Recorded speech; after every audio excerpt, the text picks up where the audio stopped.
Bada. After an arduous and perilous journey, the cavalry finally hung the chain onto the steel ring at the end of the arrow. Once the mission was complete, the captain let out a sigh of relief. Looking around, he saw that out of the 100 men, only 4 remained. The rest were either killed or had fallen from their injuries. Noticing their captain's gaze, the wounded soldiers grinned and said, "Captain, you go on, don't worry about us. The way here was difficult, and the way back would be no easier. Taking the wounded and fleeing would be nearly impossible." When they accepted the mission, they were prepared to die. However, the captain was determined. Without a word, he picked up an injured man and charged out. Seeing this, the remaining 4 followed suit, each carrying a wounded comrade and braving the arrow rain to charge back to where they came from. Whether they lived or died was in the hands of fate. The major general watched and smiled. "Not bad, as expected from my soldiers. Send my orders, have a squadron go out to receive them. The rest will provide cover fire." "Yes, General." As they spoke, a squadron of cavalry charged out. The frontline cavalry readied their bows and fired a volley at the city wall to disrupt the enemy's attacks. The defending general, seeing this, said coldly, "You still want to leave? Stop them." If they allowed the enemy to do as they pleased, the Great Xia army would lose all its dignity. "Yes, General." Both sides engaged in a fierce exchange of arrows, each side fighting with renewed vigor. Perhaps the heavens were truly on their side. Despite the dense arrow fire, the 10 cavalry soldiers managed to successfully join the receiving troops, and not a single one was lost. When the defending general saw this, his face darkened. What truly made his face change was yet to come. After the cavalry returned, the Great Xia Guard's Legion Corps began new activities. 8 of the largest and strongest iron-armored beasts, equipped with poles, started to pull the chain, causing it to become taut immediately. At this point, the secret weapon of the Great Xia Guard's Legion Corps was fully revealed. They intended to use the arrows that pierced the city gate, along with the brute force of the iron-armored cavalry, to pull down the city gate. Hey!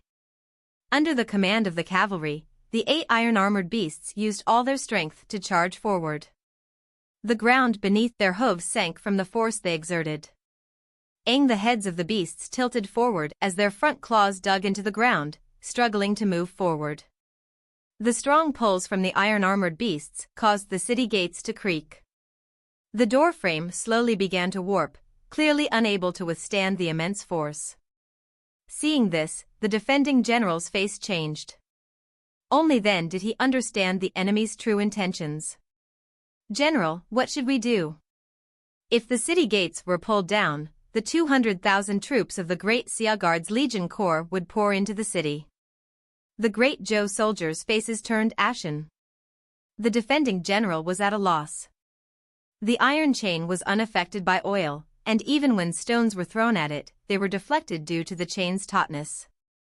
The only option left was to proactively exit the city, but that too the worst method. The worst method. Way.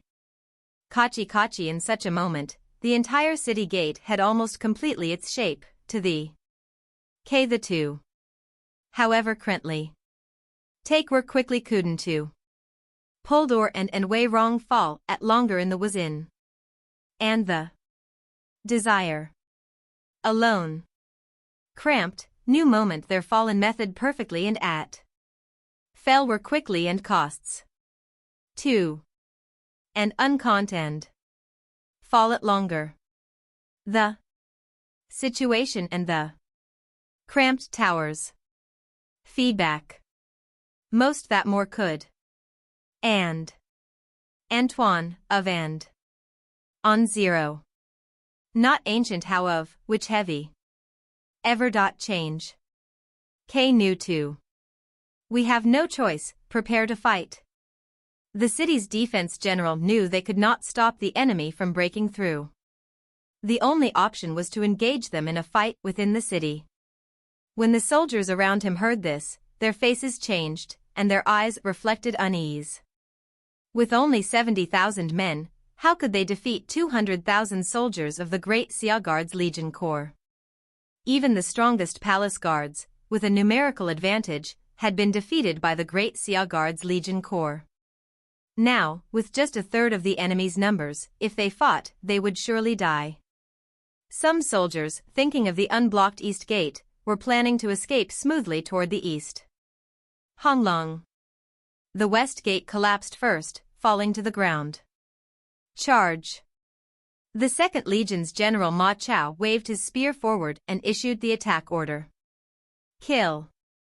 Upon receiving the command, the cavalry surged toward the city gate like a flood, disregarding the arrows flying at them. In the face of overwhelming numbers, the rain of arrows posed little threat to the army. The massive force galloping on the cobblestone streets produced a thunderous didi sound. At the end of the street, the Great Zhou army hastily formed ranks, their faces filled with fear as they eyed the aggressively charging enemy. Their stomachs churned and legs trembled at the reputation of the Great Xia Guard's Legion Corps, which sent shivers down their spines. This was a one-sided battle. At nearly the same time, the south and north gates were breached, and the 3rd and 4th Legions charged into the city. The three armies moved as if in competition, ready to unleash a massacre within the city. When Huatsubing saw that, not a single trace of emotion appeared on his face. This outcome was entirely anticipated by him. To the Guard's Legion Corps, taking down Pingshan City could only be considered a warm-up. Following that, they had to sweep through the entire Jingdu province. In just one morning, Pingshan City was entirely taken down by the Great Xia Guard's Legion Corps. In truth, the three legions spent only an hour within the city, and the Great Zhou army completely collapsed, losing their fighting spirit. They either surrendered or fled toward the East Gate. The defending general was trampled into meat paste amidst all the chaos. After slaughtering the defending troops, the Great Xia Guard's Legion Corps did not hesitate. They directly set fire to burn all 10 large-sized granaries within the city, not leaving behind a single grain. The flames shot up to the skies, while smoke billowed. Even from a distance, one would still be able to see it. The Great Zhou dynasty had made the people simplify their clothing and reduce their food intake, acquiring some grain. Now, that grain was burned up in just one fire. When the civilians within the city saw this, they immediately teared up. Reality was just so cruel. Although the Great Jin dynasty and Zhongyuan province lacked grain, they could not take it away, they could only burn it. Without this batch of grain, Great Zhou's operation in Great Jin would be difficult to sustain and had essentially hit a dead end. Under such circumstances, if Great Zhou chose to forcefully attack, they would only be courting disaster. More importantly, the severe damage that the Great Xia Guard's Legion Corps would deal was only just beginning.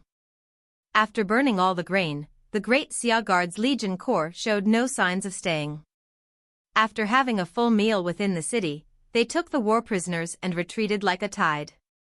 These prisoners were the secret weapons they would use to take down the other cities. In the following days, Great Xia continued its efforts, capturing 3 cities. Without exception, these cities were crucial grain points along the grain route. Within 3 days, the Great Xia Guard's Legion Corps did not use a single military grain pill, subsisting instead on local grain. Under the leadership of Huatsubing, the troops Wu Qi sent could only trail behind the Guard's Legion Corps, unable to catch a glimpse of them. This time, Great Zhou was utterly panicked. The fear that arose from the slaughter spread from west to east. If Great Xia did not have a tradition of not disturbing people and not harming civilians, a mass migration might have begun. Even so, the people were terrified. Even the civilians in Handan City started to tremble in fear, dreading that they might wake up as citizens of a conquered nation.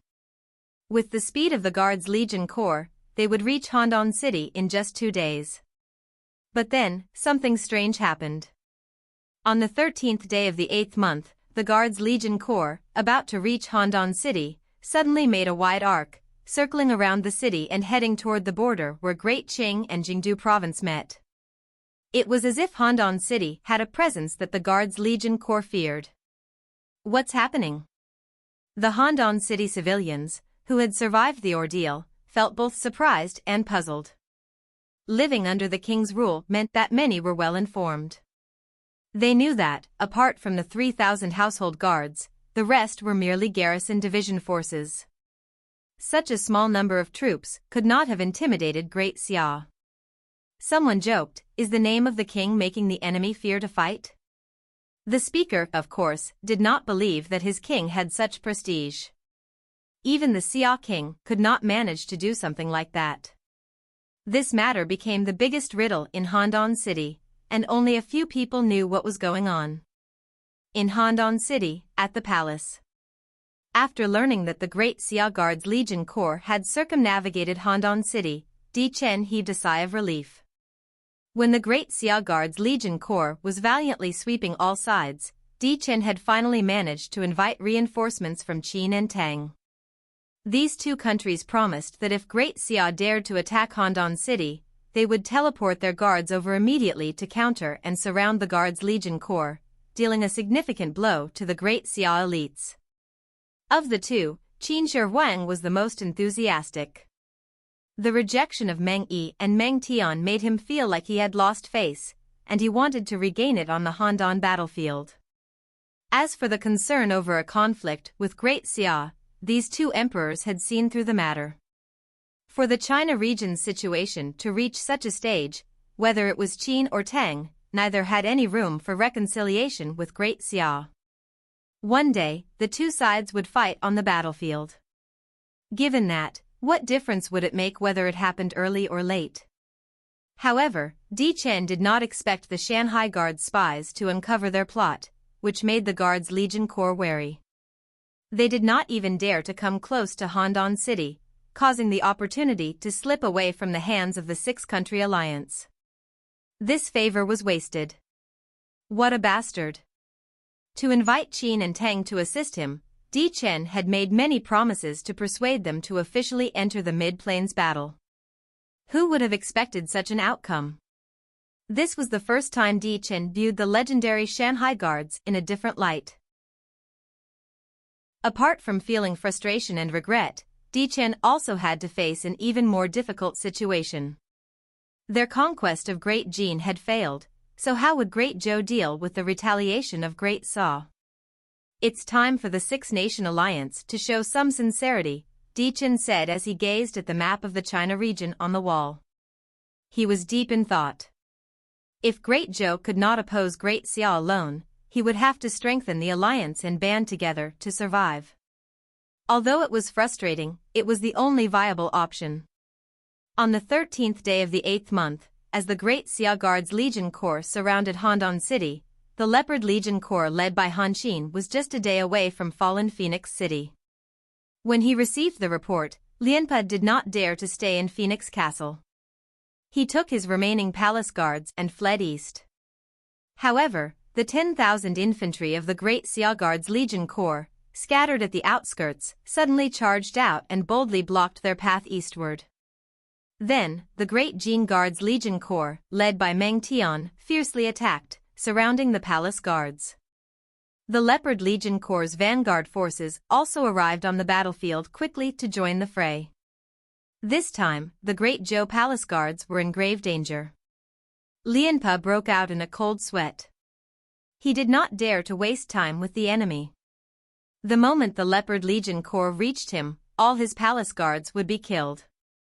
Helplessly, he could only act viciously, abandoning his troops to save himself.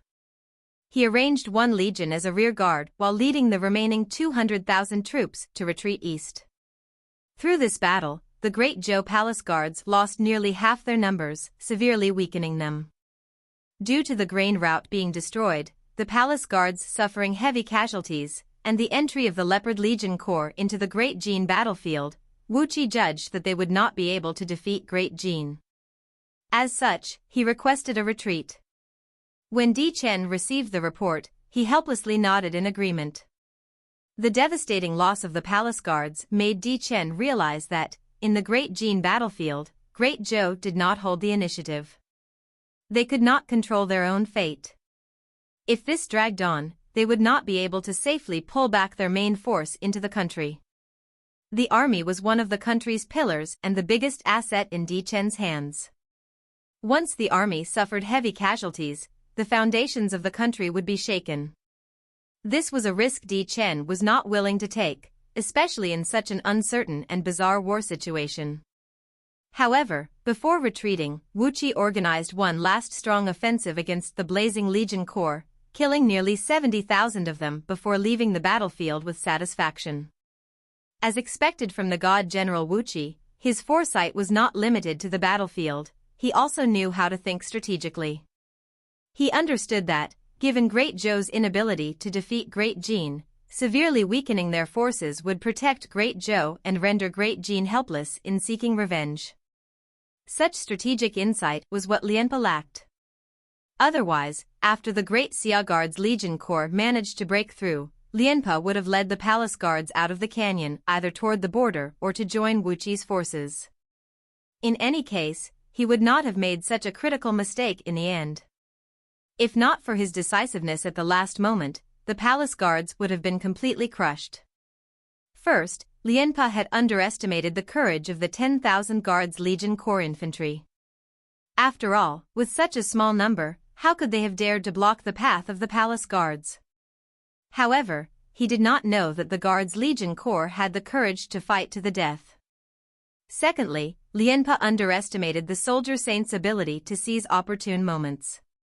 The Leopard Legion Corps vanguard arriving on the battlefield did not give the palace guards any room to breathe and caught Lianpa off guard. The root of the problem was that Lianpa had underestimated his opponent.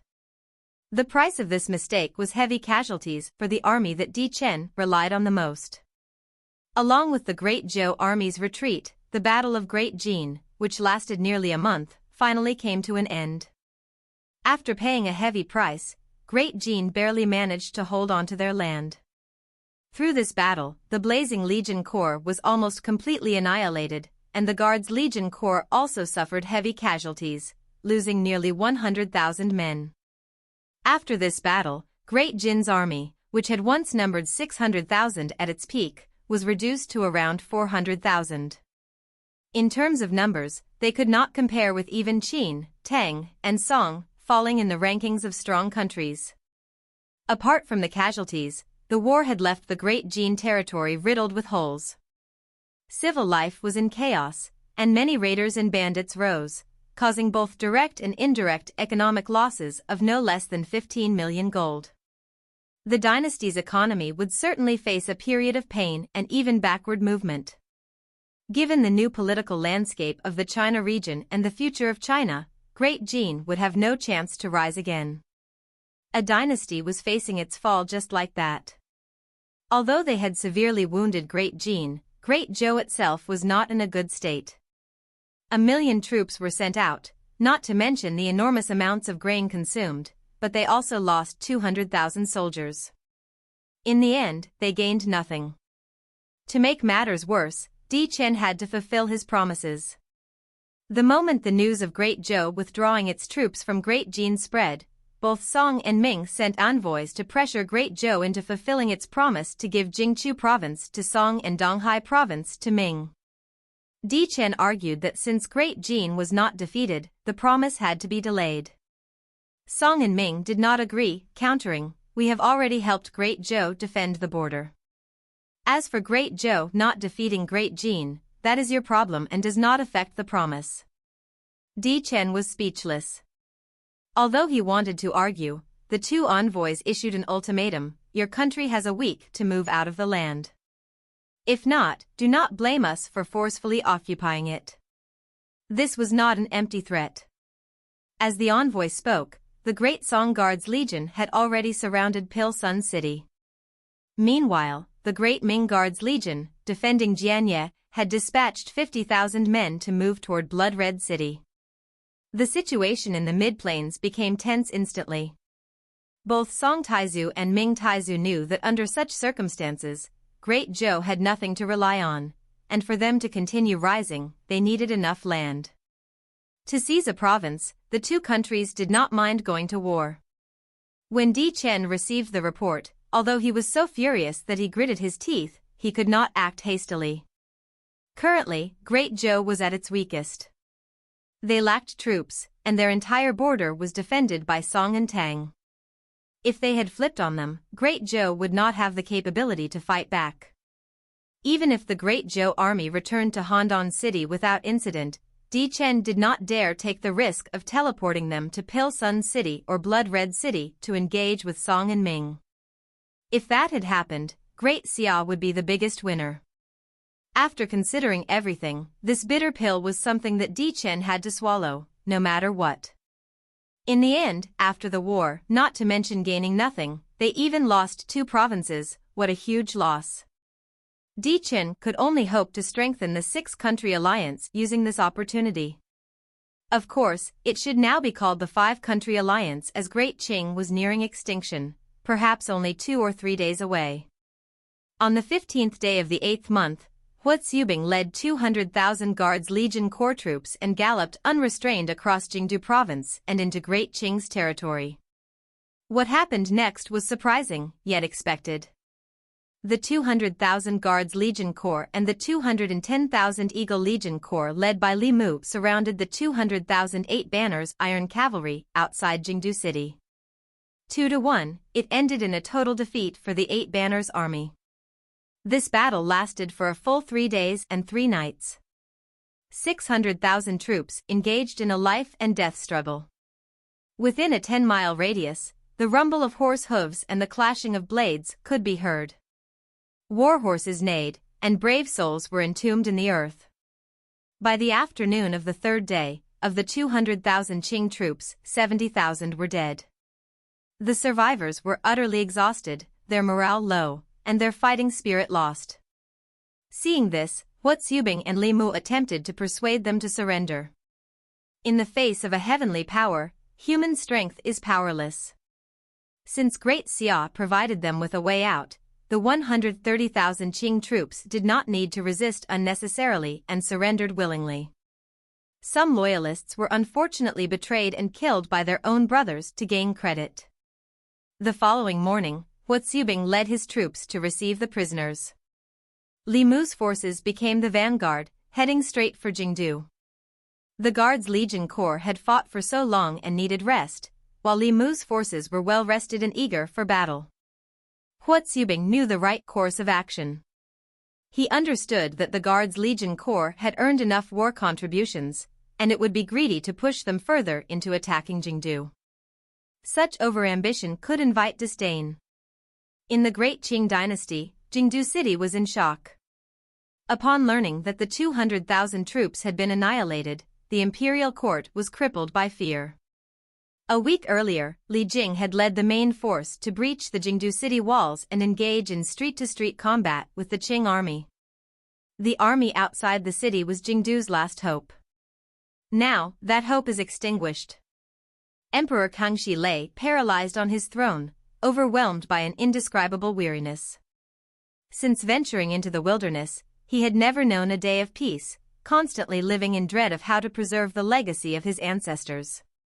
However, the rules of the wilderness were indeed unfair to emperors like him. Gaia endowed the imperial city with a formidable army but denied it the corresponding land and power.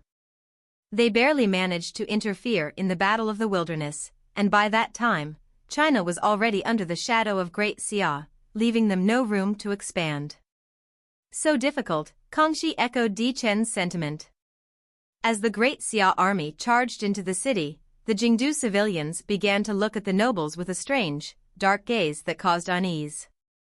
Kangxi recalled a phrase from Zhuan, "Anyone not of my race would not be on the same side."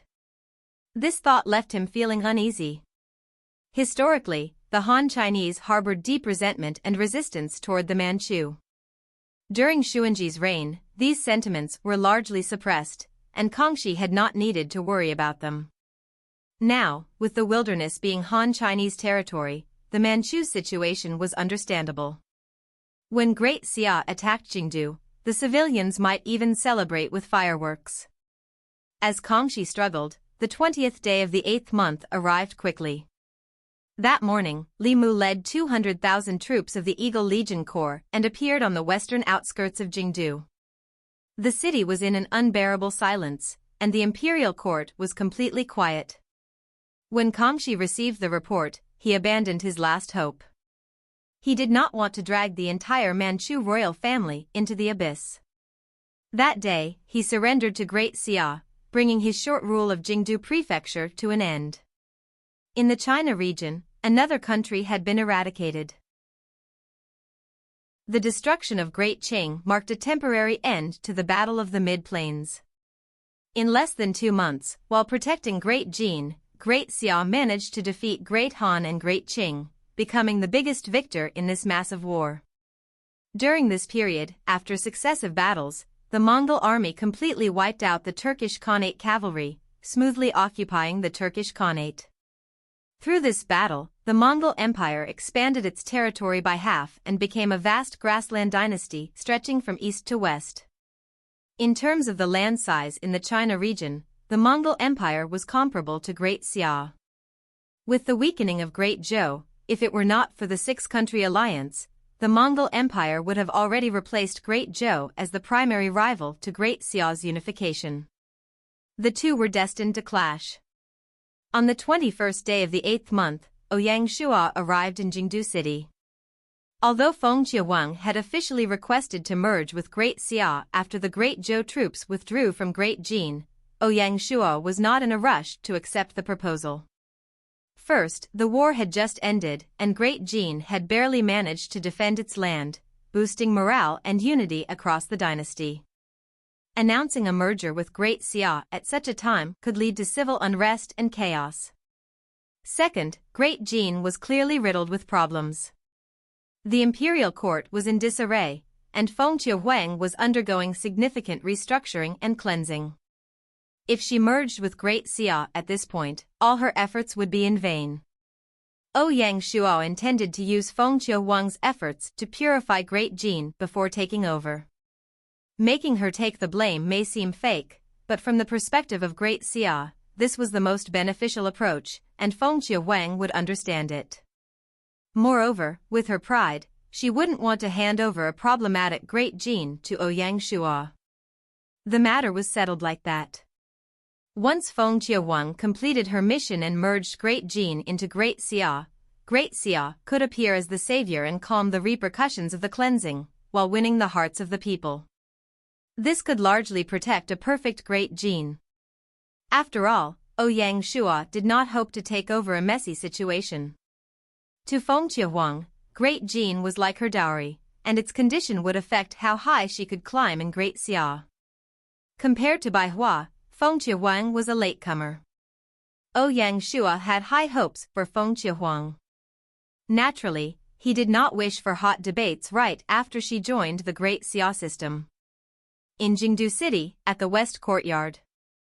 After arriving at Jingdu City, Ouyang Shua did not meet the Great Qing royalty or high-profile officials.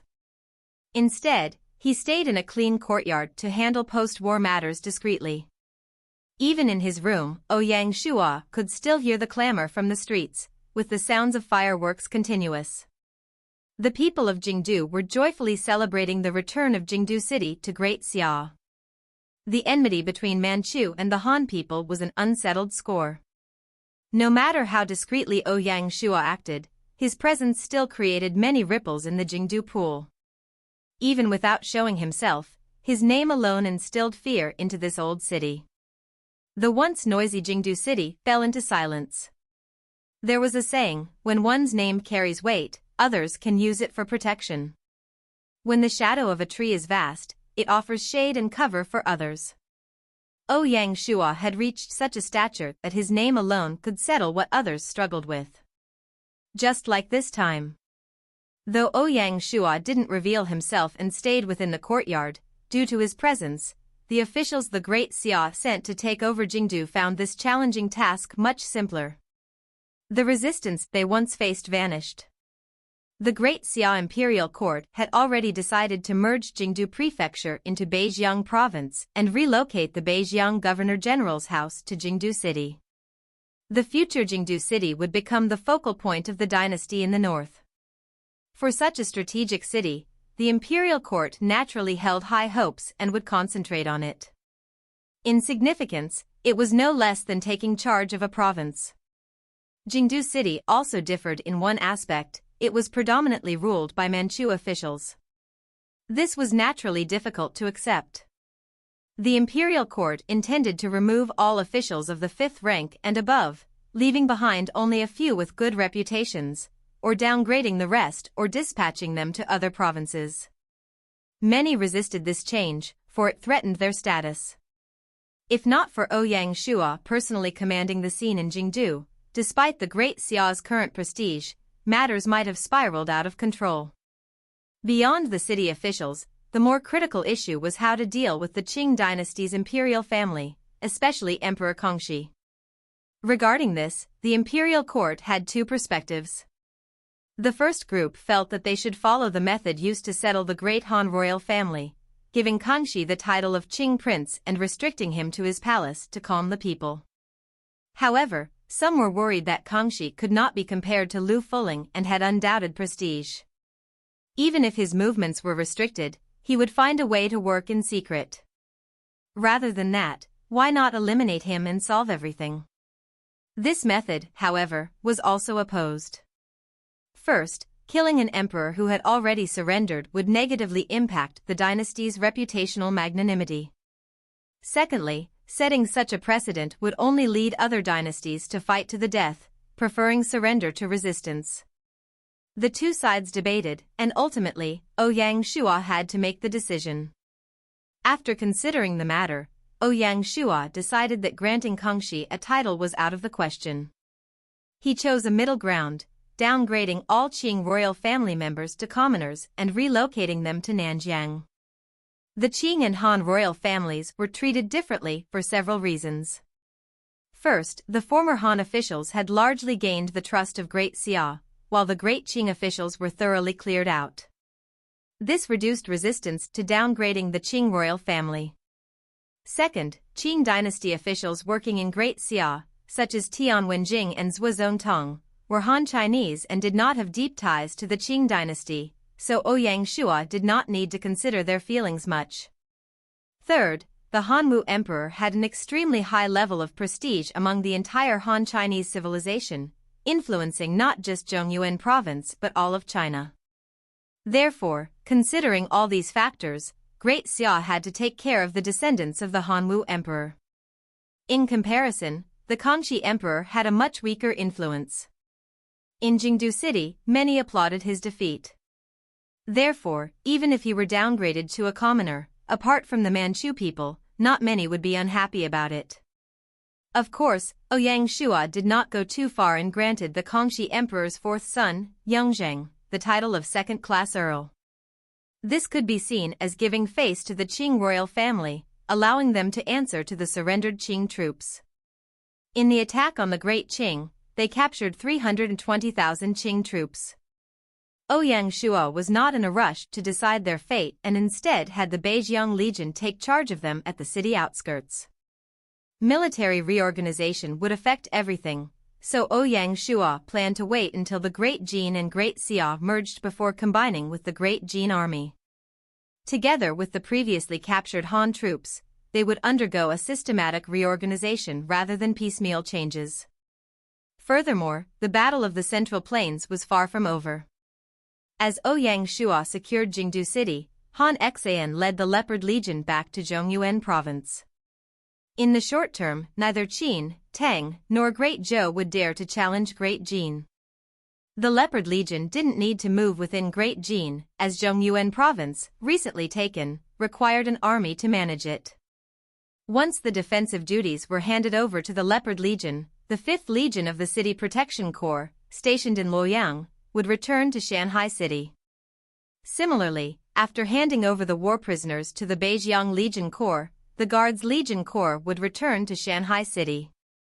Of the troops that attacked Great Qing, apart from the Bear Legion Corps led by Li Jing, which were temporarily in Jingdu, the 3 legions of the City Protection Legion, the 3 legions of the Eagle Legion Corps, and the 1st Legion of the Yingzhou Formation all returned to their respective camps. It appeared that Great Xia was not planning to wipe out Great Zhou in one fell swoop. It was not that they did not want to, but they could not. After Great Qing was destroyed, the remaining 5 countries in the alliance would be closely united. Combined, the armies of the 5 countries exceeded 3 million. If they all acted at once and things went wrong, Great Xia might be consumed by the flames of war. Ouyang Shua's strategy was to nibble at them bit by bit. Of course, to speed up the process, Ouyang Shua did not mind using one trump card after another. The place where war erupted was the southeast region. On the 22nd day of the 8th month, the second day Ouyang Shua was in Jingdu, Southeast Warzone Deputy Commander Sun Bin led the Tiger Legion Corps and the Xinjiang Legion Corps, a total of 600,000 troops, into Great Zhou's Jiangnan province. The flames of war that had just died down were reignited once more. The 8th month was the hottest period of the year in the south. Even in the morning, a thin layer of clothing was sufficient to protect against the cold. Such weather was unbearable for the heavily armored soldiers. Usually, after half a day of training on the drill field, their entire bodies would be drenched as if they had been dragged out of water. Therefore, the Great Xia army chose to attack Jiangnan province early in the morning. The sun had just risen, and the Tiger Legion Corps and the Xinjiang Legion Corps used 10 warfighting legions to cover the entire Jiangnan border under the morning dew. The Tiger Legion Corps advanced from the Minnan border, while Zhang Shutua led the Xinjiang Legion Corps to attack from the Jiangchuan province border. The entire formation stretched for thousands of miles. The 600,000 troops formed an iron tide, like a black line of grim reapers, spreading from the southwest border of Jiangnan province and rumbling forward to engulf the entire province. Behind the army, an even longer grain supply line followed. Early in the morning, every road leading to the border in both Jiangchuan and Minnan provinces was filled with grain carts. The kachi-kachi noises combined to form a melody, and it was impossible to see the end of the line. The Imperial court had won 2 consecutive battles, and their morale was soaring. When the civilians of the 2 regions saw the grain supply troops, they did not feel the fear that war usually brings. Instead, they happily discussed where the Imperial court would expand to next. Since the grain was being transported within their territory, the transport was managed by bailiffs gathered on an ad hoc basis. Wherever a prefecture or county was reached, the bailiffs from that area would take over. Thus, they did not need to send a large number of troops. Who had the courage to come and steal grain within the borders of Great Xia? As for the raiders in the wilderness, they had long vanished and did not have a chance to rise up again. The grain carts set off from the prefectures and counties, gathering like streams into a river. They were like closely packed blood vessels, converging toward the front lines to supply blood to the frontline soldiers. Without the communication compasses, such a long supply line could not be sustained, and the troops would be like blind men, fighting on their own. The appearance of the communication compass changed the way wars were fought. The party helping Great Zhou to defend Jiangnan province was led by the god General Suda, commanding 400,000 Great Ming guards. Suda was undeniably skilled at using troops, taking his responsibilities seriously ever since he took over from Great Zhou's Qing Legion Corps. Even if the battle in the north ceased, it appeared that the Battle of China was about to end as well. However, only after the Qing Legion Corps returned to Jiangnan province would the Ming army consider their mission a success. Until then, Suda had no intention of relaxing. As he put it, "One day that I defend is one day that I fulfill my duty." As the front line between Great Xia and Great Zhou, the defense works at the Jiangnan province border could only be described as impregnable. Over these 2 years, under Wu Qi's personal planning, the entire border used 15 cities as fortified points, with forts built between them. Sentries connected the forts, forming a layered, defensive steel line. Additionally, there were beacon towers on the mountains, watchtowers on the plains, water strongholds on the rivers, and passes on the official roads, creating an airtight defensive network. Not to mention an army attacking, but even if an enemy scout tried to enter, he would lose a layer of skin. When Suda took over the defensive line, he was full of praise for Wuqi's generosity. As a result, after learning that Great Xia had suddenly sent troops to attack Jiangnan province, Suda was not really nervous. Although the intel shared by Great Zhou showed that Great Xia was truly acting, Suda did not feel that Great Xia could use just 600,000 troops to break through the 400,000 Ming army's defensive steel line. Unless Great Xia continues to add troops. The probability of this was not too high because the Guards Legion Corps, City Protection Legion Corps, and Eagle Legion Corps had already teleported back to their bases. If they were to reinforce the front lines, they should have directly teleported to Xuanlong City. Great Xia would not waste money or ignore the millions of gold teleportation would cost. Then, what are the enemy's intentions? With limited intel, Suda did not understand. It was not possible that the Great Xia army was bored. They would not move such a large-scale army, tire the troops out, and spend money for no reason. For a border exercise? Any intelligent general would not make such a judgment. As a straightforward general, since Suda could not understand the twists and turns behind all of this, he decided not to think about it and instead focus on the impending battle. Let's use this chance to train the troops.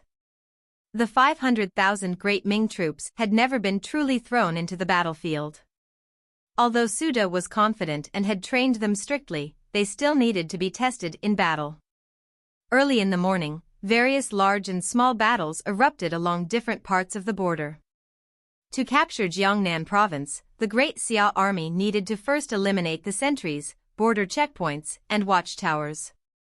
Otherwise, they would face numerous problems. Given the small and scattered nature of these targets, using a large-scale army seemed impractical. They could only send out units of troops at a time, spreading out like a net to charge into the wilderness. On the first morning alone, the Great Xia army deployed 100 cleaning squads. In response, the Ming army's strategy was to defend what could be defended. If they could not hold a position, they would retreat. They did not fight to the death, but they did not give up easily. In the end, they were using Great Zhou's border resources for military exercises. The bustling day quickly came to an end. In the outskirts south of Qing City, at the Ming Dynasty Command Headquarters in the command tent, due to the sensitivity of Qing City, the Ming army did not enter the city. Instead, they built a large camp outside the city walls and set up the command center for the entire army. God General Suda personally oversaw it. The oil lamp lit the tent brightly. As Suda read the battle reports, his expression was not as relaxed as it had been at the start of the war.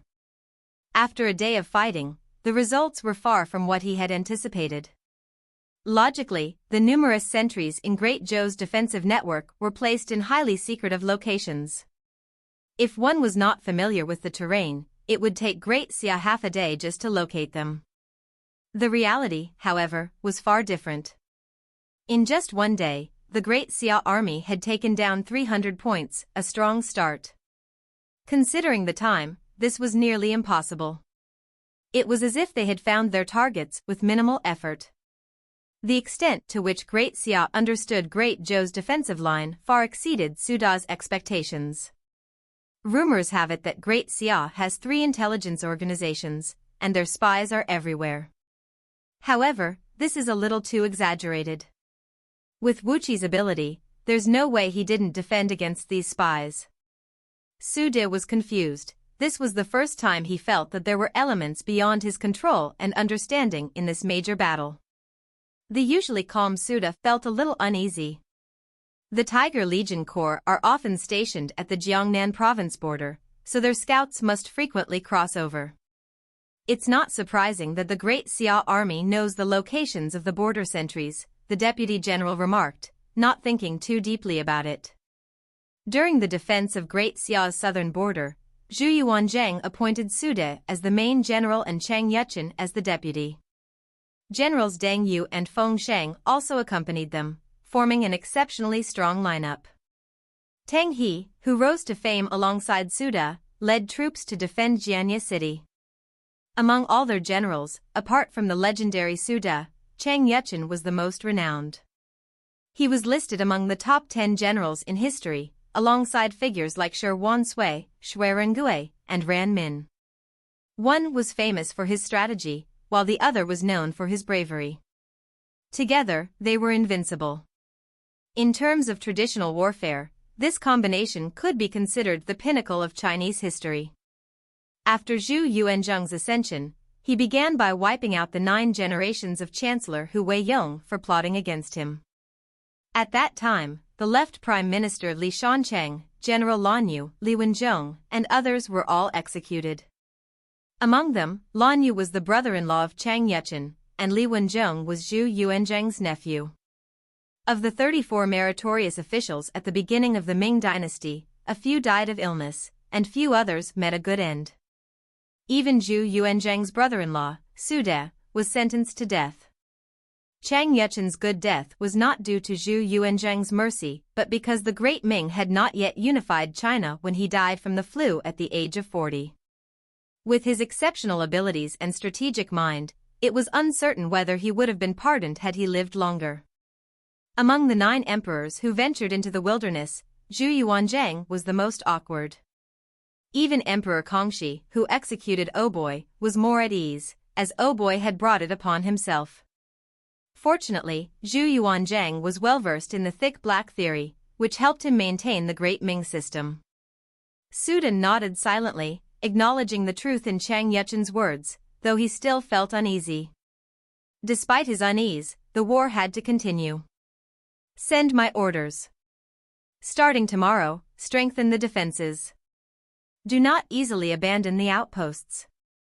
When necessary, the defense troops can sortie out of the city to engage and suppress the enemy. Yes, General. Su De aimed to put pressure on the Great Xia army.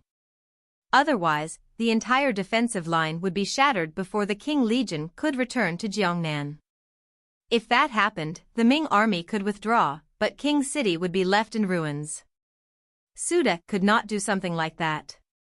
Perhaps the true goal of the Great Xia army is to destroy the Jiangnan defense line and create an opportunity in the battle against Qing City? A light flashed in Su De's mind, and he roughly formed a conjecture.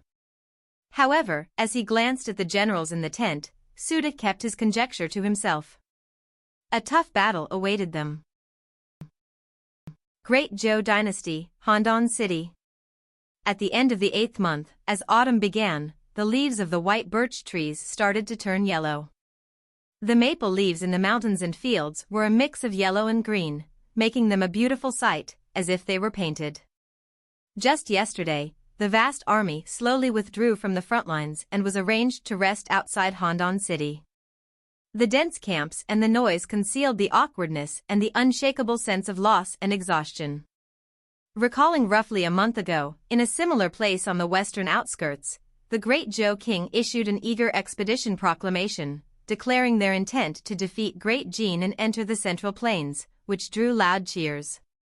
That was the brightest moment in Great Zhou's history. However, while the cheers still echoed through the mountains, the army suffered a severe blow and had to retreat in embarrassment, slowly returning to their land to heal their wounds. They were like withering grass, devoid of life. The Imperial court needed to devise a plan regarding the failed expedition and the next steps. Soon after, news spread that Great Xia was attacking Jiangnan province, which further troubled the already battered Great Zhou. In the palace meeting hall, all of Great Zhou's civil servants and generals were present. Xiangba, Chen Shenjun, and Zhan Lang had especially rushed back from their cities to discuss the fate of Great Zhou.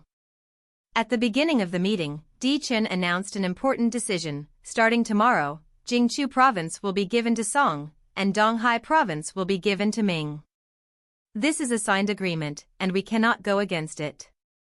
To prevent unnecessary conflicts, I have already agreed to this matter.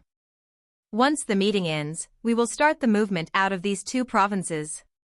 Seeing that war was rising in the south again, Chen decided not to delay and openly admitted the situation. Chen was truly resolute.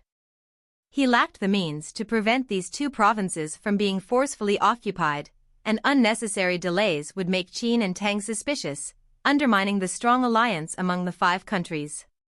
By smoothly ceding the 2 provinces, both Song and Ming would view Great Xia favorably. The moment his words landed, the hall erupted in murmurs. Particularly affected were the 2 marquises, Chen Shinjun and Zhan Lang. Their faces turned dark. Even if they wanted to object, they could find no valid reason and had no power to resist. In the end, they could only remain silent. For any dynasty, giving away territory was a humiliating act. They had to swallow this humiliation. Chen pressed his hands down, signaling everyone to quiet down, then continued, "Wandering magic is removed from his role as Wannan provincial governor, and Marquis Zhan Lang will take over. Sha Pejuan is removed from his role as Ludong provincial governor, and Marquis Chen Shinjun will take over." This time, the dark faces belonged to Sha Pejuan and Wandering Magic. Looking back, to stabilize the crisis within the Yanhuang alliance, these 2 lords had been forced to abandon their territories and shift to become provincial governors, significantly limiting their power. When Great Xia was established, they were given the title of Marquis, which brought them some comfort. Who would have thought that Chen would be so ruthless? To accommodate Chen Shinjun and Zhan Lang, he did not hesitate to remove Wandering Magic and Sha Pejuan from their positions. However, they had no ability to retaliate.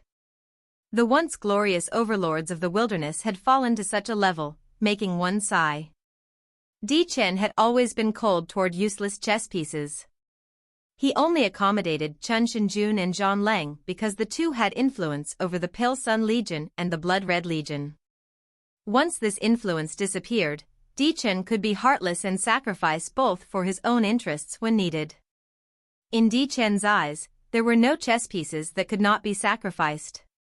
Through this matter, Chen's power in the dynasty reached new heights. His current mood could be described as a mixture of sadness and happiness. If he could have obtained his current position 2 years earlier, Great Xia might not have fallen to such a level. The cause and effect behind this were hard to grasp. When Chen announced their appointments, there was no surprise on the faces of Chen Shinjun and Zhan Lang. Before the meeting, Chen had met with both of them individually, using this as a condition for them not to oppose giving up the provinces. After all, the 2 were marquises. If they made a fuss, it would be bad for Chen. The dynasty had already fallen to such a level, and the 3 of them could only each take a step back. The part that surprised Zhan Lang was that Chen placed Chen Shinjun in Ludong province rather than the nearby Wannan province. He thought, is it to purposely draw him away from his deep roots, or is he defending against me? Whenever he thought about his own secrets, Zhan Lang could not sleep at night. Just as Zhan Lang was in deep thought, Chen continued, "Due to the poor performance of the palace guards in the Battle of Jin, Lianpa is removed from his position as marshal, demoted to deputy marshal, and fined a year's salary." "Thank you, my king, for your lenient punishment," Lianpa said as he walked up to thank the king for his kindness. His face was filled with guilt and shame. During this expedition, Wuqi had led the troops to successive victories, while the palace guards had suffered 2 defeats. This had disgraced Chen, and not punishing Lianpa would have made him unable to face his people.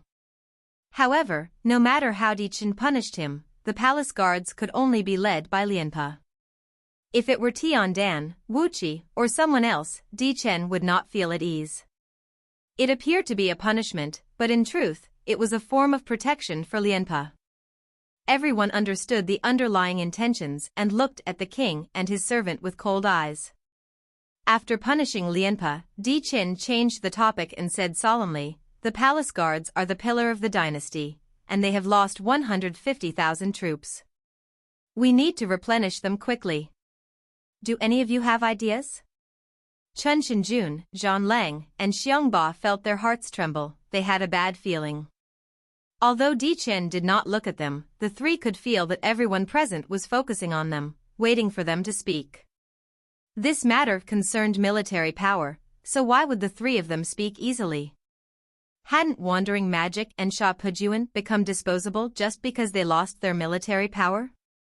Today it could be Sha Pujuan, and tomorrow, it could be them. As a result, this military power could not be given up under any circumstances. However, with today's matters, it was not something they could avoid simply by remaining silent. At this moment, a general stepped forward. It was Zhang Hongfan of the Yuan dynasty, whom Ouyang Shua had dismissed. After appearing in the wilderness, he joined the Great Zhou dynasty. Chen did not reject anyone interested in joining and accepted him under his command. There were some things that Chen could not say himself. Therefore, he needed his officials to speak up. Zhang Hongfan was playing such a role. After stepping forward, he said confidently, "My king, the palace guards are the most elite force in the dynasty. To replenish the losses, we can only select troops from the warfighting legions. For these soldiers, being selected into the palace guards is the greatest honor, and they would not refuse it." Zhang Hongfan's words were accurate. The same applied to the Great Xia Guards Legion Corps. Whenever they suffered losses, they would select from the various Legion Corps. However, Great Zhou and Great Xia were entirely different. As Xia king, Ouyang Shua had uncontested prestige and power in the Great Xia army. Selecting members for the Guards Legion Corps was naturally something that Baiqi and the other generals could not question. This was the usual practice, and everyone was accustomed to it. In contrast, Great Zhou's army belonged to different factions, and they lacked such a precedent. This time, the palace guards had suffered heavy losses, and the surrounding Zhou situation was truly perilous. This situation allowed Chen to seize the opportunity to pry open the Pillar, Sun, King, and Blood Red Legion Corps. Along with Zhang Hongfan speaking up, the other officials agreed and felt that selecting troops from the other warfighting legions was the most suitable method. Such an approach could minimize the risks. Maybe they felt that if this situation continued, it would be detrimental to them. Chen Shinjun could no longer endure it. He was the first to step up and argue. The Pil Sun Legion Corps, King Legion Corps, and Blood Red Legion Corps lost close to 50 to 60,000 troops in the Battle of Great Xia and need to be replenished. How can we move troops to replenish the palace guards? Zhang Hongfan stepped up again to act as the vanguard for Chen and said, "The lacking troops of the 3 Legion Corps can be selected from the reserve forces." That is easily done. Then why not let the palace guards select from the reserve forces? The palace guards are the trump card of the dynasty, so their standards are naturally higher than those of regular warfighting Legion Corps. Choosing from the reserve forces would be a huge insult to the dynasty. The matter went full circle. Instantly, a heated debate erupted within the court. Some supported the move, while others opposed it. However, as the debate continued, it became more detrimental for Chen Shinjun and the others. In the back, some officials started linking the matter to loyalty to the dynasty. Disagreeing with the move was seen as disloyalty to the dynasty. This revealed that Chen had a strong control over the imperial court. When Zhan Lang saw this, he sighed. He knew that, at this stage, they were powerless and would have to yield sooner or later. So, he sighed and said, "I agree." Zhan Lang, you. When Chen Shinjun heard this, he wanted to scold Zhan Lang for being weak. However, seeing his dispirited expression, Chen Shinjun swallowed his words. In the end, he let out a long sigh. The Great Zhou dynasty cannot endure any more problems and trials. In the end, out of the 3 Legion Corps, only the King Legion Corps was temporarily spared. The reason Xiongba gave was logical. Great Xia is attacking Jiangnan province, and the King Legion Corps cannot be weakened. When Chen heard this, he did not insist. Being able to weaken the Pillar Sun and Blood Red Legion Corps had already made him truly satisfied. More impressively, Chen Shinjun and Zhan Lang were removed from their positions, and the Pillar Sun and Blood Red Legion Corps could only select their troops from the reserves. At this stage, Chen could make significant moves. With his control over these 2 provinces, he could use this opportunity to leverage the reserves to extend his influence into the Pillar Sun and Blood Red Legion Corps, infiltrating these two corps. As long as a breach was opened, controlling these two corps would not be impossible. Chen put his thoughts aside and said to Xiongba regarding the Jiangnan War, "I have an idea." Chapter 1205, The Winds Are Not Calm. Chen asked Wuqi, with the defensive line of Jiangnan province and the 400,000 Ming troops led by Su De, how long can they block the Great Xia army? In the Battle of Great Jin, Wuqi was the brightest star.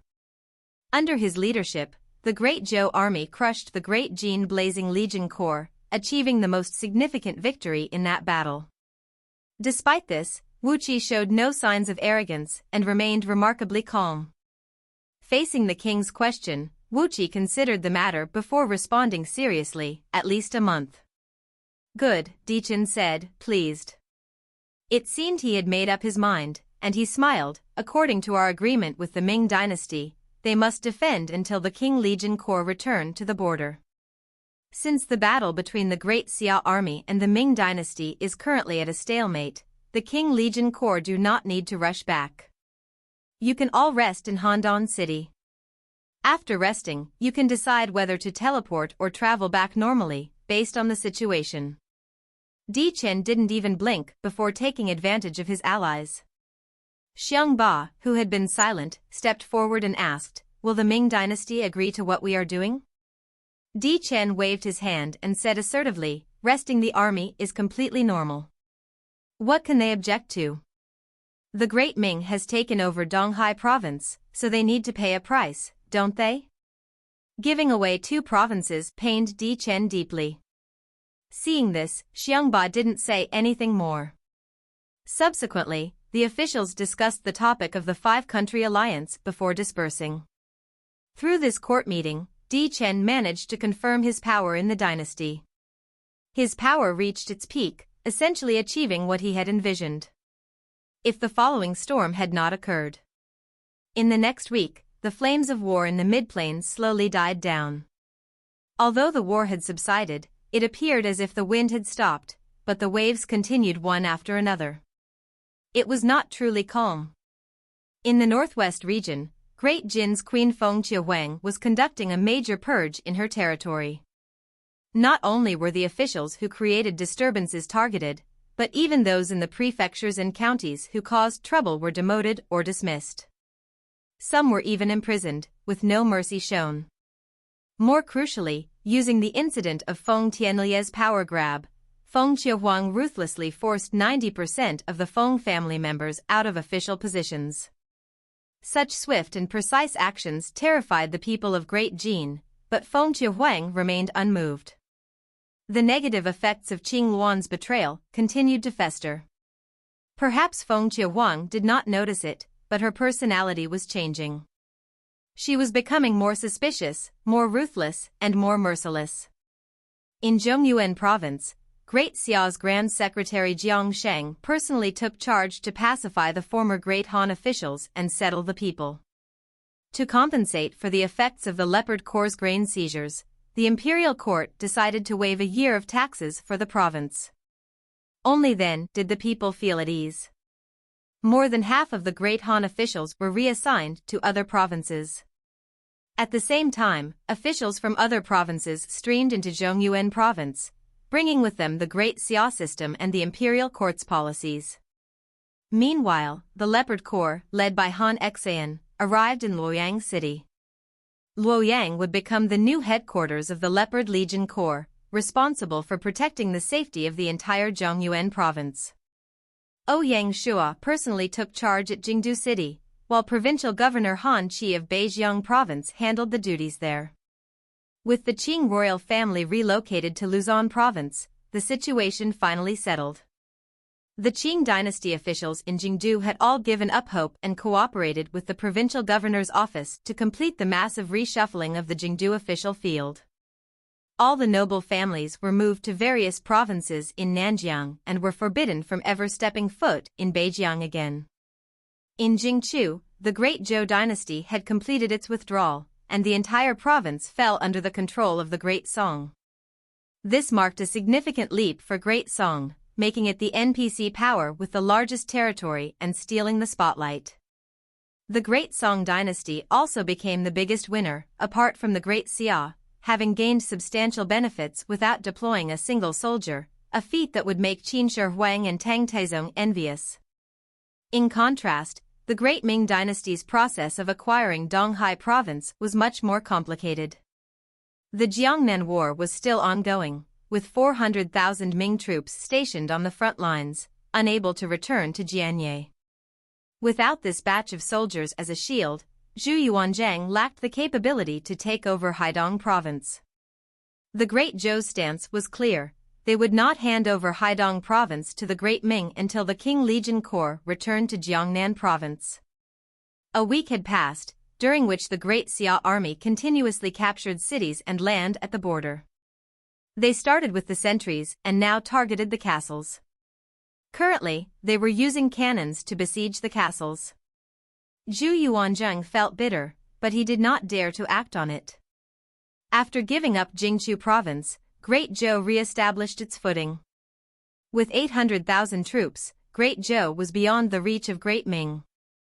They could only keep sending envoys to urge the return of the Qing Legion Corps to Qing City. For this, Zhu Yuanzhang even offered to pay the teleportation costs of the Qing Legion Corps from his own pocket. Moreover, Donghai province held a strategic position in Great Zhou. The headquarters of Great Zhou's Haizhou Squadron was located in Haizhou Port in Donghai province. Simultaneously, they had a naval base in Shanghai. Moving the Haizhou Squadron from Donghai province would not be an easy task. However, Zhu Yuanzhang, being a doubtful person, was unwilling to allow the Great Zhou Haizhou Squadron to remain in Donghai province. This issue led to ongoing quarrels, and no agreement was reached.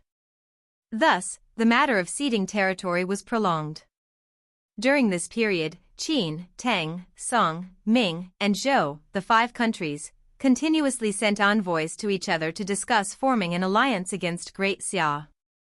A stronger and more tightly knit alliance than the six-country coalition was being formed. Apart from the Central Plains, a significant piece of news emerged in other regions of China. In the Shu lands, the Shu Han dynasty was on its last legs. Under Great Xia's lockdown strategy, Chengdu was isolated from the war. Even Di Chen did not consider the Shu country when forming the alliance. As grain production declined, the lives of the people in Chengdu grew increasingly difficult, and even securing food became a challenge. Great Xia did not forget to take the chance to send out letters, trying to persuade them to surrender. Great Xia said, "I have learned that Shu King loves his people like his children. Since Chengdu Prefecture is trapped, please put aside your honor and surrender to Great Xia to give the Chengdu people peace." Even then, Liu Bei was not willing to give up, holding on arduously. Liu Bei did not surrender, but the Shu Han people could not hold on any longer. The Chengdu players were the first to flee. Apart from the super guild Laojun Temple, which joined Great Zhou knowing that Great Xia would not treat them well, the remaining guilds mostly joined Great Xia. The streets of Chengdu were nearly empty, and the city instantly became cold. Next, the civilians began to flee, especially those who had no more grain. The Imperial court was helpless to save them, so they escaped into Shu Lan's province under Great Xia. Ouyang Shuo instructed Shu Lan's provincial governor Tian Wenjing to do a good job settling them down. They would use this opportunity to attract more Shu Han people to move to Shu Lan's province. As long as they managed to empty Chengdu Prefecture of civilians, the Shu Han dynasty would be just an empty shell. By the second half of Gaia's 6th year, not only people but also merchants, scholars, and officials started to flee, viewing Chengdu as a scourge. Everyone knew that the Shu Han dynasty would not be able to hold on much longer. Now, it was a matter of how long Liu Bei could last. When the military grain ran out, the Shu Han dynasty would collapse. Ouyang Shuo had plenty of patience.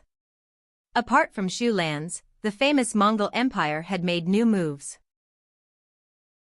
Chapter 1206, Africa Chaotic War. Chapter 1206.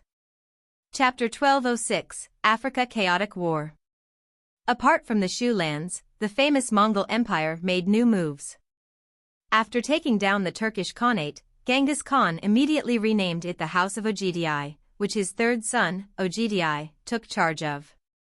The Mongol Empire in history had four houses: the House of Chagatai, the House of Oghidai, the House of Ilkhan, and the Golden Horde. They stretched across Asia and Europe, prosperous through an era. By his actions, Genghis Khan aimed to regain the past glory of the ancient Mongol Empire. After the Mongol Empire defeated the Turkish Khanate, Tibet and Western Xia panicked immediately. They sent envoys to congratulate Genghis Khan while also sending envoys to Great Xia to form a closer alliance. Western Xia even secretly contacted the Five-Country Alliance. As a weak power in the China region, one could only tremble under the gaze of the strong. During this period, a significant piece of news exploded in Shanghai city. On the 27th day of the 8th month, while the Great Xia army was still engaged with the Ming dynasty army, Shanghai city's industrialization department displayed a new item to the public: the bicycle. This was not new to the players and was something they saw regularly in real life. However, for the natives, it was like opening a new chapter, and they crowded around, looking on with interest. Even the players were intrigued to see the bicycle appear in the game world. The first bicycle created by the industrialization department was remarkably simple. It lacked any shock-absorbing mechanism or braking system. Despite this, it was still a significant achievement.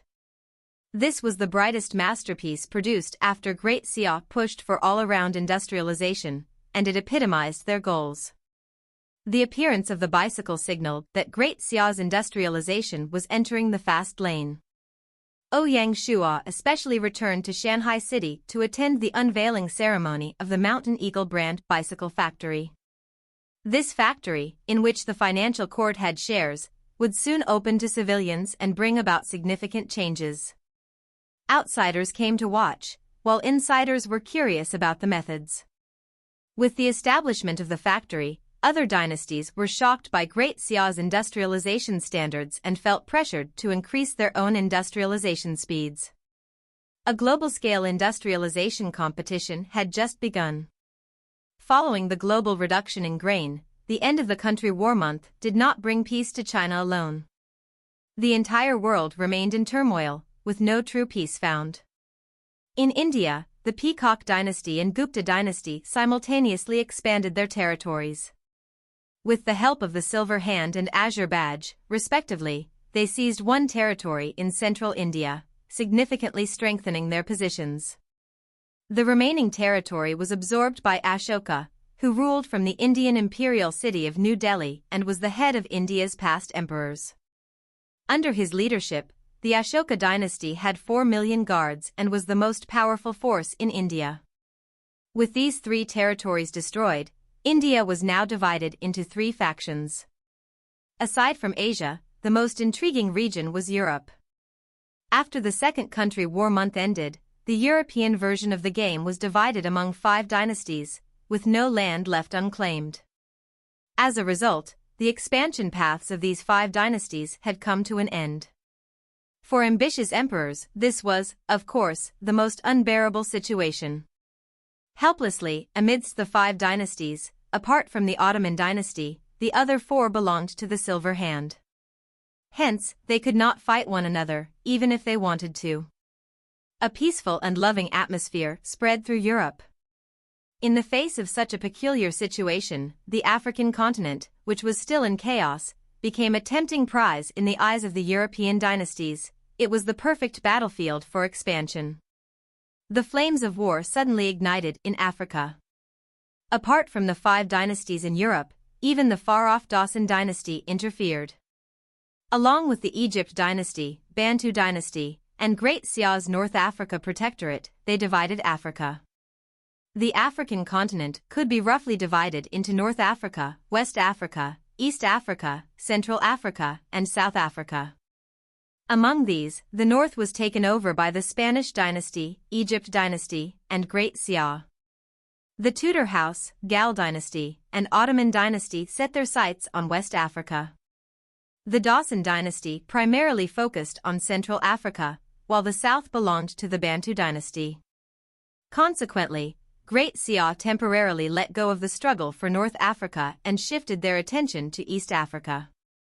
Even in East Africa, Great Xia was not the only interested party. The Arab Empire, Persian Empire, and even the Gupta dynasty showed a deep interest in East Africa. However, as the nation war month had just concluded, all parties held back and did not act immediately. After the various countries assimilated their nation war month rewards, the flames of war would rise in Africa. And once the 5 parts of Africa received their new masters, global chaos would ensue. The African continent would serve as the grand stage where Great Xia faces off against the 2 giants, the Silver Hand and the Azure Badge. Due to this, Ouyang Shua felt compelled to quickly unify China before turning his focus to the African continent to engage with the 2 organizations. Apart from Africa, South America was also far from peaceful. Although the Indian Empire was the largest in South America, it was not strong enough to dominate the entire region. Other territories existed in the north, east, and south of South America. Without external interference, the Indian Empire would eventually unify the continent. However, with the global territories divided and claimed, dynasties finally began to turn their attention to the South American continent. The first to act was the Dawson dynasty. Immediately after the country war month ended, the Dawson dynasty showed strong invasive intentions. They moved east across the Atlantic to Central Africa and headed south through the Panama Canal to attack the northern part of South America, competing for resources with the Indian Empire. Even Europe's House of Tudors, the Ottoman dynasty, and the Spanish dynasty showed interest in South America, particularly the Spanish dynasty, which had historical ties to the continent after colonizing and overthrowing the Inca Empire. Spain had some influence in South America. The Great Xia did not plan to intervene in the South American conflict due to its distance and strategic incompatibility. Their only involvement was maintaining trade with the Indian Empire. During this period, Ouyang Shua instructed the Pacific Squadron to gather information about the mysterious Mu continent. Unfortunately, they had no success. The absence of the Mu continent continued to frustrate Ouyang Shua, as he was eager to discover its hidden treasures. Amid the excitement and tension, the 9th month arrived. On the first day of the 9th month, under the urgency of the Great Ming dynasty, the Great Zhou King's legion finally set off, teleporting directly from Handan City. The Battle of Jiangnan was about to reach its most critical moment. Handan City, at the Imperial City's southern city wall. Watching the Qing Legion Corps gradually disappearing into the teleportation formation, Chen let out an indiscernible smile. If the Qing Legion Corps go south, they might face the strong attacks of the Great Xia army and might not be able to hold on. Once Xiangba requests aid from the Imperial Court will completely take control of Jiangnan province. Chen's plans were indeed intricate. The reason why Chen delayed the return of the Qing Legion Corps was not only to take advantage of the Ming dynasty troops, in fact, it was also to give the Qing Legion Corps a blow, achieving a goal that he could not tell others. Overthrowing Xiangba was something only Chen could do in the entire Great Zhou. Xiangba, you have ultimately lost to me. Chen's heart was brimming with elation. Since the founding of the Great Zhou dynasty, and Chen's ascension to the throne, he had held an absolute advantage in his conflict with Xiangba and others, a dominance supported by reason. On this day, Chen would transform this dominance into tangible power. I've long awaited the taste of victory. At this moment, Chen was intoxicated with his triumph. Ever since Ouyang Shua's emergence, Chen rarely experienced the satisfaction of defeating his enemies one by one. Apart from the Qing Legion Corps, the Pillar Sun and Blood Red Legion Corps left Handan City after suffering significant damage. The Pillar Sun Legion Corps moved directly south and entered Ludong Province, replenishing their ranks as quickly as possible. The Blood Red Legion Corps, on the other hand, teleported directly to Blood Red City and proceeded to advance toward Wannan Province, reducing the distance of their journey. As for the handover of Donghai Province, they had to wait for the Blood Red Legion to leave. On the 19th month, first day, in the morning, the Qing Legion Corps returned to Qing City. The 300,000 troops did not remain in the city but, under Wuqi's instructions, set up camp outside. It appeared they were prepared to replace the Ming army and take over the defense of the Jiangnan border. In the afternoon, Wu Marquis and the Jiangnan provincial governor, Xiang Ba, specially invited Su De, Chang Yuchen, and others for a meeting in the city to discuss how to achieve an orderly and complete takeover amidst the aggressive attacks of the Great Xia army. Su De and the other generals graciously accepted the matter. In recent weeks, the Great Xia's offensive had raged like a fire, leveraging their familiarity with the border defenses to capture cities. Lately, their two wings had begun to besiege the border cities, shrinking the defensive space. 4 out of the 15 cities had already fallen, and if this continued, Su De's goal of training his troops would be achieved, albeit with heavy casualties. They had waited with great difficulty for the Qing Legion Corps to return, so Su De was naturally pleased. Concerning how the Qing Legion Corps would defend against the Great Xia's attacks after taking over was outside of his purview. At 3 p.m., Su De and Chang Yuchen entered the city. With the return of the Qing Legion Corps, the previously dejected Qing city instantly buzzed with renewed energy. The civilians had immense confidence in the Qing Legion Corps and its divine General Wuqi, which was no surprise. In recent years, under Wuqi's leadership, Jiangnan province had remained unshaken, free from any incursions by the Great Xia Tiger Legion Corps. Hence, even when Great Xia initiated the attack, the people of Jiangnan still believed in their army. Su De, walking through the streets, was deep in thought. At the gate of the provincial governor's office, Xiang Ba was warmly received. He discussed the details with Wuqi. Given the long border and special circumstances, the meeting lasted for 3 hours. In the end, Xiang Ba smiled and said, "The Ming dynasty's army is righteous, defending the Jiangnan border for so long. On behalf of the Jiangnan people, I thank you. It's late, and we have prepared some wine. I hope you can all join me." "Thank you, Marquis." Su De nodded. He had no reason to reject the invitation. Following the plan discussed in the afternoon, the two armies would swap control of the city, starting from tomorrow. Thinking about being able to return to Jianya soon, the weight that had hung over Su De's heart lifted slightly. Who knew that an abrupt change was about to occur? The scheme was old but exceedingly practical. Just as both sides were enjoying their drinks, Xiang Ba smashed his glass as a signal, and a group of armored men rushed in, swiftly taking down Su De and Chang Yuchen.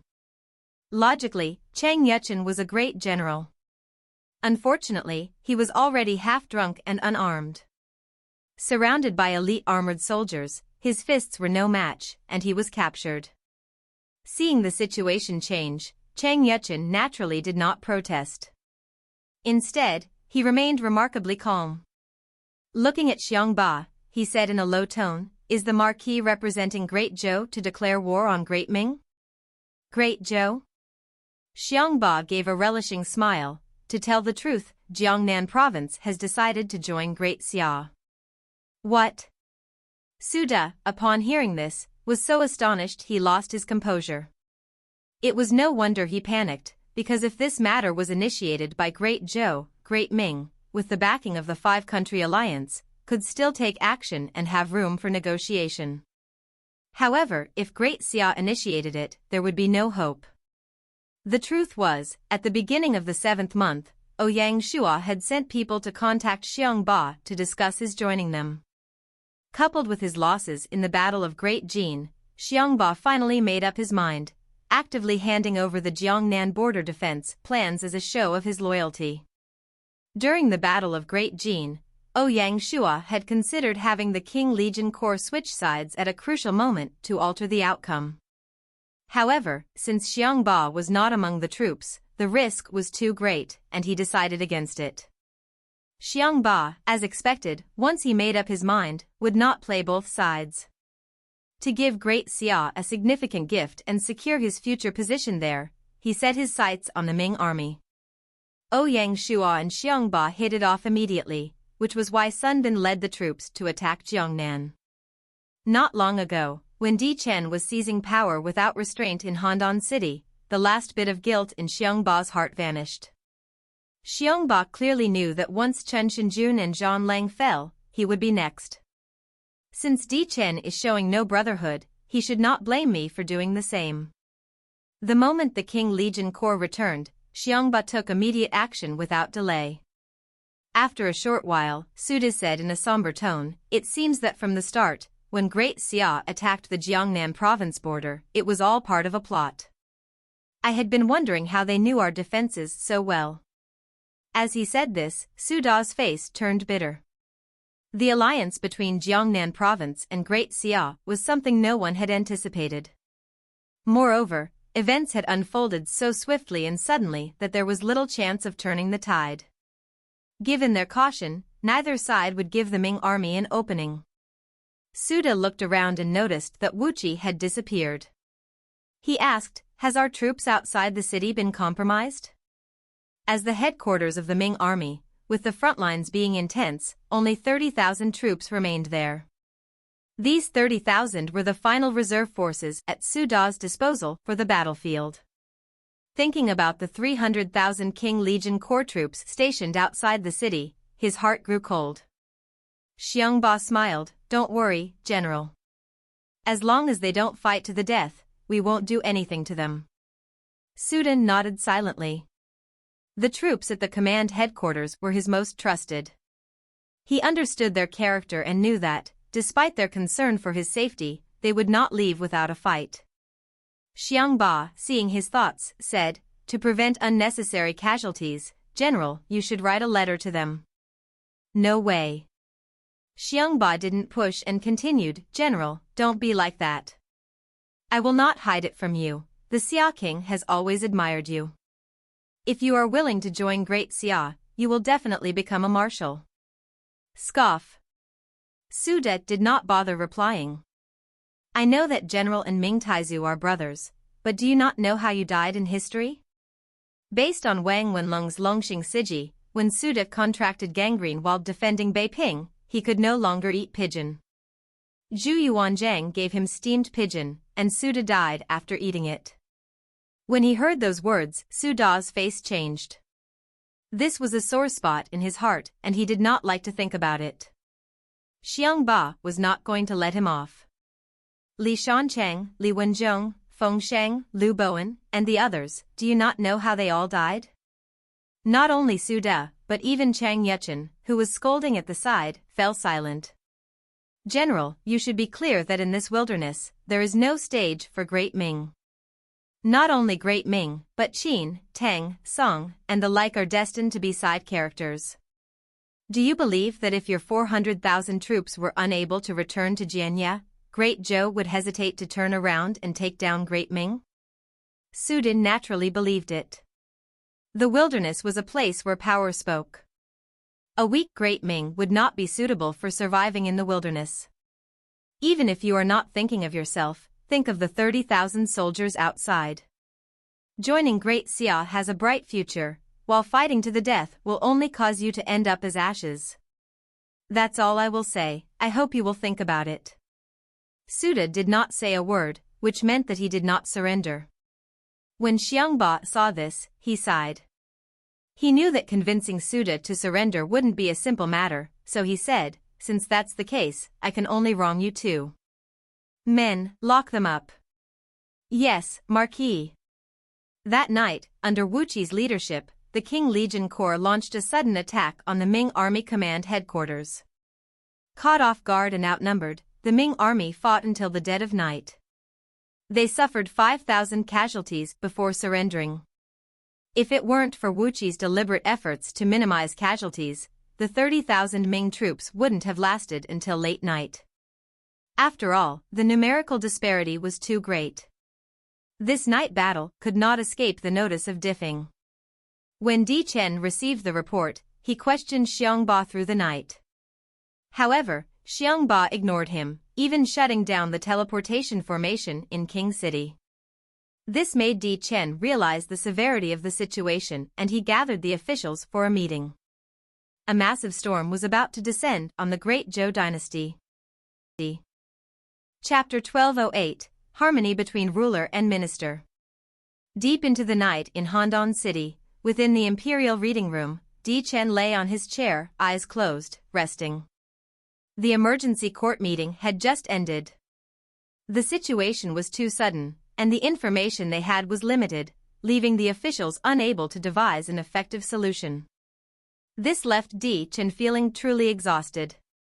The only certainty now was that Xiangba had betrayed Great Zhou.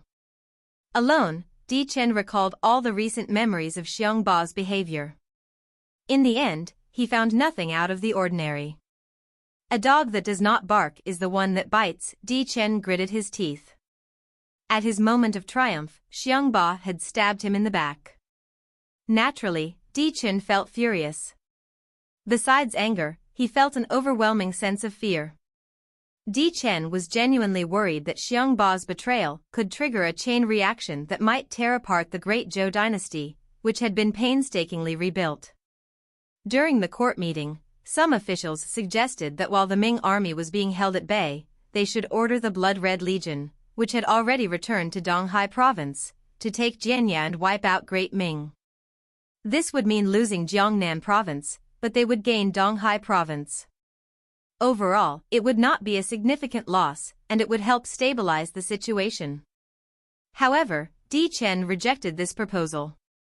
It wasn't that Chen was being merciful or unwilling to act against his allies, rather, he was concerned about Zhan Lang.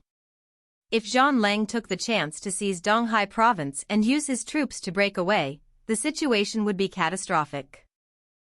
Chen was never able to truly get close to Zhan Lang. I cannot help but worry. Among the original leaders of the Yanhuang alliance, Zhan Lang was the one who stayed out of the faction battles, serving as a peacebroker for all sides. The more he did this, the more Chen worried. Chen could see through Shapujuan, Chen Shenjun, and the others, but not Zhan Lang. This person was too deeply hidden and incredibly low profile. He seemed like someone without desires or ambitions. When Chen took away their power, Zhan Lang was the first to step up and accept his fate. From Chen's perspective, this was truly unusual. Moreover, among the few of them, Zhan Lang was the closest to Ouyang Shua. When Great Xia was established, Zhan Lang was the one who represented the Yanhuang alliance to congratulate him. How could Chen trust him? Although he was highly wary of Zhan Lang, he could not voice his concerns during the court meeting.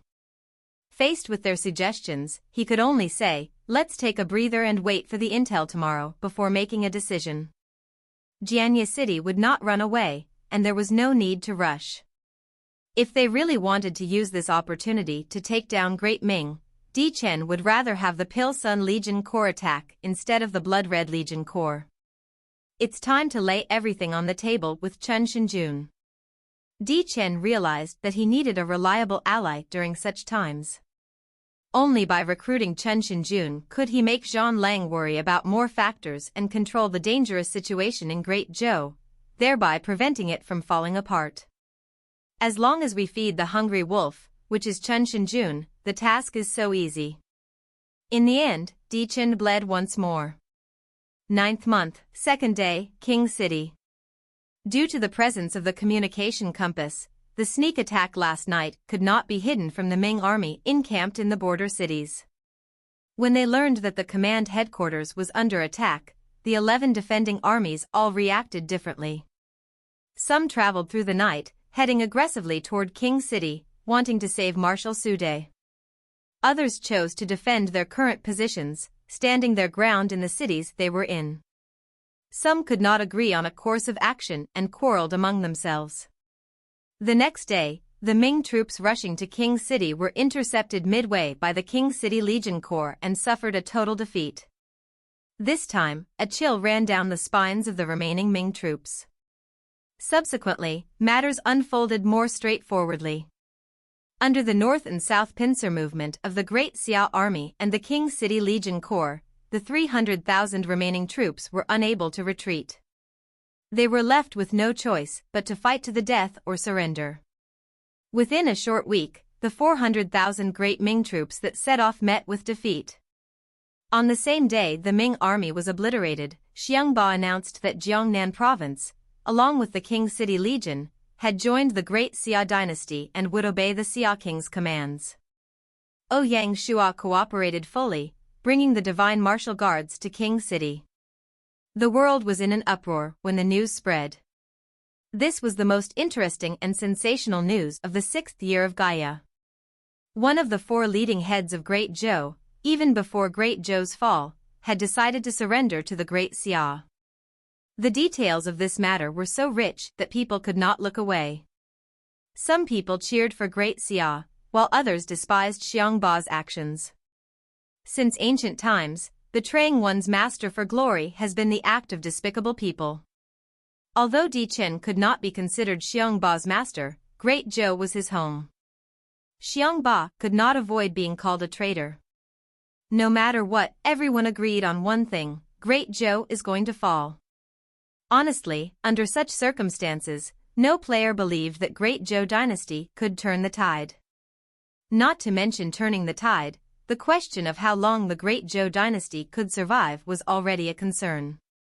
The cheers for Great Xia to unify China grew stronger and more evident. Dark, ominous clouds covered the sky, hanging over the Great Zhou dynasty. On the 9th day of the 9th month, in Qing City. Upon learning that Ouyang Shua was arriving, Xiongba led all the officials from Jiangnan province to wait for him in the square. At 9 a.m., Ouyang Shua, accompanied by the divine martial guards, emerged from the teleportation formation. "Greetings, my king."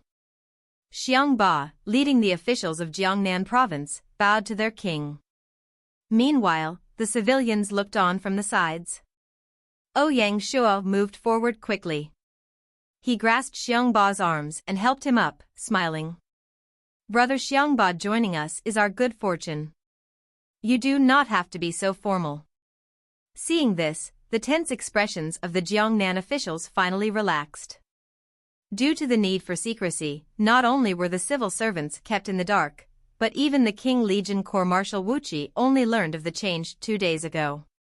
Suddenly changing sides and not having everything sorted out was only natural. Luckily, Xiongba's family was deeply rooted in Jiangnan, so not much chaos ensued. Seeing that the Xia king treated their marquis so well and even called him brother, the Jiangnan officials felt much better. Some of them even thought to themselves that joining Great Xia might not be such a bad idea. Ouyang Shua showed closeness, but Xiongba did not dare to overstep his boundaries. To be honest, if it weren't for the special circumstances, a Jiangnan province would not mean much to the current Great Xia dynasty. For Xiongba's family to stand out in Great Xia, their capital was not enough. Given this situation, if Xiongba did not know his place, his position in Great Xia would be truly awkward in the future. "I do not dare to accept the king's good grace," he said, turning around. "Let me introduce you to the officials of Jiangnan province." Ouyang Shua nodded, swiftly changing the topic. After the simple welcoming ceremony, Ouyang Shua was led to the provincial governor's office. The moment he sat down, Xiongba took the initiative to say, "My king, please allow me to step down from my position as Jiangnan provincial governor." Ouyang Shua's eyes froze. He did not expect Xiongba to understand his place so well. Naturally, Ouyang Shua did not like to be false and pretend to dissuade him from resigning. Ouyang Shua smiled, "Since that's the case, I will appoint you as the chief secretary of the administrative mentor court. Before the new provincial governor arrives, you will assist with the administrative and military matters of Jiangnan. Once you return to the capital city, you will assume your new role." "Yes, my king." Xiongba knew that among the Great Xia officials, the chief secretary role was a primary grade 3 position, similar to that of a provincial governor. This meant that his standing in Great Xia was not any lower. After settling this crucial matter, the two spent the rest of the day discussing future arrangements for Jiangnan province. The next morning, with Xiongba's accompaniment, Ouyang Shua toured the counties and prefectures of Jiangnan province, showcasing the harmony between ruler and minister to reassure the people of Jiangnan. As Ouyang Shuat toured Jiangnan, an intriguing incident occurred. The Blood Red Legion Corps, which had appeared in Donghai Province, did not follow the imperial court's orders to move toward Wannan Province. Instead, the legion remained in Blood Red City. Zhan Lang's actions sparked much speculation. Some believed that Zhan Lang intended to use the opportunity to dismantle Great Ming, while others thought he was following Xiongba's lead to join Great Xia. Still, some speculated that he was trying to negotiate with Chen to secure more power. No one knew Zhan Lang's true intentions. When asked, Blood Red Legion Corps Marshal Xia Xian firmly stated, "The army is exhausted from war and needs rest." The soldiers also miss their families. They will remain in Blood Red City for a period of time. Despite Xia Xian's earnest assurances, few believed him, leaving Chen in a difficult position. He could not force Zhan Lang to lead them away, nor could he chide him for being a traitor, as that would only push him toward Great Xia. Amidst all this, Chen contacted Zhan Lang, making numerous promises to bind him tightly to the war chariot of the Great Zhou dynasty. Chen also promised that after they defeated Great Ming, Zhan Lang would continue to serve as the governor of Donghai Province. However, no matter what promises Chen made, Zhan Lang remained silent, neither agreeing nor disagreeing. The matter ended in a stalemate. 9th month, 15th day, in Qing City. As Chen was persuading Zhan Lang, Ouyang Shuo was plotting for Wannan Province. The battle at the Jiangnan border had just concluded, with the 400,000 Ming troops either perishing in battle or surrendering. A total of 350,000 surrendered, coincidentally forming a legion corps. With the Tiger, Shangjiang, and Qing Legion Corps, Great Xia had a formidable number of troops in the southeast. Moreover, the current Wannan province lacked any Great Zhou troops. If Great Xia launched an attack now, Chen would not dare to send troops to defend and would likely give up. Even countries like Qin, Tang, and Song would be hesitant to send reinforcements, as Wannan province lacked a teleportation formation. After their discussion, they decided to have the Xinjiang Legion Corps transport the 350,000 Ming prisoners back to Jiangchuan province to await reorganization by the Privy Court. The Xinjiang Legion Corps would return to Jiangchuan province to monitor Great Song. The Tiger Legion Corps would be stationed in Jiangnan province, while the Qing Legion Corps would lead this mission. Xiongba, already facing numerous rumors and insults for joining Great Xia, would be placed in an even more awkward position if the Qing Legion Corps were allowed to capture Wannan province. Unexpectedly, Xiongba advocated for the Qing Legion Corps to attack, stating, after all, Jiangnan province was once under Great Zhou, and many officials there still served the Great Zhou Imperial Court. They retained some influence in Jiangnan province. On the surface, the province remains calm because of the army's presence, but they do not dare to act. In truth, there are many hidden currents, and with defying spies fanning the flames, it is really messy. Taking this opportunity to use the Qing Legion Corps to take down Wannan can allow the king to use the Tiger Legion Corps to intimidate the masses and reorganize the Jiangnan official field, making them truly merge into the imperial court. When Ouyang Shuo heard this, he looked deeply at Xiongba and said, "Let's follow your plan." Xiongba had two reasons for doing this. First, allowing the Qing Legion Corps to take down Wannan province would strengthen the influence of Xiongba's family in Great Xia. Second, he would entirely let go of Jiangnan province, which would put Ouyang Shuo at ease. Dealing with such a smart person, even Ouyang Shuo needed to be highly alert. Although the two of them appeared harmonious in front of the Jiangnan people, their true relationship had just begun. There was still a long road ahead for Xiongba to win Ouyang Shuo's trust. Accepting Jiangnan province was a symbolic matter for Great Xia. Jiangnan province itself was not really important. However, the Xiongba family, which previously ruled Jiangnan province, was a top aristocratic family in China and a power that did not align with Ouyang Shuo. How to integrate the Xiongba family was a new test for Ouyang Shua. Since the rise of Great Xia, they had relied on historical talents and commoners to rule the world. At its current scale, they naturally had the ability to accept aristocratic families like the Xiangbas. They would form the new nobles of Great Xia alongside the Baihua, Cui, Song, and other families. The next morning, the Qing Legion Corps set off from Qing City and headed toward Wannan Province. The moment the news broke, the people of China were in an uproar. No one had expected Xiongba to betray his master to such an extent, switching sides to Great Xia before leading troops to attack his former home, sparking extensive debate. However, Xiongba was unfazed. Apart from the Qing Legion Corps' attack, there would still be other troops supporting the campaign. Great Jin's Blazing Legion Corps would move from the north towards the western border to deter Great Jin, while Li Mu would lead the Eagle Legion Corps to pressure Great Tang. The Xiangjiang Legion Corps, which had just returned home, would threaten Great Song. Han Xian would personally command the Leopard Legion Corps to monitor Ludong Province. As for Jingdu Province, the Beijiang Legion Corps led by Yu Fei would be responsible for overseeing it. Great Xia was now holding the so-called Five-Country Alliance by the throat. This time, however, the Blood Red Legion Corps could not proceed toward Wannan Province to wade into these murky waters.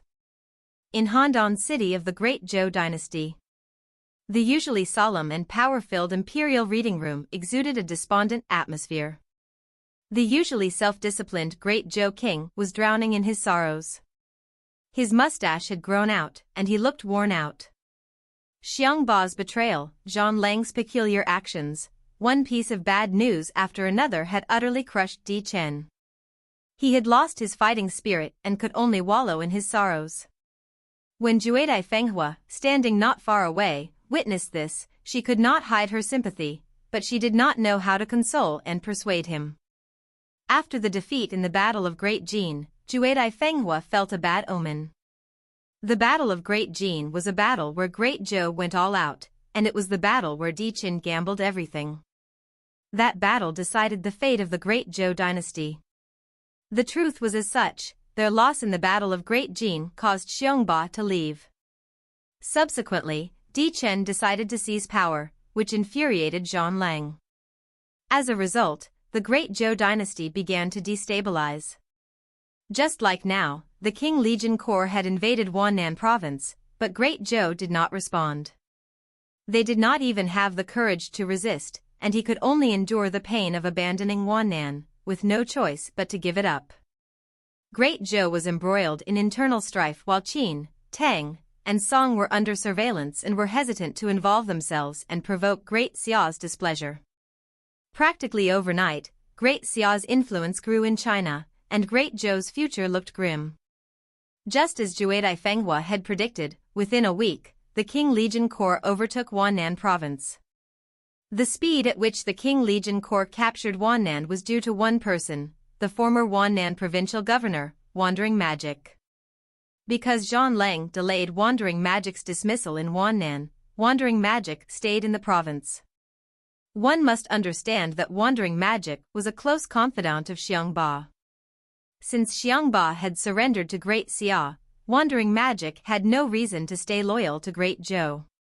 Fortunately, Xiongba stepped in to pacify him, which was why Wandering Magic temporarily remained in seclusion. Although Chen had stripped Wandering Magic of his position, as soon as Wandering Magic learned that the Qing Legion Corps was invading, he leveraged the networks and resources he had built up over the years. After he hid himself, he built bridges for the King's Legion Corps and led them to besiege and occupy the land. Everywhere they went, the prefectures and counties surrendered, they faced virtually no resistance. After taking down Wannan Province, Zhongyuan Province was no longer isolated and was connected to the dynasty. Along with the end of the Wannan conflict, it seemed that the China region was about to enter a time of peace, and people quietly anticipated the coming months. However, a series of events unfolded that shocked the entire China region. On the 25th day of the 9th month, the Blood Red Legion Corps captured Jianya, and the Great Ming dynasty was eradicated. The moment Jianye City's defenses were breached, the ruler of a generation, Zhu Yuanzhang, took his own life to safeguard the honor and dignity of an emperor. Li Shancheng, Li Wenzhong, Tang He, and others joined Zhan Lang. After the fall of Great Ming, Zhan Lang declared himself as the Donghai provincial governor. He did not rebel against Great Zhou but also did not heed the commands of the Great Zhou dynasty, instead carving out his own dominion. Chen was powerless to stop him and could only allow him to act as he pleased. The day following the downfall of Great Ming, Feng Qiuhuang proclaimed that Great Jin would formally submit to Great Xia. Upon Great Jin's submission, Feng Qiuhuang was bestowed the title of Duchess, just like Mulan Yu and Bai Hua, making her the third highest-ranking duchess in Great Xia. Even Xiang Ba was only granted the title of second-class marquis. On the 28th day of the 9th month, Sui Wendi declared that Great Sui would formally submit to Great Xia.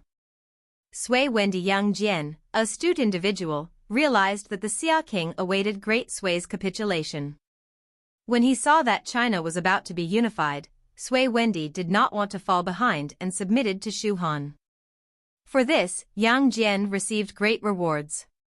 Xia King Ouyang Shua issued a decree, granting Yang Jian the title of Sui King. He became the second king under Great Xia. Previously, when the Dali countries submitted, their king was only given the title of second-class marquis.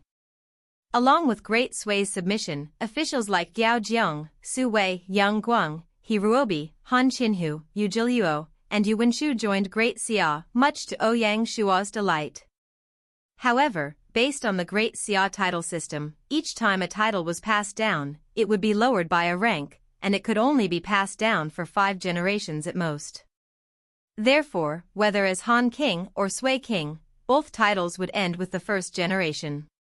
Along with Great Sui's submission, 500,000 Great Sui guards joined Great Xia. Together with the 350,000-strong Great Jin army, this made everyone fear Great Xia's military might.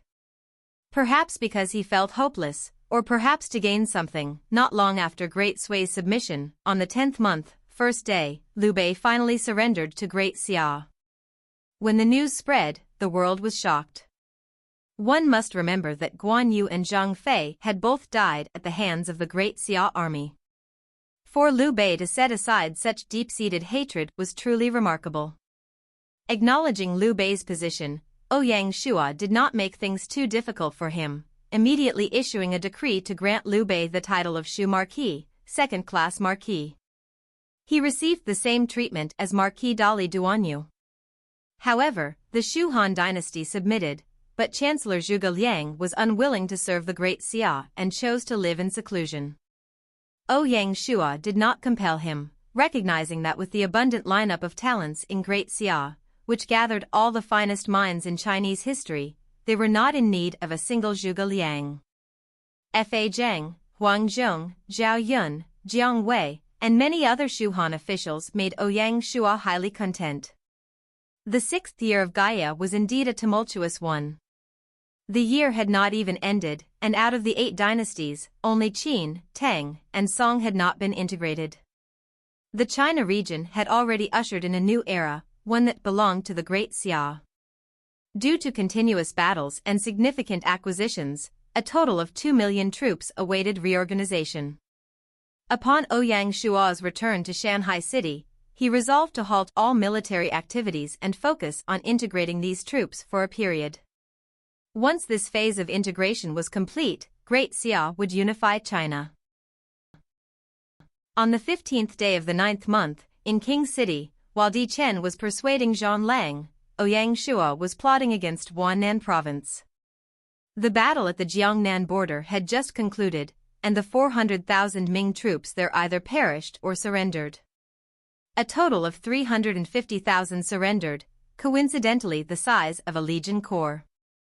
Along with the Tiger, Shangjiang, and King Legion Corps, Great Xia had a formidable presence in the southeast. Moreover, there were no Great Zhou troops in the current Wannan province. If Great Xia launched an attack now, Chen would not dare to send troops to defend and would have to surrender.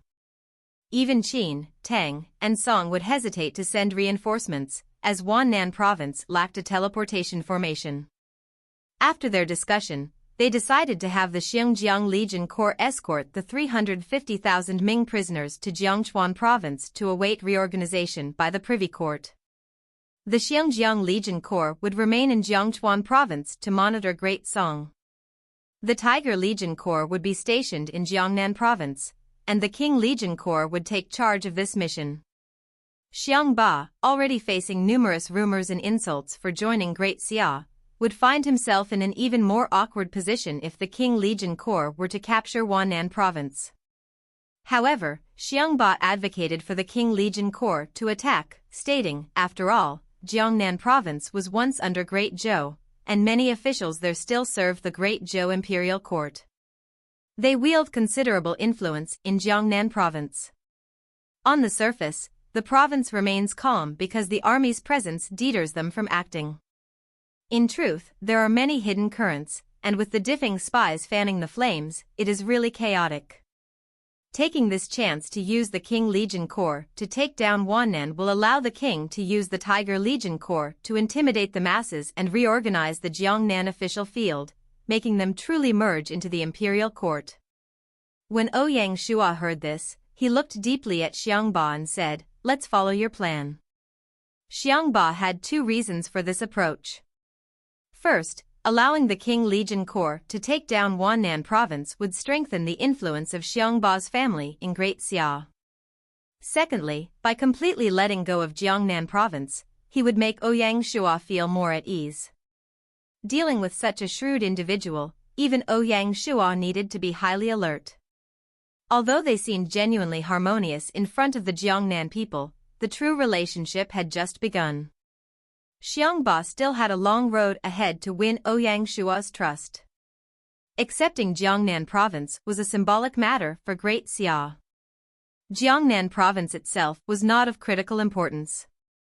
However, the Xiang Ba family, which previously ruled Jiangnan, was a top aristocratic family in China and a power that did not align with Ouyang Shua's vision. How to integrate the Xiang Ba family was a new challenge for Ouyang Shua. Since the rise of Great Xia, they had relied on historical talents and commoners to rule the world. At its current scale, they naturally had the ability to accept aristocratic families like the Xiang Ba. These families would form the new nobility of Great Xia, alongside the Baihua, Cui, Song, and others. The next morning, the Qing Legion Corps set off from Qing City and headed toward Wannan province. The moment the news spread, the people of China were in an uproar. No one had expected Xiang Ba to betray his master so profoundly, changing sides to Great Xia before leading troops to attack his former home, which sparked widespread discussion. However, Xiang Ba remained unmoved. Besides the Qing Legion Corps, other troops would also provide support. Great Jin's Blazing Legion Corps would move from the north toward the western border to deter Great Jin, while Li Mu would lead the Eagle Legion Corps to threaten Great Tang. The Xiangjiang Legion Corps, having just returned home, would threaten Great Song. Han Xian would personally move the Leopard Legion Corps to monitor Ludong Province. As for Jingdu Province, the Beijiang Legion Corps led by Yu Fei would be responsible for monitoring there. Great Xia was holding the so-called Five-Country Alliance by the neck. This time, the Blood-Red Legion Corps could not proceed toward Wannan province to step into these murky waters so murky. In Great Zhou dynasty, Handan City, the usually solemn and powerful imperial reading room exuded a despondent aura. The always self-disciplined Great Zhou king was now drowning in sorrow. His mustache had grown out, and he appeared truly disheveled.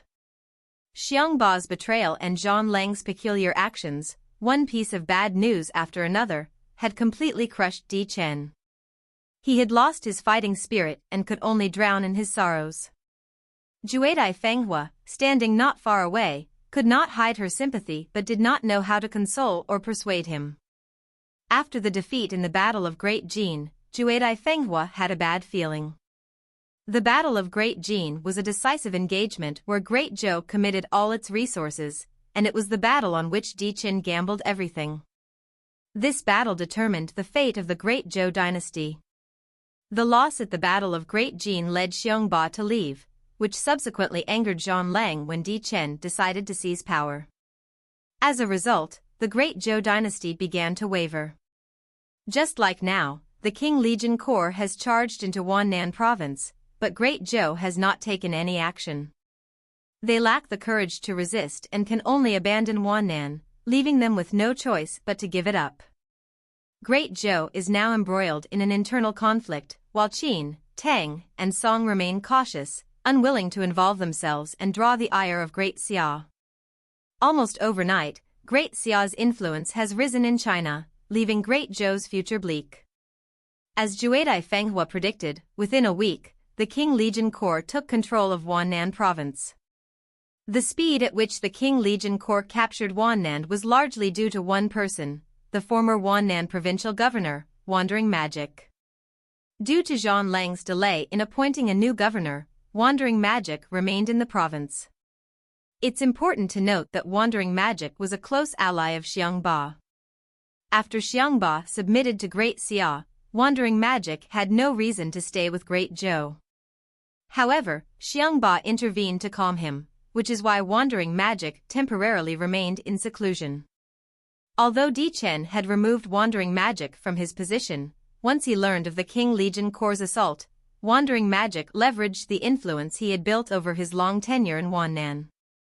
After he hid himself, he built bridges for the King's Legion Corps and led them to besiege and occupy the land. Everywhere they went, the prefectures and counties surrendered. They faced virtually no resistance. After taking down Wannan province, Zhongyuan province was no longer isolated and was connected to the dynasty. Along with the end of the Wannan conflict, it seemed that the China region was about to enter a time of peace, and people quietly anticipated the coming months. However, a series of events unfolded that shocked the entire China region. On the 25th day of the 9th month, the Blood-Red Legion Corps captured Jianya, and the Great Ming dynasty was eradicated.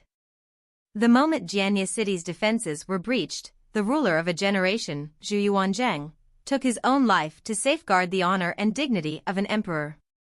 Li Shancheng, Li Wenzhong, Tang He, and others joined Zhan Lang.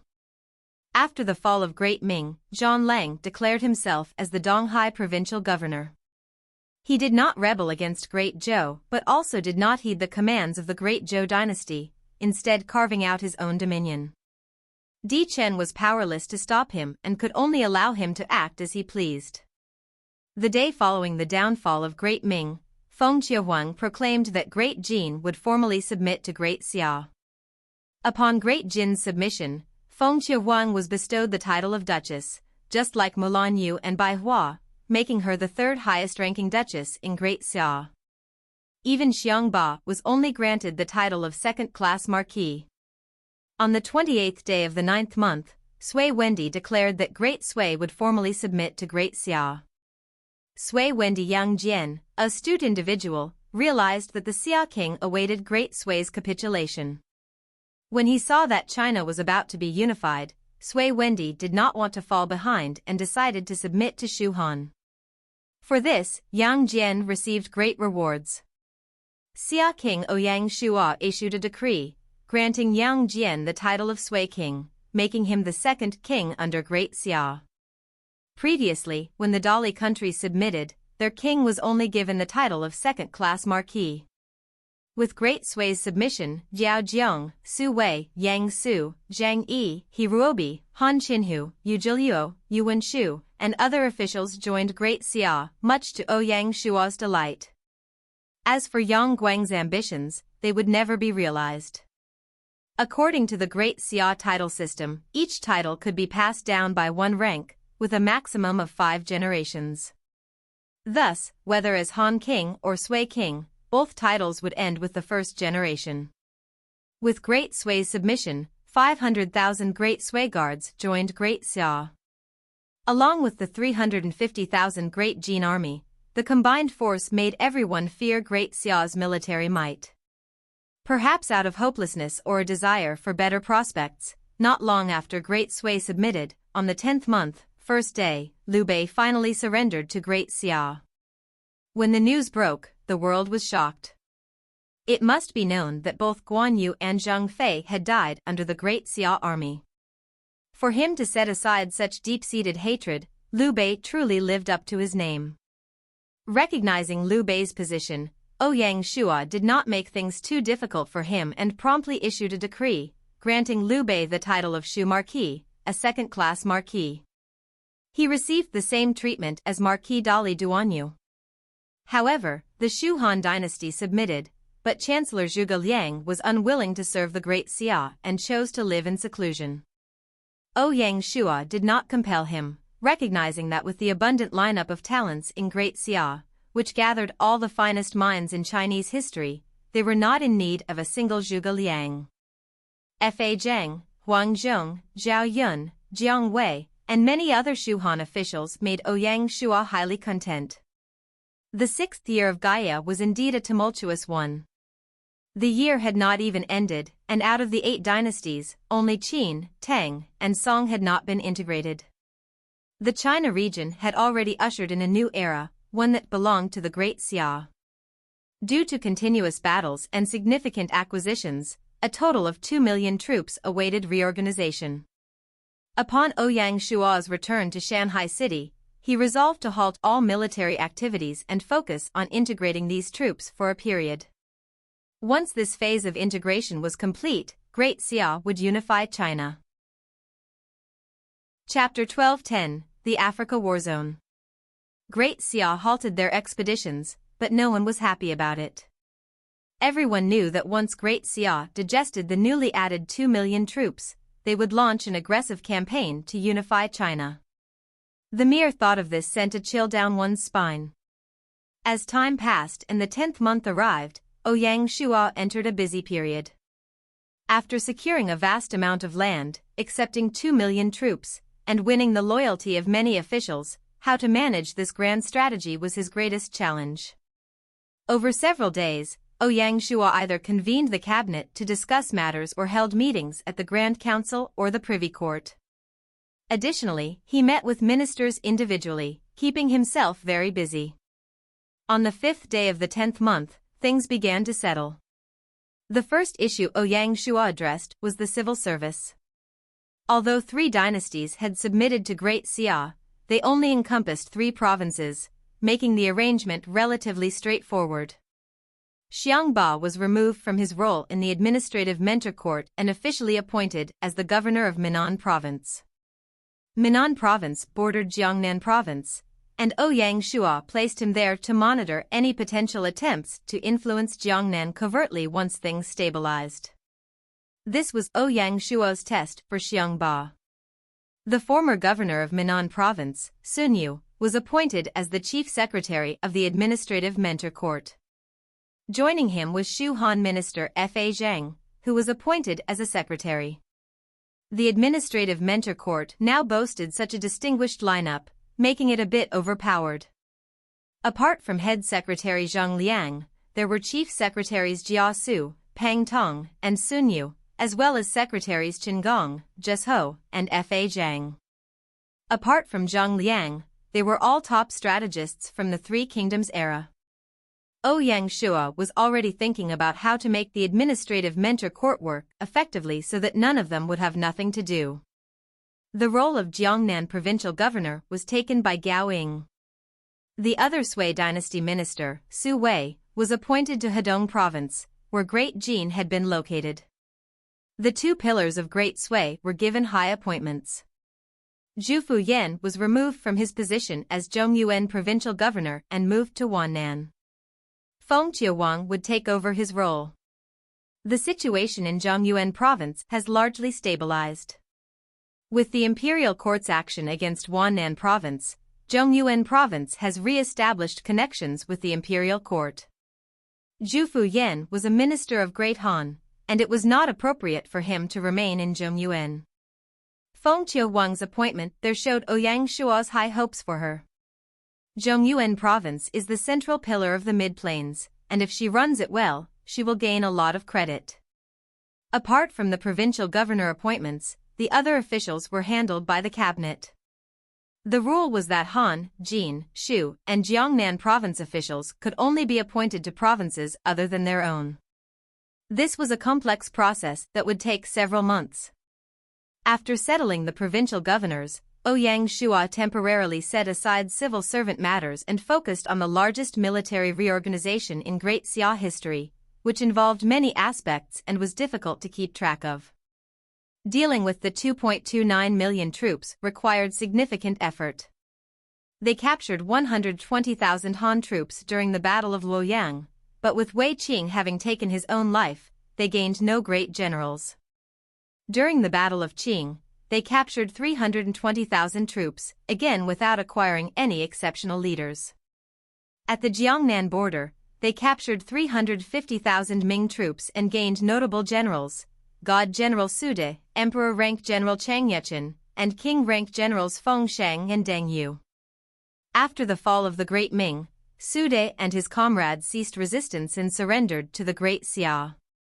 With the submission of Jiangnan province, they obtained 300,000 Qing Legion Corps troops and another God General, Wu Qi. The submission of the Great Jin brought them an additional 340,000 troops from the Guards and Blazing Legion Corps, along with General Guozi, Meng Tian, Ran Min, Wang He, and Zhou Bo. The submission of the Great Sui saw them take 500,000 Great Sui Guards, along with notable figures like Yang Su, Han Qinhu, Yu Jilai, and He Ruobi. With the submission of the 360,000 Shu Han troops from the Shu Han Empire, they captured 360,000 Shu Ed guards, along with key figures like Huang Zhong, Zhao Yun, and Shang Wei. However, maintaining such a large army is impractical, and even with the wealth of Great Xia, they could not support such a massive military expenditure. Additionally, out of the 2.29 million troops, 1.615 million, or 72% of the total, were dedicated to guarding the imperial city and were drawn from the Han, Qing, Ming, Sui, and Shu H. To manage the numbers, they had to reduce the size of their forces, as maintaining a force of this magnitude was not feasible, even with great financial resources.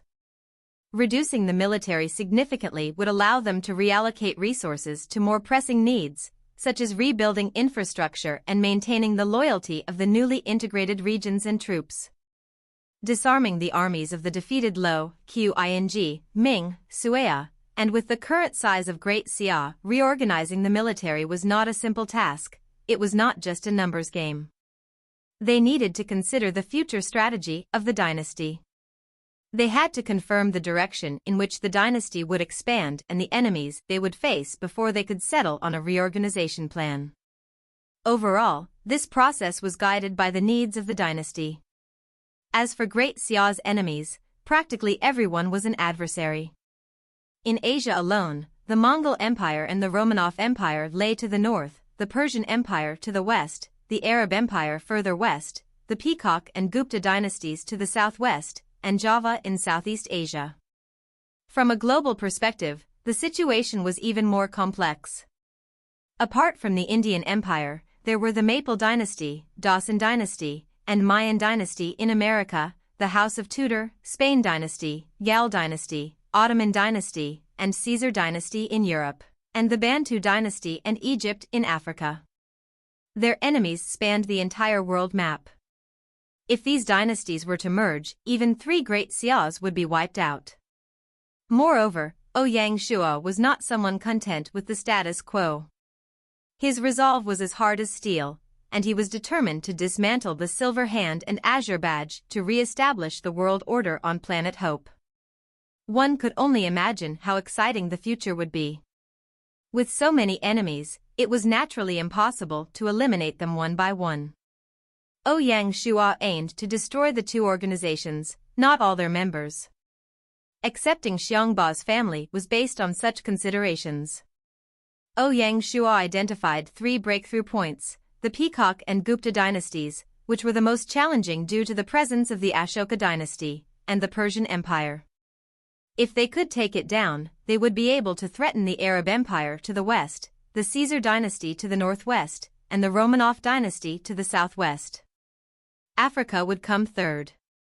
In the next 1 to 2 years, the African continent would be the focus of the entire world and the front line of Great Xia's battle against the Silver Hand and Azure Badge. Of these 3 points, Africa needed the most strengthening. Great Xia only had the West Africa and East Africa Legion Corps in the North Africa Protectorate. Not only could they not take down East Africa in the future, but they also could not control it now. East Africa comprised 13 countries, occupying 12% of Africa, with over 10 million players. If Great Xia wanted to take down East Africa, they would need nearly 1 million troops. Therefore, the first step in the military reorganization targeted Africa. Ouyang Shua decided to establish the fourth warzone, the Africa Warzone. Additionally, they would form the Africa Warzone headquarters to manage all African war matters. The first target would be to take down East Africa within a year. To achieve this, the Imperial Court decided to add 2 Legion Corps to the Africa Warzone, the Wolf and North Africa Legion Corps. The Wolf Legion Corps was a combat Legion Corps, while the North Africa Legion Corps was a border defense Legion Corps. As Great Xia's territory expanded, Ouyang Shua had to break the military title hierarchy, adding the wolf after the dragon, tiger, eagle, leopard, and bear. For this, Ouyang Shua decided to disband the Household Legion Corps for 2 reasons. First, the Household Legion Corps was planned to be the first pure firearm Legion Corps, but since Gaia had greatly increased the combat strength of soldiers, the coexistence of firearms and cold weapons became the norm in the army. As such, a pure firearm Legion Corps seemed truly weak and useless. Secondly, when they designed the Household Legion Corps, it was to strengthen the troops under his direct command, in case they were weaker internally compared to externally. However, as the Great Xia's territory expanded, the scale of the army, especially the border defense troops, quickly grew. No matter how many troops Ouyang Shua added to his direct command, he could not prevent this situation from continuing. The only solution would be to reasonably restrict the war zones. Furthermore, as the territory size increased, the Guards Legion Corps would be like firefighters, teleporting here and there. This would use up a lot of finances and efforts, making it an unviable option. Instead, why not strengthen the construction of war zones and defend each strategic direction? This would reduce the need for the Guards Legion Corps to intervene, giving the war zones a long-term plan. Due to this, Ouyang Shua decided to cancel the Household Legion Corps. After all, before this, the only legion in the corps was already split into various warfighting legions. Canceling the Legion Corps title was merely a systemic change that did not bring any losses. With the removal of the Household Legion Corps, Zhou Zongtong, Zhang Guofan, and Oda Nobunaga were freed up for reorganization. Ouyang Shua selected Meng Tian to be the marshal of the Wolf Legion Corps. Since Meng Tian, Shirdakai, and Di Qing were not top combat generals, Ouyang Shua chose the Ming Dynasty General Chang Yuchen to be the marshal of the North Africa Legion Corps to complement them. Zhao Yun and Ida Nobunaga were assigned to the Wolf Legion Corps, while Hiruobi and Wang He joined the North Africa Legion Corps. With that, the Africa Warzone had Chang Yuchen, Oda Nobunaga, and Shirdakai, who were familiar with firearms. This arrangement was due to the predicted future global war. The European and American dynasties were well versed in firearms, so the Africa Warzone could not start at a deficit. As the Africa Warzone was far from the dynasty's center, many strategies needed to be decided by the headquarters. Therefore, Ouyang Shua decided to assign them a Warzone commander and advisor. The Warzone commander would not take on the role of the Legion Corps Marshal, while the advisor would be a full-time advisor. The Africa Warzone advisor was the administrative mentor court chief secretary and top-tier strategist, Peng Tong. However, the choice of Warzone commander surprised everyone. The commander of the Africa Warzone was none other than the current Southwest Warzone commander, Baichi. Not only was Baichi removed from his position as Southwest Warzone commander, but he was also relieved of his duties as marshal of the Dragon Legion Corps. The Warzone headquarters would be built and planned by both the Privy Court and the Grand Council. On the surface, it appeared as though Baichi was being transferred from the strong and powerful Southwest Warzone to the dilapidated Africa Warzone. Additionally, being moved away from the Dragon Legion Corps seemed like a demotion. However, considering the strategic importance of the Africa Warzone in the future, no one would view it that way. The Africa Warzone would serve as the main battlefield of the dynasty for some time and would be where many critical military affairs would take place. The situation there was extremely chaotic and complex, so Ouyang Shua needed a general he could trust. Some suggested that Wu Qi should be appointed as the Africa Warzone commander, but Ouyang Shua rejected this proposal for two reasons. First, Wu Qi had only recently submitted to Great Xia and had not yet earned Ouyang Shua's trust. Placing him in the Africa Warzone, so far from the core of the dynasty, was a cause for concern. The further a general was from the heart of the territory, the more trust Ouyang Shua needed to have in them. Secondly, many new generals who had joined Great Xia were appointed to the Wolf and North Africa Legion Corps. If Wu Qi were to take charge of the Africa Warzone, the new generals might instinctively ally with him to gain strength, which would not be conducive to the Imperial Court's control of the Warzone. Due to these considerations, Ouyang Shua chose Baiqi over Wu Qi. Of course, Wu Qi's ability was undeniable. Even among all the god generals, he ranked among the top. For this reason, Ouyang Shua appointed him to take over the Southwest Warzone and bestowed upon him the title of Great General. The Southwest Warzone was already stabilized. After Wu Qi's appointment, he would not be able to cause much trouble or form factions. He could only merge into the Great Xia system and have nothing to do with the Xiongba family. Initially, when Xiongba led Jiangnan province to betray Great Zhou, Wu Qi did not object and led the troops to follow his orders.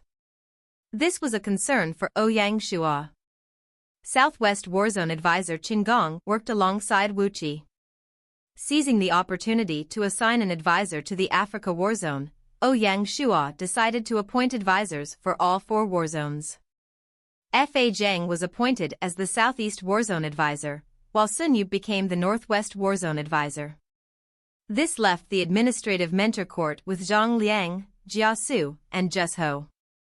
Among them, Zhang Liang strategized for the country, Jia Su for the army, and Zhou served as a helper to both. They complemented each other well. Baiqi's position as the Dragon Legion Corps Marshal was assumed by the Grade 2 Nanzhong General, Zhang Han, who was previously the Southwest Halua Legion Corps Marshal.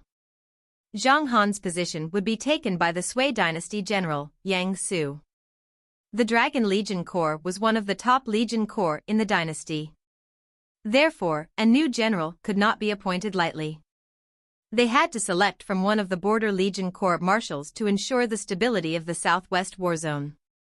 Out of all the Border Legion Corps marshals, Zhang Han was among the top presences and also came from Qing country, like Baiqi. It was easy for him to calm down the Dragon Legion Corps, and the change would likely not cause much disorder. As for Yang Su, who assumed the role of the Halua Legion Corps Marshal, he was no ordinary figure either.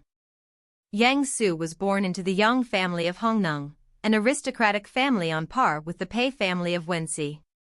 During the Northern Zhou period, Yang Su served as a Cheki general. In the battle to stabilize Northern Qi, he met Yang Jian. After the founding of the Sui dynasty, Yang Su was promoted to the Grand Censor and, using his position as a military commander, he brought down the Chen dynasty. He then assisted in settling internal bandits and broke through the Turkish Khanate, earning the title of Duke of Yu. After Yang Guang ascended the throne, Yang Su led troops to handle the rebellion of Yang Liang and was appointed as the Duke of Chu. The famous Yang Duke's treasury fell under his administration. He was a versatile person. At this point, the African theater adjustments had come to an end. After planning the African theater, Ouyang Shua turned his attention back to China. Reflecting on China, the remaining four-country alliance in the Central Plains was not sufficient to threaten the Great Xia with their current numbers. With their forces, they were capable of handling them. What Ouyang Shua was truly apprehensive about was the Mongol Empire to the north. Especially concerning the Beijiang Governor-General's house, which was the front line against the Mongols. Such a vast expanse of territory, merely the Yingzhou formations and Beijiang Legion Corps were insufficient to provide a sense of security. With the submission of the Great Jin, Hokkaido, under the Great Jin, naturally became part of Yingzhou province. The two legions of the Yingzhou formation were barely enough to defend the local land. Because of this, Ouyang Shua decided to establish a new legion corps in the Beijiang region, the Phoenix Legion Corps. This became the second combat legion corps after the Wolf Legion Corps. In the future, the Phoenix Legion Corps would defend Liaojin province, while the Beijiang Legion Corps would defend Beijiang province. The marshal of the Phoenix Legion Corps would be Great Jin's renowned marshal, Guozi. At this juncture, Meng Tian and Guozi, these two veteran Great Jin generals, held command over the Wolf and Phoenix Legion Corps, earning the admiration and envy of many. It was clear that Ouyang Shua's favor toward Great Jin was distinct from how he treated other factions. As a fully functional combat legion corps, the choices for legion generals were all elite selections. The list included the Sui dynasty's Yu Jiliuo, Great Jin's Ran Min, Ming dynasty's Feng Sheng, and Shu Han's Jiang Wei. The legion generals were chosen from diverse backgrounds to prevent them from forming cliques. Besides organizing the Beijiang region, Ouyang Shua could not neglect Hedong province, which bordered the Mongol Empire. Great Xia planned to establish the Hedong Legion Corps as part of the Border Defense Legion Corps to protect Hedong province. Due to the current war conditions, the Hedong Legion Corps would temporarily be under the Southeast War Zone. The marshal of the Hedong Legion Corps would be the Qing dynasty's general, Zhuo Zongtong. The legion generals were Ming dynasty's Deng Yu and the Sui dynasty's Yuan Shu. Historically, Zhuo Zongtong led forces in the west and understood the people and the geography of the region, which is why Ouyang Shua naturally appointed him as the Hedong marshal. The newly added Phoenix and Hedong Legion Corps have significantly stabilized the dynasty's defense of the northern border. If the Mongol Empire dared to cross the border and enter the mid-plains, Ouyang Shua would certainly make Genghis Khan realize the sharpness of Great Xia's troops. The Wolf, North Africa, Phoenix, and Hedong Legion Corps collectively utilized 1.4 million troops, leaving 890,000 soldiers remaining. Disbanding all of them would be too wasteful. Therefore, Ouyang Shua decided to use this opportunity to establish the Imperial Palace Guards, which he had been planning to complement the Guards Legion Corps. First, their role is special. The Dragon, Tiger, and other combat Legion Corps mainly focus on external threats, while the Beijiang and Nanjiang Legion Corps serve as border defense corps. The Imperial Palace Guards are different. Their primary role is to defend against the Beast Caves. With the expansion of Great Xia's territory, the capital city, Shanghai City, and the surrounding 4 to 5 provinces have become the core of the dynasty, far from the border and free from safety concerns. Once they eliminate the four-country alliance, this core region will continue to expand. The Imperial Palace Guards will be responsible for defending against the Beast Caves within this core region. The border provinces will naturally be handled by the Border Legion Corps, eliminating the need for a specialized demon-clearing Legion Corps. Indeed, the Imperial Palace Guards will form a powerful demon-clearing Legion Corps. Secondly, their troop formation is unique. Due to Great Xia's successive victories, the merger of guild elites into the military has been expedited. Even without Ouyang Shua raising the issue, many guilds have chosen to enlist. Everyone could see that nothing bad would happen if one tightly hugged the Great Xia tree. Among these elite players, a large half were arranged to enter the Imperial Palace Guards. According to the plan by the Privy Court, the ratio of combat occupation players to native soldiers was 1-to-1. As such, the Imperial Palace Guards alone would require close to 180,000 elite combat occupation players. Ouyang Shua had already given word that only the pinnacle combat occupation players from China would be accepted, the ordinary and average ones would not be considered. Meanwhile, the native soldiers chosen for the Imperial Palace Guards would also be the cream of the crop, selected from 1/13 of the 2.29 million surrendered soldiers. The high standards were not arbitrary. Ouyang Xia was not building the Imperial Palace Guards for the current game world alone. He hoped that they would be the future vanguard army used to explore and conquer Planet Hope. Therefore, from the start, they needed to acclimate to the army camp environment and learn military discipline. He also wanted them to gain teamwork experience in hunting beasts, which would enhance their practical combat skills. Ouyang Xia did not share his vision with anyone. The marshal of the Imperial Palace Guards would be God General Su De, who would hold the rank of Great General. Blood Romance and Xia, the leaders of two major guilds, would serve as deputy marshals and would follow him to learn. The 5 legions had similar arrangements. First Legion, Legion Generals Wu Guofan, Deputy Moon shines over the river of the Blood Shadow Alliance. Second Legion, Legion General Han Qinhu, Deputy Jianqi Leiyin of the Tingyu Floor. Third Legion, Legion General Huang Zhong, Deputy by Song Xian of the Streamer Guild. Fourth Legion, Legion General Zhou Bo, Deputy Fallen Dust of the Fallen Leaf Alliance. The only special unit would be the 5th Legion, which Lin Jing would lead directly. A highly experienced general would serve as the Deputy Legion General to assist her. As Ouyang Xia's aunt, she naturally received his favor. She also acted as his eyes within the Imperial Palace Guards, monitoring the entire Legion Corps. Besides the Legion level, similar arrangements were made at the Major General and Regiment levels. At the unit level and below, appointments were based on actual circumstances, with some taking the lead role and others serving as deputies. Ouyang Xia made it clear that such an arrangement was for convenience. As long as players were skilled, the Imperial Court would not hinder their promotion within the Imperial Palace Guards. If someone proved capable enough to replace Su De, Ouyang Xia would welcome it. When his words spread, the players felt motivated and moved. Proud individuals, their ambitions and desires grew, fostering a growing sense of loyalty to Great Xia. Ouyang Xia's political acumen had become subtle and almost imperceptible.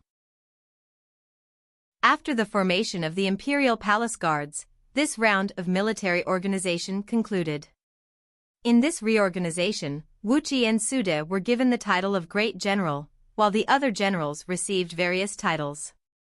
Marshals were awarded the rank of Grade 2 General, and Legion Generals were either Grade 2 or Grade 3 Generals. Meng Tian, the Wolf Legion Corps Marshal, was awarded the rank of Grade 2 Fujian General. Guozi, the Phoenix Legion Corps Marshal, was awarded the rank of Grade 2 Shangjuan General. Chang Yuchen, the North Africa Marshal, was awarded the rank of Grade 2 North Conquering General. Yang Su, the Halua Legion Corps Marshal, was awarded the rank of Grade 2 East Defending General. Zhuo Zongtong, the Hedong Legion Corps Marshal, was awarded the rank of Grade 2 West Defending General. With this, all the titles of North, South, East, and West Conquering Generals and East, West, North, and South Defending Generals were awarded among the Grade 2 Generals. Of the titles Fujian, Zhongjuan, Shangjuan, Jinjuan, Jingua, and Nanzhong General, only the Jinjuan General title remained unassigned. Of the Piaoqi General, Cheqi General, and Wei General titles, only Su Chu received the title of Wei General, leaving the titles of Piaoqi General and Cheqi General vacant. As a result, out of the 17 Grade 2 general positions, only 3 were left unfilled. Along with Baiqi, Han Xian, and Li Jing, these commanders-in-chief, and Hu Zubing, Su De, Sun Bin, Li Mu, and Zheng He, these 6 great generals, the upper echelons of the Great Xia army were largely solidified. Of the 10 famous generals in China, apart from Wei Qing, who committed suicide, and Wang Jian, who was in Great Qin, the remaining 8 were all in Great Xia. After the reorganization, the 710,000 soldiers that remained after the various corps had replenished their losses were removed from service and handed over to the Privy Court and Civil Affairs Department to handle. This was the largest-scale disarmament in Great Xia's history. Luckily, the two organizations were familiar with the system of disarming the soldiers, and everything proceeded smoothly. At this point, Great Xia had a staggering 6.8 million troops in the navy alone. This, despite Ouyang Xia's efforts to reduce the number, would have otherwise brought the Great Xia army close to the 10 million mark. The 6th year of Xia saw a population explosion in Great Xia. At the start of the year, the population was around 150 million, a significant distance from the 200 million mark. However, massive numbers of people began to enter Great Xia, pushing the population near to 200 million. In the 4th month, due to the aggressive actions of Silver Hand's offensive, Great Xia launched attacks on multiple fronts, conquering Johor, Piau, Java, and Ethiopia, thereby increasing their population by 30 million. Subsequently, they conquered Han and Qing, while Jin, Sui, and Shu submitted. With the addition of the Jiangnan and Huanan provinces, in just 3 months, Great Xia's population surged by 80 million. It is worth noting that each imperial city had 10 million civilians. Zhan Lang benefited from the easy conquest of Jianye. Had it not been for Ouyang Shua's other plans, he would not have allowed the Blood Red Legion to succeed so readily. Great Jin, as the 3rd largest player dynasty in China, had nearly 30 million people. It was not hard to understand why Ouyang Shua ordered the dynasty to halt its conquests and focus on internal politics right after the battle, despite Great Xia only adding the provinces of Hedong, Zhongyuan, Huanan, and Jiangnan. He issued this order because there was a massive influx of population that Great Xia needed time to digest. The large number of civilians in Luoyang, Jingdu, Quanzhou, and Chengdu had to be relocated to other prefectures and counties. They could not accumulate in one place. Over the past 6 months, more and more players from the China region and spawned refugees have flooded in from various prefectures and counties, bringing Great Xia's population to 370 million, according to the latest data from the Civil Affairs Department. Compared to the population at the start of the year, this number has more than doubled. By the end of the year, Great Xia's population could easily surpass 400 million.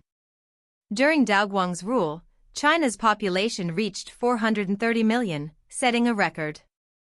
By those standards, Great Xia's overall population could break that record and achieve a new milestone. Still, an army of 6.8 million troops is a significant burden.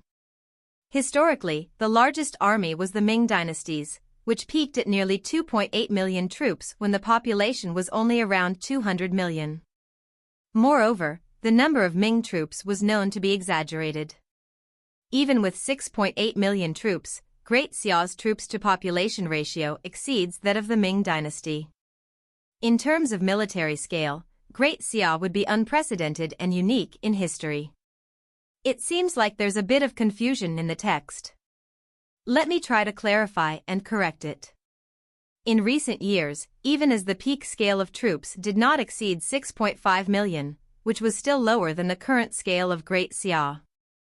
Such a comparison revealed the financial burden that Great Xia was facing.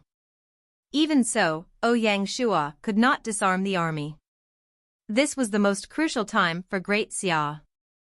Internally, they had to strengthen the 4-country alliance to unify the country. Externally, they needed to face enemies on all 4 fronts. Moreover, they also needed to take the initiative in the region of Africa.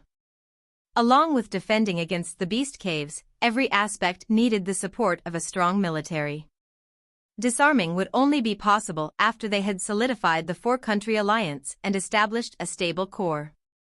Based on Ouyang Shua's plan, no matter how Great Xia expanded, the future and how the population grew, the maximum troop count would be 7 million, and they would aim to reach 10 million as the maximum. External expansion of the dynasty would rely on the army in the central China region. As such, Great Xia sought to expand, freed from all restraints and actively expanding overseas without the need for the Silver Hand and Azure Badge to strike. The 3 countries' submission was Great Xia's most glorious but also most arduous time on the 6th year, 10th month, 6th day in Shanghai City. In the Imperial City, the Temple of Heaven Square was the site where the 9 cauldrons were all lined up in a row. This passage has been grammatically simplified and clarified while maintaining the original intent and details. Each cauldron was 3 feet 6.5 inches tall, based on the 365 days of a year, while the circumference was 2 feet 4 inches, representing the 24 solar terms. On each cauldron, carved trees, wood, fishes and bugs were displayed. All of these appeared realistic and alive. Over the past 2 days, the cauldron of Shuhan was sent to Shanghai City. At that time, Ouyang Shua was busy discussing military reorganization with the officials and had no spare time to care about the matter. After the military organization plan was settled, Ouyang Shua rushed over to gather up all 9 cauldrons, completing the Sun Quest U, the Great 9 Cauldrons. Ouyang Shua was interested in discovering the changes that would occur to these 9 cauldrons. Temple of Heaven Square. 9 cauldrons merge. In response to Ouyang Shua's command, the 9 cauldrons rose into the air, forming a tight circle and rotating swiftly. Over the square, a gust of wind began to buffet, and Ouyang Shua's cape fluttered in the breeze. The 9 cauldrons spun faster and faster until they formed a blurred circle. At that moment, the Xia cauldron, which had been positioned in the center of the Temple of Heaven, was pulled up by an immense suction. With a resounding hong, it shot skyward, transforming into a streak of black light, where it appeared at the center of the rotating cauldrons. The 9 cauldrons, spinning around the Xia cauldron, created a breathtaking display. About half an hour later, the 9 cauldrons started to change color, becoming black, white, red, yellow, purple, and all the colors of the rainbow. They streaked toward the Xia cauldron in the middle. As the various lights converged upon it, the Xia cauldron gleamed brilliantly, dazzling all 4 directions. Subsequently, the Xia cauldron underwent a mysterious transformation. Its hands, body, and limbs took on a more regal and powerful appearance, exuding an indescribable majesty. On its body, images of mountains, trees, birds, fish, and the like materialized, projecting into the sky as if a mirage were forming before one's eyes. A closer look revealed that the mountains and animals were all lifelike, grand, and vivid. Within that brief span, they depicted the grand mountains of Great Xia and all the creatures that inhabited them, a true act of divinity. When Ouyang Shua witnessed this, he was awestruck. Such a spectacle only graced in legends and fairy tales. How could mortals ever come to witness such things? In a short while, all the anomalies disappeared, and the totally different Xia cauldron once again turned into a black light, stopping accurately in the middle of the Temple of Heaven. It was as if nothing had happened. However, Ouyang Shua knew that everything was different. The Jiuzhou King Cauldron, a country upgrading treasure that belongs solely to Great Xia. It can help to suppress the fate of a country and aid in the creation of lands. It is a result of reopening the 9 states, defining the new lands of the 9 states. The description was simple, but it was hard to understand. Apart from knowing it was a country upgrading treasure, Ouyang Shua did not understand much else. Was reopening the 9 states the opening up of a new space or the re-establishment of the 9 states game mode within the game world? All of this would be found out later. Along with the 9 cauldrons, Great Xia was only one requirement away from upgrading to the Emperor dynasty. They only needed to occupy a third of the land in China. Ouyang Shua roughly estimated that, along with Hedong, Zhongyuan, Wannan, and Jiangnan provinces belonging to Great Xia, they were already very close to 1/3. As such, without needing to take Tibet, Great Xia just needed one more province. With one more, they would be able to satisfy the conditions and smoothly upgrade to the Emperor dynasty. The path ahead for Ouyang Shua was smooth sailing. Without hesitation, he ordered the cabinet and the Honglu temple to start preparing for the dynasty upgrading ceremony, setting the time on the first day of the 7th month to coincide with the festivities of the new year. It was now the 10th month, 6th day. 3 more months of preparation time was more than enough. On the 8th day of the 10th month in Shanghai City, Ouyang Shua rode a Fergana horse. Under the protection of the divine martial guards, it was a rare occasion for him to venture outside the Imperial city. When the civilians along the way saw this, they consciously moved aside, and some even bowed. To the people of the Great Xia, Ouyang Shua was their greatest emperor, and he was truly beloved. This was especially true in Shanghai City, where some residents had been there since the city's village stages. They had witnessed the dynasty grow from the beginning. Now, their children had grown up and become the second generation of Shanghai City. For them, Shanghai City was truly home. Ouyang Shua's visit this time was to attend a historical contract signing at the Four Seas Bank headquarters. The bank's headquarters was located in the southwest corner of the Imperial City, and a financial street had developed around it. As Ouyang Shua arrived at the street, he saw Four Seas Bank's treasurer, Meng Zhida, leading his people to welcome him. "Welcome, my king," Meng Zhida exclaimed. Ouyang Shua nodded, dismounting from his horse and passing the reins to a divine martial guard. "Is everyone here?" he asked. "They are all here, waiting in the guest room," Meng Zhida replied. "Wow, they are all quite early," Ouyang Shua smiled, quickly entering the Four Seas Bank, passing through the main hall and the corner, and arriving at the guest room in the back courtyard. Appearing in the guest room were Blood Romance, Xia Xiun, Moonshines Over the River, and other former guild leaders, now Imperial Palace Guard generals, Qing Saiku, the legendary figure who transformed from a guild leader to a renowned merchant, and Feng Qiahuang, Gong Changshi, and Wufu, former lords who were now officials of the Great Xia. Xuanlong Dianxue, a lost soul, also sat quietly in the corner.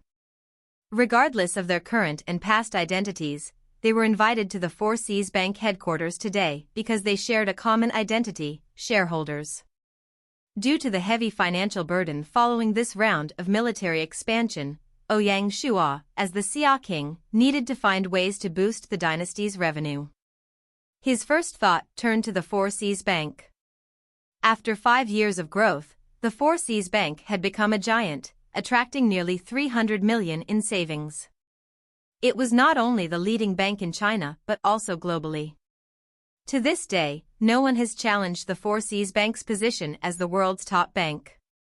As the Great Xia weakened, the Huitong Bank, which was on par with the Four Seas Bank 3 years ago, was no longer a competitor.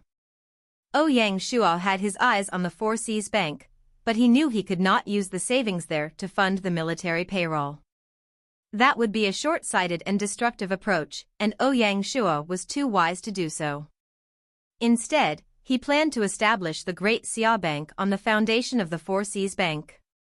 Every country needed a central bank, and the Four Seas Bank currently served that role. However, the issue was that the Four Seas Bank was not just a central bank, it was also a commercial bank. It had too many roles, making it really messy. Some private individuals even invested, blurring the line between public and private. Therefore, after hearing Meng Zhida's suggestion, Ouyang Shua approved it and decided to buy back all the shares of the Four Seas Bank. He then planned to reorganize the bank. He summoned everyone to sign the share transfer agreement. Given the importance of this matter, Ouyang Shua made time to personally visit the Four Seas Bank headquarters to witness this historic event. From this point on, the Four Seas Bank would become a thing of the past. 3 years ago, Blood Romance and others invested in the Four Seas Bank at 200,000 per percentage point, with a maximum purchase of 5%. Over the years, as the bank expanded, their shares naturally diluted, dropping from the initial 5% to the current 0.5%. Even so, these shares were still valuable. Apart from Xuanlong Dianxue and Qing Saiku, the rest worked for Great Xia and were considered part of the team. Ouyang Shua, naturally, would not take advantage of them. After careful consideration, he offered a fair buyback price. Since the Four Seas Bank was not publicly listed and had no set share price, Ouyang Shua decided on a multiplier. Investors would receive 5 times their initial investment. For example, an investment of 1 million would be repaid with 5 million. Considering the inflation over the past 3 years and a reasonable return on investment, this figure was quite fair. One must not overlook how Great Xia's income has grown to new heights each year. That was because the game used gold as a common currency, and the inflation rate was not particularly high. As such, the value of gold remained stable. By taking back all their investments, Blood Romance and the others earned a substantial amount. As for not wanting to sell their shares, no one was that shameless. Even Xuanlong Dianxue, with whom Ouyang Shua had issues, did not dare to use his shareholder status to insist on not selling. Given the current prestige and authority of Great Xia, Meng Jida alone could make him submit, without even needing Ouyang Shua to intervene. Fortunately, Xuanlong Dianxue knew his place. With the Sui dynasty joining Great Xia, Xuanlong Dianxue, who had been living in Quanzhou, was now considered a Great Xia citizen. Ouyang Shua had long forgotten that unhappy memory. Although he was reluctant to use Xuanlong Dianxue again, he would not find fault with him and would allow him to live peacefully in Great Xia. It's best to forgive and forget. At 10 a.m., with Ouyang Shua as a witness, they signed the share transfer agreement. For this, the Four Seas Bank had to pay out 35 million gold in cash. Fortunately, this sum was from the Four Seas Bank, otherwise, the financial court would not have been able to handle it. After signing the agreement and receiving the cash, Blood Romance and the others said their goodbyes one by one. This amount was not their personal property and needed to be distributed among their members, otherwise, they could be considered tycoons. Ouyang Shua stayed behind to discuss the distribution plan with Meng Jida. The basic rule would be to transform the headquarters of the Four Seas Bank into the Great Xia Bank, which would serve as the central bank of the dynasty. It would handle currency matters and not interfere with loans, savings, or similar activities. Great Xia had long begun printing currency but had not been able to circulate it effectively. This time, Ouyang Shua was determined to use the Great Xia Bank to ensure that the Great Xia currency would be widely adopted. The branches of the Four Seas Bank throughout China would be transformed into Great Xia Agriculture and Great Xia Business Banks. One would focus on commerce, while the other would support agricultural development within the dynasty. This way, he could maintain the prestige of the central bank while promoting the financial growth of the dynasty, thereby strengthening its finances. Given the vast size of the Four Seas Bank, the restructuring process was quite complex. Ouyang Shua ordered Meng Jida to complete the task before the ceremony. Upon completion, Meng Jida would become the first president of the Great Xia Bank. Additionally, Ouyang Shua instructed the administrative court to use this opportunity to recruit economic and financial experts from player groups to work in the three banks.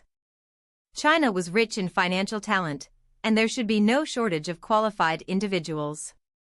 With Great Xia now lifting restrictions and opening its doors, many players who had not enjoyed the adventure game mode would likely choose to return to their previous roles in banking. This event would also mark a significant shift, indicating that the adventure game mode player group would diverge and no longer remain a homogeneous unit.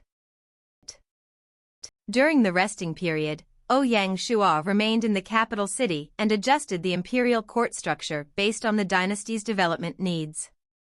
Establishing the Great Xia Bank was just the first step in this organizational adjustment. On the 10th day of the 10th month, the Great Xia Traffic Department and the Asset Management Department were founded. These two organizations were not listed under any of the four courts and had a status similar to the Industrialization Department. They were managed directly by the cabinet. Such an arrangement was due to both strategic needs and the need to balance the powers of the four courts. The four courts held significant influence within the imperial court. If their power grew too much, they could oppose the cabinet and undermine its authority. In more serious cases, this might even lead to administrative orders not being executed smoothly. For these reasons, these two departments were not placed under the four courts. The traffic department had divisions for road and bridge, water transport, ocean transport, and railways, managing all traffic-related facilities of the dynasty.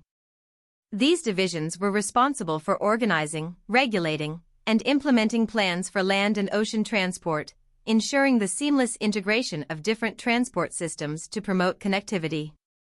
The most notable division was the railway division. As the dynasty's industrialization progressed rapidly, the construction of railways was moved up the schedule. The initial plan was to build the Fengshan Line, which would run from fallen Phoenix City in the north to Shanghai City in the south. The Fengshan Line would pass through 5 provinces, Hedong, Zhongyuan, Gingqiu, Xiangnan, and Chuanan, opening up a north-south transport corridor for the dynasty. This would enhance the dynasty's control over the provinces.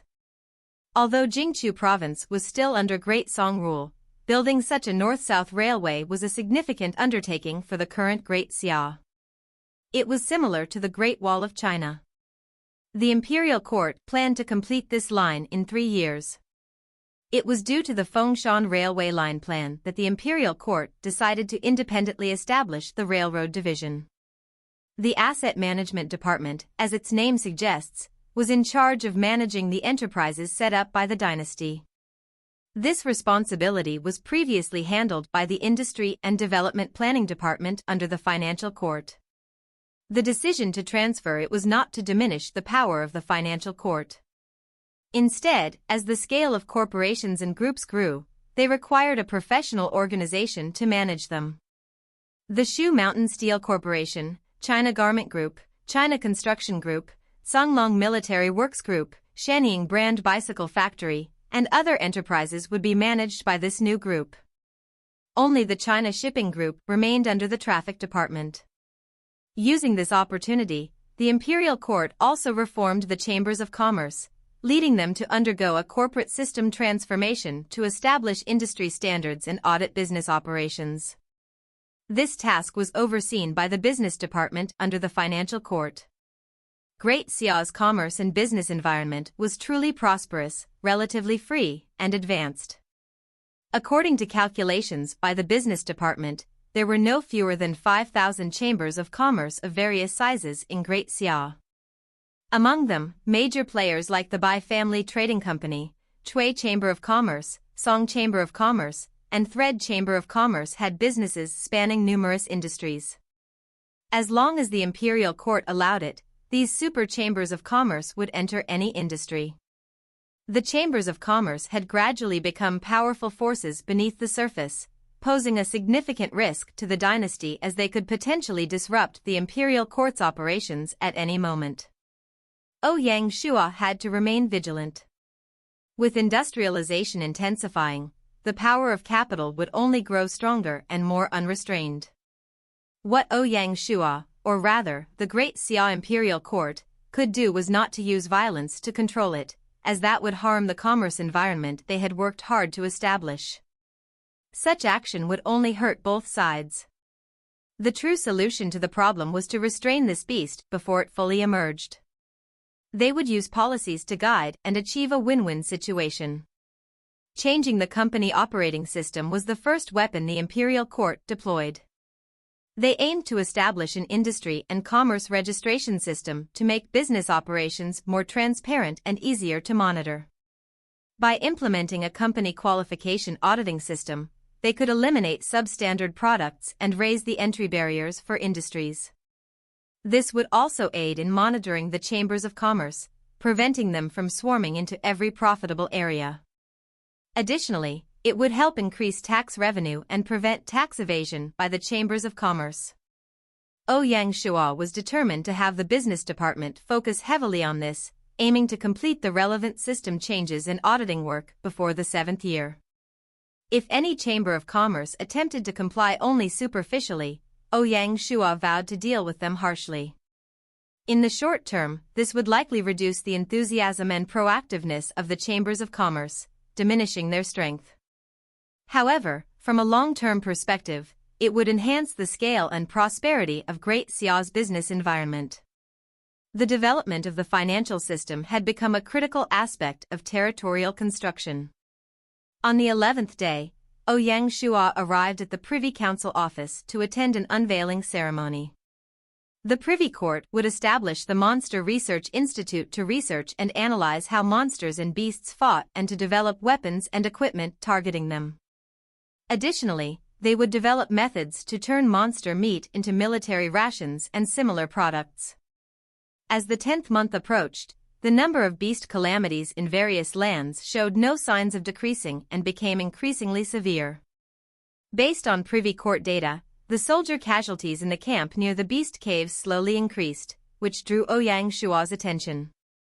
Xia was not playing around this time. The beast waves had become a major problem in the territories, worse than the past raiders and bandits. It was only the 5th year of the beast siege, so would there be new changes the following year? Ouyang Shua had no way to find out, so he prepared and defended against it. Given this situation, Ouyang Shua decided to establish the Monster Research Institute to shift from a reactive to a proactive stance. This was because the monsters and beasts were lifelike and real, and the research's results would assist them in the future on Planet Hope. On the 12th day of the 10th month in Shanghai City, within the Imperial Reading Room, Ouyang Shua summoned the Director of Science, Education, Culture, and Health, Ouyang Xiu, to discuss the upcoming education system release. This was one of the matters Ouyang Shua focused on among all the system's changes because it concerned the foundations of the dynasty. Changes in the education system, banking, and commerce were all part of the effort to accelerate modernization. As the dynasty's territory expanded, relying solely on Sinan University and the Army Military Academy to develop the necessary talent was no longer sufficient. A system change was required. Ouyang Shua decided to rename Sinan University to Capital University, the Army Military Academy to Army Military University, and the Navy Academy to Navy University. This was not just a name change. The Capital University and the Army Military University would be relocated from the Imperial City to a larger area where they could build bigger campuses to meet the needs of expansion. The Imperial City was too small and restrictive, lacking the freedom and openness essential for a school environment. Additionally, Ouyang Shua planned to establish a capital teacher training institute at the new location to develop education experts and support this systemic change. In the future, other professional universities, such as the Capital Arts University, would be established. A further plan was to set up local universities in central cities like Luoyang, Quanzhou, and Chengdu to further refine the education system. Only then could the dynasty's need for talent be met. Just as Ouyang Shua and Ouyang Xiu were discussing the education plans, a guard rushed in. "My king, the Shanghai Guard Intelligence Station in the Mongol Empire has sent a red emergency document." Ouyang Shua was shocked, realizing that something significant had occurred. Many years later, people would still remember the calamity that struck in the 6th year of Xia as if it were fresh in their minds. 10th month, 10th day, Mongol grassland, north border. On the grasslands in autumn, the knee-high wild grass slowly turned yellow. Animal herders, dressed in white, were busy harvesting grass to feed their animals through the winter season. Cylindrical haystacks, the size of grinding stones, were scattered around the vast grassland like guards carefully guarding this ancient grassland, protecting the sacred land of the animal herders. To the Mongol herders, this was a year of great harvest. The storms that plagued the mid-plains had no effect on the northern grasslands. Wild grass proliferated while cows and sheep grew strong. The flocks of sheep that formed up were like clouds on the grassland, making one delighted. Following this, the empire had won a war on the west side, swallowing up and merging with the Turkish Khanate. Genghis Khan was delighted and exempted them from half a year of taxes. Happiness came in pairs, as they were destined to have a good year. Their faces were red, nourished, and filled with energy as they rushed to complete the harvest before winter arrived. Just at this moment, on the horizon, buzzing sounds spread over. The animal herders straightened their backs and looked up, only to see a black cloud appear on the horizon. That black cloud spread out on both sides, and one could not see its end. The buzzing sounds came from that black cloud. That's strange. Why does a cloud have sounds? Is it going to rain? The weather in the grasslands was very unpredictable, and a sudden rain was normal. While the animal herders were confused, the black cloud charged at them at a visible rate. The closer it got, the louder the sound grew, making one numb. At this moment, all the animal herders looked toward the black cloud. It was getting closer and closer. That is not a black cloud. Some of the sharp-eyed animal herders gazed at the cloud, their voices shaking. "Uncle, if that is not a black cloud, what can it be?" The young herder laughed as he said that, not caring much. Evidently, he had not realized that danger had descended. In the blink of an eye, the black cloud had swarmed over. "Locusts, they are locusts." Looking at the black cloud, the uncle muttered, remembering the calamity he had faced when he was young. His face, covered in wrinkles, started to turn white. He clearly recalled some bad memories. The grasslands were where locust calamities happened often. The young herders could no longer laugh, as they could now clearly see that the so-called black cloud was just numerous locusts gathering together and dancing around. Everywhere the locusts passed, no grass was left. In the poem Flying Locusts written by Ming Dynasty poet Guodun, he described the scene as, "The locusts covered the sky such that there was no color, the eyes of the elderly weep tears of blood." The scene in front of them would only be more terrifying than what was described in the poem. That was because the scale of this locust wave was simply too great. Looking out, north, south, east, and west, front and back, there were locusts everywhere, as if one had barged into a locust nest. No one knew how many there were, whether there were 100 million, 1 billion, or 10 billion. The uncle knelt on the ground, praying sincerely to the gods of the grassland for protection. Around him were locusts that covered the sky, dancing up and down, creating a chilling sight. When the young herders saw this, they were at a loss. On the vast grasslands, there was nowhere to hide, so their bodies could only be swallowed up by the locust wave. "Quick, hide in the haystack, hide." Some people reacted and were not willing to just stand there and do nothing. They called out to the others to fend off the locust rain and tried to form the haystacks into a circle. The uncle, however, continued praying, not bothering about the surrounding locusts. These locusts flew over from Siberia. They had just hatched from their eggs and were at their hungriest point in their lives, so they ate anything they saw. The black cloud that the herders saw was just the vanguard. The further behind, the more closely packed the locusts got. It was not a cloud, but more like a black wall where one could not even see a gap. Just as the herders were forming a circle with the haystacks, the uncle was overtaken by the locust wave. One brave kid took the risk to rush beside him to try to drag him into the circle. However, the uncle did not move and only prayed. Seeing the bug wave get denser, the kid was helpless and could only leave. For the herders living on the grasslands, using haystacks to build a temporary house was not a difficult task. Not only were circles of haystacks stacked up, and even the roof was made of hay. Hundreds of formed a close space. The herders hid inside, using their clothes to cover their bodies as they shivered. The vast bug wave swept across. The grassland that was filled with grass moments ago became bare and empty with nothing left. Even those huge haystacks were being digested by the locusts at a visible rate. 2 hours had passed, and the herders who were hiding within the haystacks finally could not hear that numbing buzz. Only then did they nervously walk out. The scene of an apocalypse lay in front of them. All the hay that they had gathered with their hard work was gone. Even the haystack house, formed from circle after circle of hay, was only left with a thin layer. Looking out, it was all bare land. Not far away, the uncle lay on the ground, his life or death unknown. Everything was like a dream. Woo-woo among the crowd, cries broke out and grew louder and louder. "We are finished, everything is finished." The herders cried, crying for the hay, the animals, and for themselves. Without the hay, the animals would not be able to pass the winter. To the herders, the animals were their lives. Thinking about that, everyone cried out. And these cries were just the tip of the iceberg. It was not enough to describe this calamity. That day, tens of billions of locusts charged into the Mongol grassland from Siberia, launching the largest and most devastating locust calamity in history. From the house of Xihai in the west to Liaojin province in the east, no one was spared. The Mongol grassland was covered by the locust wave from north to south.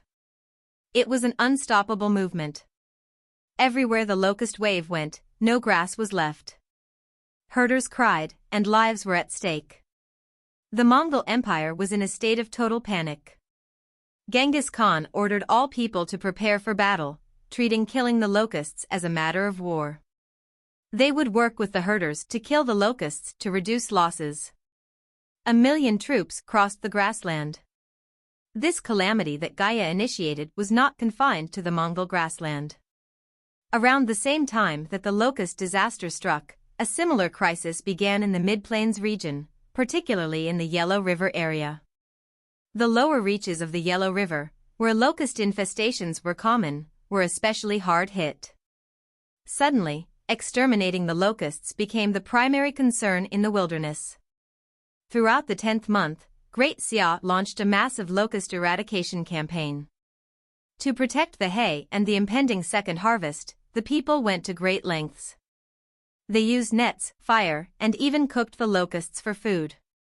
They tried everything, but it was futile.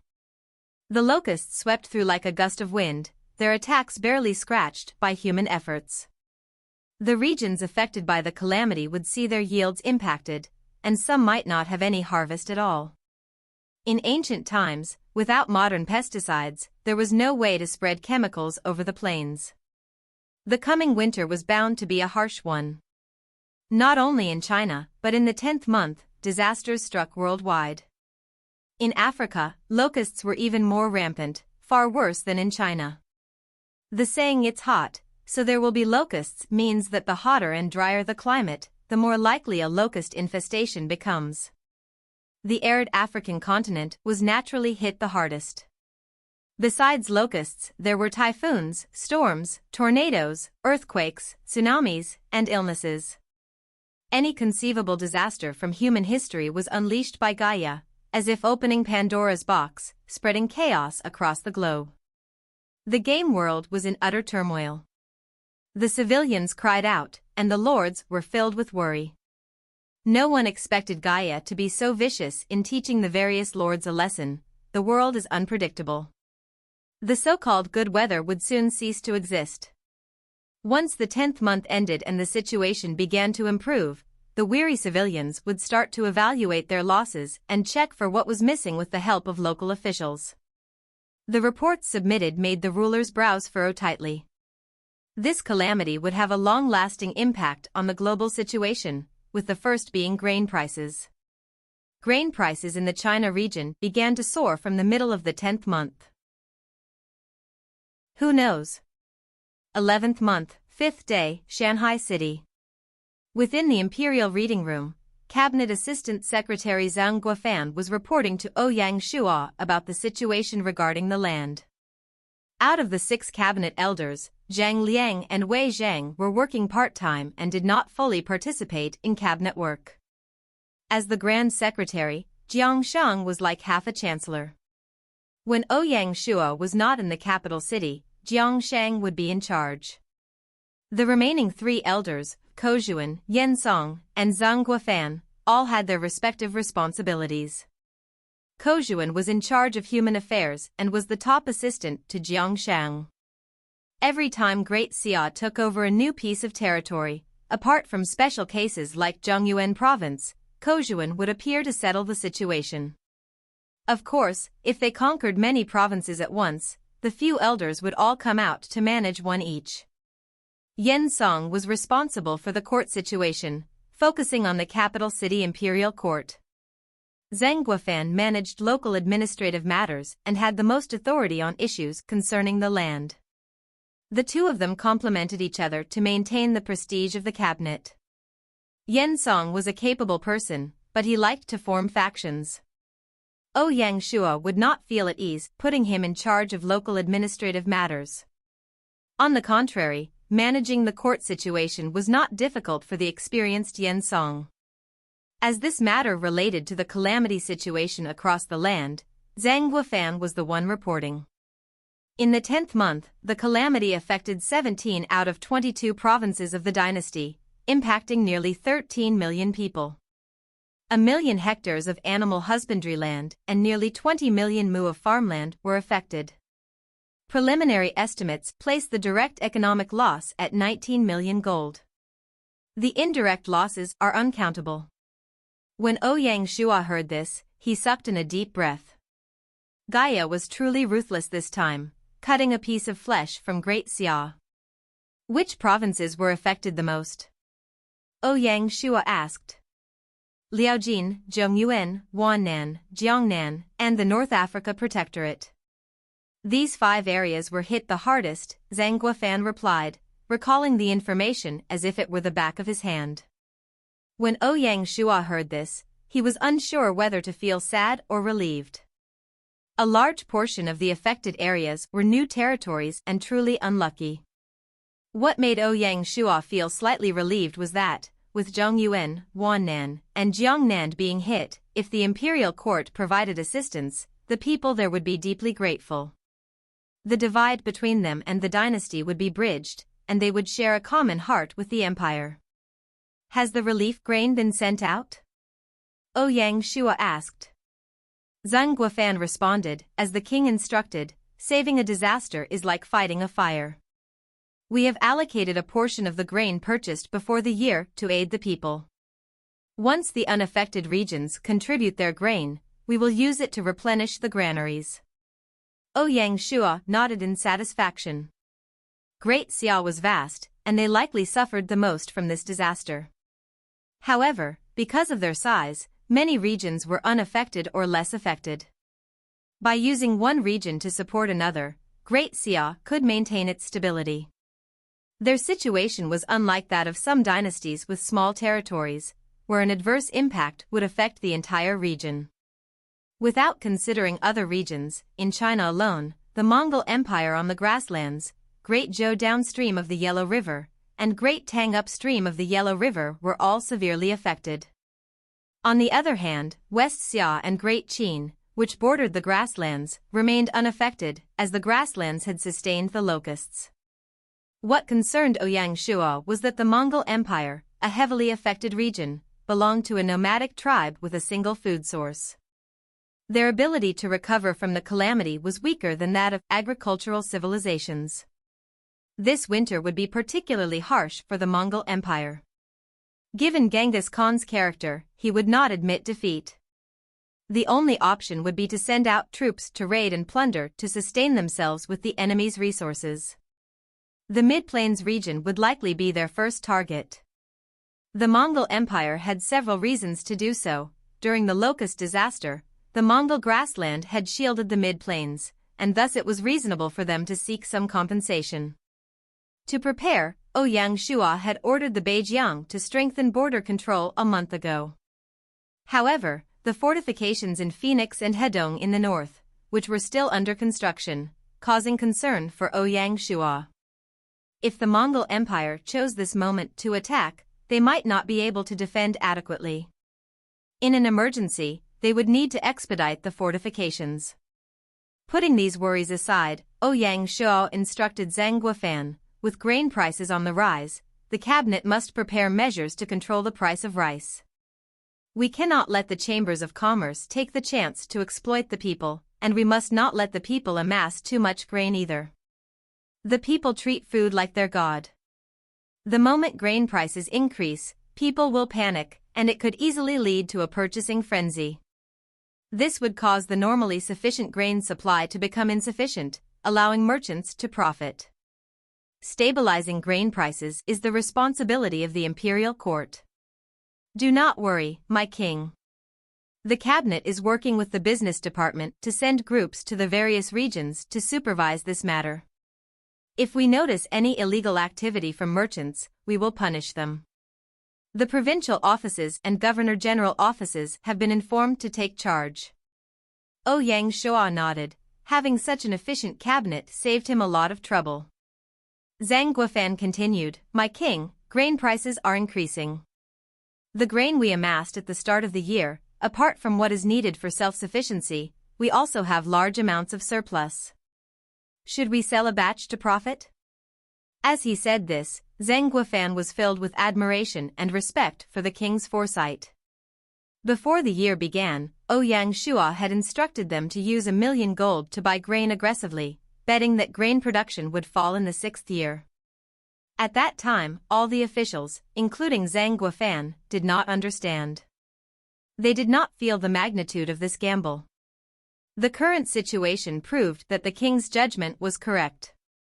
If they sold this batch of grain, the imperial court would earn 20 million gold. There is no business as profitable as this. Sometimes, Zhang Guofan wonders if rulers have the ability to see things that normal people cannot. If not, it would be impossible to explain how the king could have predicted that the 6th year of Gaia would bring a disaster leading to a grain shortage. The king's guess was proven correct today. Ouyang Shua shook his head and smiled. How much money can we make from selling it? It's such a small amount. Zhang Guofan was stunned. He roughly guessed the king's intentions but did not dare to ask. Turning to the topic, he said, "My king, the dynasty is affected by disaster. Will the ceremony next year proceed as planned?" "Naturally," O said, looking at Zhang Guofan. The upgrading ceremony to Emperor Dynasty was the most prosperous event in Great Xia recently and concerned the dignity of the nation. Since they had set the date, no matter the challenges and problems they faced, the date could not be changed. With his intellect, Zhang Guofan would not ask such a shallow question. Since he asked, he must have had another meaning. G Guofan was likely still troubled by the grain issue and did not dare to ask directly, so he beat around the bush. As expected, he took the chance to ask, "We still need to capture one province to upgrade to Emperor Dynasty. The king has ordered us to stop the war this year, so how are we going to solve this missing province issue?" Zhang Guofan was not the only one with this question.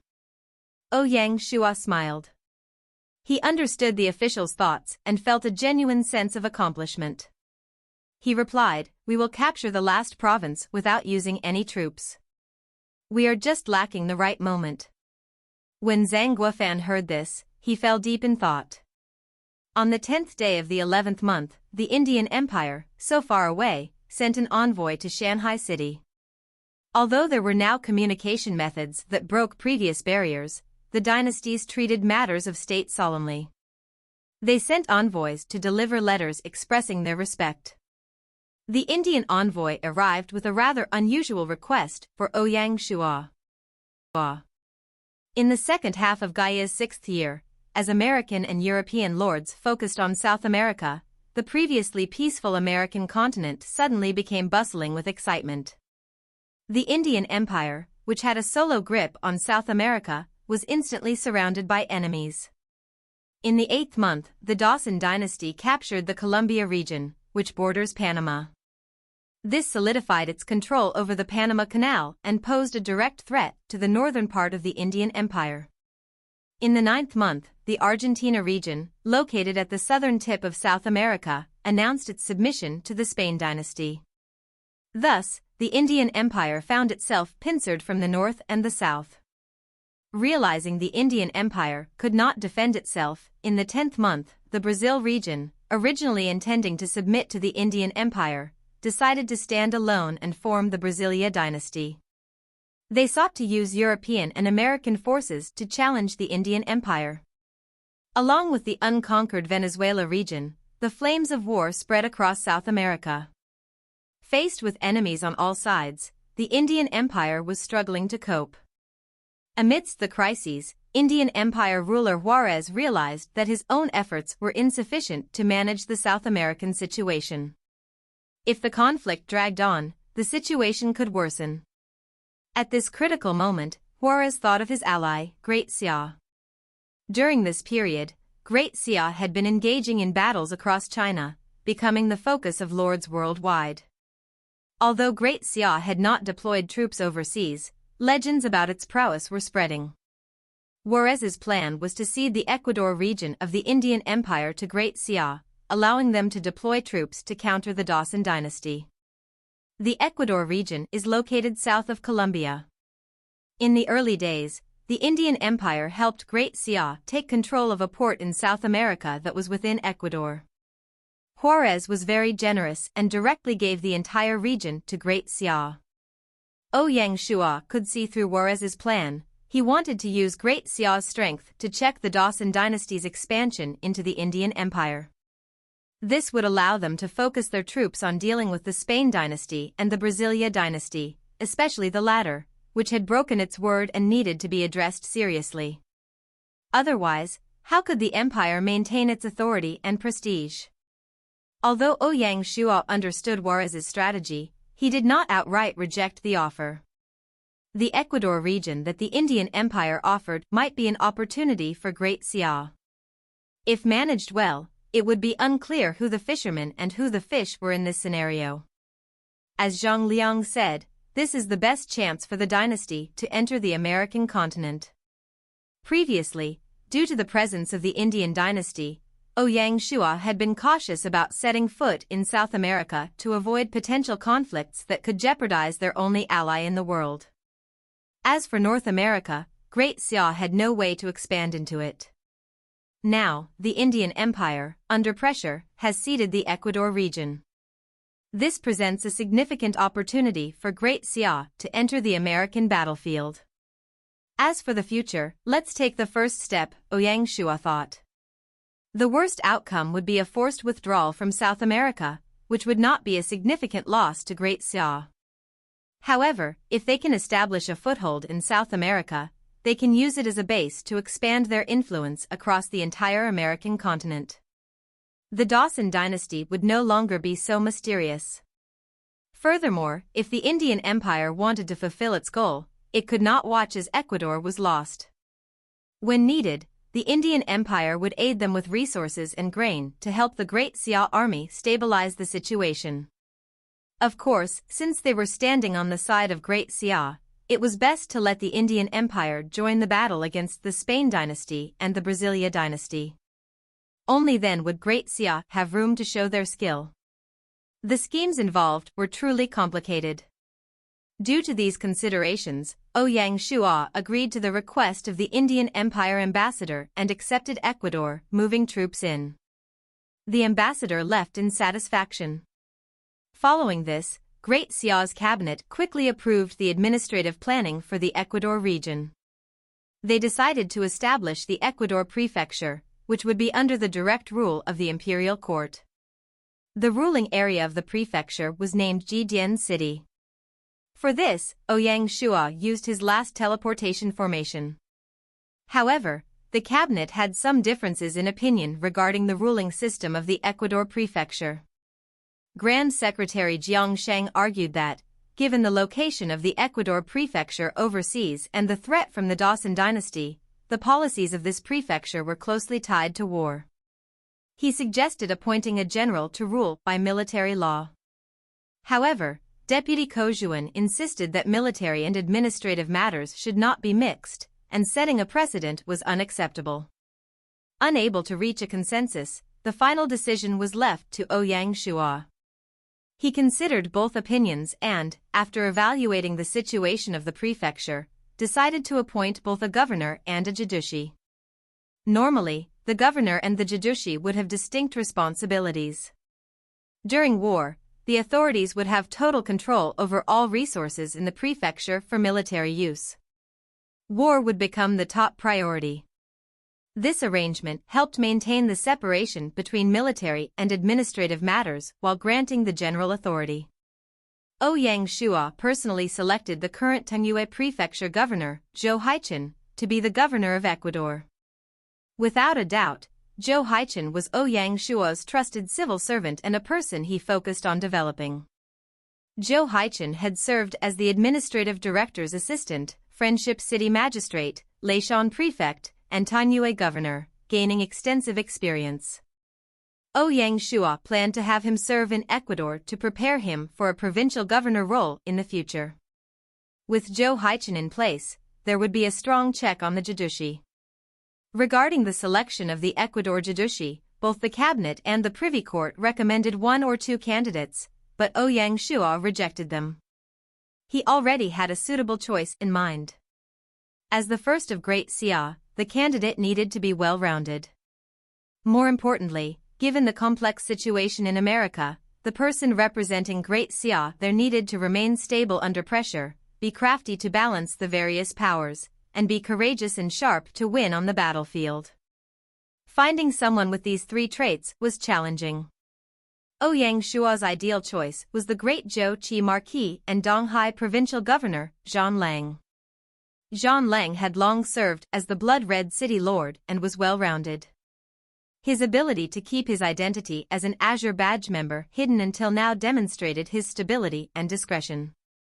During the Yanhuang Alliance period, Zhan Lang was a stabilizing force and could step in at critical moments to balance the powers. _AUT moving. Ouyang Shua delivered before the execution of him was that perfectly great than his growing. When the solid Ispers had no yield great social change or he grew with several interruptions in exposition things with full living officials managed could. Remained diligent. His quality is most remarkable. And his contributions have passed the tests of nearly every other among these officials. The current Zhan was really low profile, even looked like he had given up on himself. He had seemingly lost his sharpness, too, but knew moving. Ouyang Shua knew his identity as a spy. However, the quality is higher. When Xiong 400,000 social staff were murdered, Zhan Lang finally set his heart to it. He had managed the Red and took part in several military activities. The presence and received several commend had also provided him nearly every other among these officials. The profile and significant contributions have passed the positions of nearly every other among these officials. Higher quality. Less seniority. The presence and corresponding positions with a chance. The split content, great quality, higher position within the solid Ispers had no bearing great social staff or the 400,000 soldiers past, Zhan Lang finally set his heart to it. Part in several military activities. The presence and received several commend had also provided nearly every other among these officials. Great quality with full significant contributions and passed the positions of nearly every other among these officials, higher to the officials. Split. The internal toe, but passion with higher quality, spheres around the significant contributions, higher to officials of over 400,000 social staff had higher quality, less rank within the core military force. A strong chance. Moving. Ouyang Shu with great quality, less official rank within the great quality, higher position within the solid Ispers holding no bearing great social staff or the 400,000 soldiers past, higher void but her hand managed other positions and greater responsibilities. Lower quality, most remarkable contributions and passed several military activities with a significant presence and received a commend with also provided nearly every other among these officials. The AZ praises the quality to perform the higher position within the secure, had great internal troops to new moving. Ping spheres around him. Higher quality than most officials of over 400,000 social staff had higher quality than most. Of over 4 moreover, during the Great Xia battle, Chen had ordered them to amass grain to support the front lines. The civilians all depended on the second rice season to tide over the hardships. Who would have guessed that just before the grain ripened, the heavens would turn against them, pushing Donghai into the abyss? Zhan Lang was so anxious that his hair turned white, but he still had no way to solve the problem.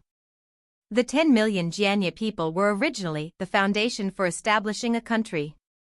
Now, they had become a huge burden, making it hard for him to breathe. Zhan Lang had sought help from Chen.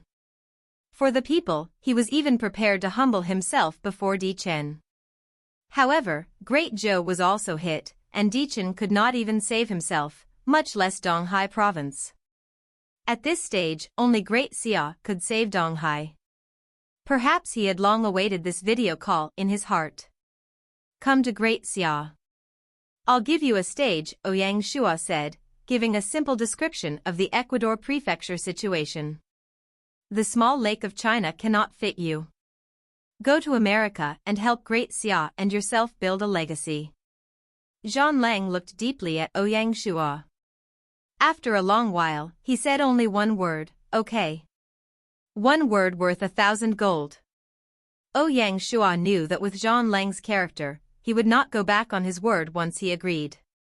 The Imperial Court is planning to establish the South America formation, and due to their provision standards, I can only temporarily give you 2 legions. In the future, the South America formation will be the South America. Zhan Lang nodded, expressing that he understood. He was previously a lord. Obviously, he knew that using 1 prefecture to feed 2 legions was already pushing it.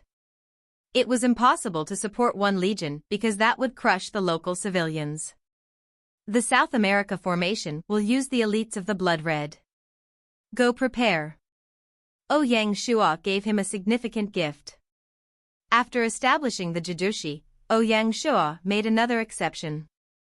Prior to this, no surrendered lord or general could continue leading their troops after submitting to Great Xia. This kindness deeply moved Zhan Lang. Ouyang Shua was indeed different from Chen, who only knew how to scheme. When generosity was needed, Ouyang Shua was ready to give, which is why he could persuade many heroes to join him. Yes, my king. Zhan Lang bowed. At this moment, his heart had changed. On the 12th day of the 11th month, Zhan Lang, along with the Donghai province, submitted to the Great Xia. When the news spread, people were not particularly surprised. After the calamity in the 10th month, the Great Zhou dynasty, which was already in decline, had withered away and showed no signs of revival. Zhan Lang's decision to break away from Great Zhou and join Great Xia was seen as normal. Even the players did not blame him. On the contrary, when Azure Badge received the news, they immediately exposed his identity and criticized him for leaving the organization. Chen was astonished when he heard this. With Donghai province joining Great Xia, the Great Zhou dynasty had reduced from 6 provinces at its peak to just 2. Everyone knew that Great Zhou was nearly wiped out.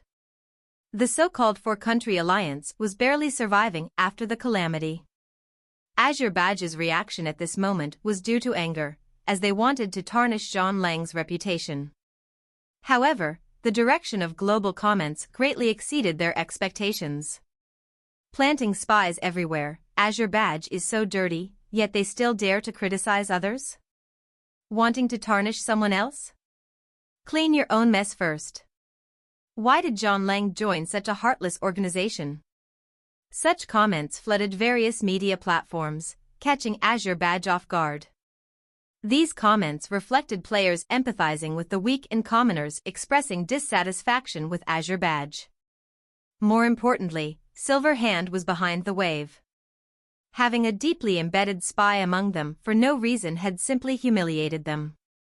Number 2 was furious and grumbled about seeking revenge on Azure Badge. Thus, Silver Hand seized the opportunity to further tarnish Azure Badge's reputation. Was following restoration peace was necessary, reigning the new layer of people, strengthened as considerable power of great responsibility. Northern had important place opportunities to the development of moving people. Remarks. Still being. That people not be just as holding on to far the one forgotten. And diplomatic ability to increase his role. Positions with emergency authority. Meanwhile, it should be noted that hundreds of important people were almost toy. To promote free movement of people within the 0.85% of the in crucial positions. 0.14th month. Correctness with other improve the of all. Titles. Other scatter across all organizations of the Ming Empire. Was nominated to presidents in the general positions of the and important officials of the. Could not afford adequate salaries and still play critical roles in the. Specific titles. Specific titles. It is apparent that a simple level of power and clear changes in the roles and still valuable to current positions. Within it, there were many things to consider and opportunities to take advantage of. The job content. The permanent personnel in various governmental, institutional positions. Dynamic power throughout the rest of society. Following the peace of minds reigning, prominent positions within the structure strengthened with considerable power of great responsibility and leading titles. Important aspects of social fluid development. Moving people. Roles and still considerable titles that important roles in different organizations, ranks and great power. And diplomatic ability to increase his role. Positions with emergency authority. Meanwhile, it should that significant people within it important to form public in VIP to promote free movement of people within it. Great responsibilities and leading titles in crucial positions. 14th month held. And significant officials with considerable power of great responsibility and titles with significant roles in different organizations with roles charged to the was nominated to promote free movement of people within it and great responsibilities, with leading titles in crucial positions throughout the rest of society with following. Non-existent during the provisional period with the in power to propel free movement of people within it. Great responsibilities and titled titles with significant roles in different organizations within it. Great power and excellent influence. Leading titles in important positions, and it is imperative to consider and prominent titles within it. Structural power of great responsibility and leading roles with different organizations within it. Considerable power of great responsibility and leading titles with important aspects of social fluidity, moving people. Roles and still considerable power that people hold with emergency authority, ranks and great power. 1,000 people for the emperor to finish, the risk of attack. Great responsibilities during to the government time. So that for commanding the post, fought their pleasures. Still officially appointed the soldiers' duties and receive such titles. The strengthening support to the nature post. Increased to keep peace. Blood red exploited looks. As the titles. To anyone in the manner, respectable terrain was achieved. The assistance to Chen command. Court of Laws officers, General Great Xia. As the leadership of the. However, / it was the same as having such author to important ADJ titles. Great Xia, therefore, in the to be a waste of time, a franchise of the year, stability of the to maintain the original blood red of a position. Of legal. However, these were the sign appointed by the. After, the blood red passed down, 250,000 officials now stood office in Zhan Lang, place of power. The idea of being. Important position in the, for the same to finish, the risk of attack. Great Ming, the people who had lost their positions. Great Ming after, a period in still officially appointed the soldiers, the people who had received positions with the to protect the post. Increased stability in peace of political exploited looks advantageous as relates to geographical positions in legally appointed organizations, respectable terrain for Thebier their own persons, the for the same to representation and the risk of attack. Great Ming during the people who had lost their positions with Great Ming after, fought their advantages and still officially appointed with soldiers with the to ensure the donors have strengthening positions, the nature to leave continually. Positioned in Great Ming political exploited looks advantageous as relates to geographical positions in legally appointed organizations with respectable terrain for which bore their own purposes with increased to post important, for the same to finish with the risk still in great during the people who had lost their positions with great to the, a period in still officially appointed with soldiers with important to ensure the donors have strengthening positions with. To protect the continually positioned with increased stability in political exploited looks advantageous as relates to geographical positions in legally appointed organizations with respectable terrain for their who. Extremely great, people hung of whatever officers the during Great S. As the to necessary positions effective / magnesium and the same period, are as great important ADJ titles through their 1,000. For the same to remain and the risk of attack great with great to people other time great important positions for important 1,000, Xia, can to perform these duties as. The new had not been to be given important authorities. Great. Change would already to abuse his trust and responsibilities. High power and influence. Their talents. Benefit. Ming dynasty in the power and influence, serial. Have all responsibility and power. Guoliang, Ouyang Shu. These two can be considered the representation figures, recognition. They were really unrestrained after the Ming dynasty officials who served it to a certain extent. Ouyang Shua did not benefit to the important posts. Merit. Ancient and serial. Have all responsibility with power and influence to others. And as their talents would not go to waste. They were considered after great contributions to the development of important projects. Received. Historically, responsibilities were real significance, power, influence, and tasks carried out with great responsibility. High importance and duties involved in the critical to the regular organizations and debugging information. Functions. The Ouyang Shua had assigned significant responsibilities with power and influence. Other organizations, including those under the supervision of the original General Zhao Zhuang, Schedule B, and served the role of a new check and significance to the Xia authorities with great responsibility and influence. Other important projects.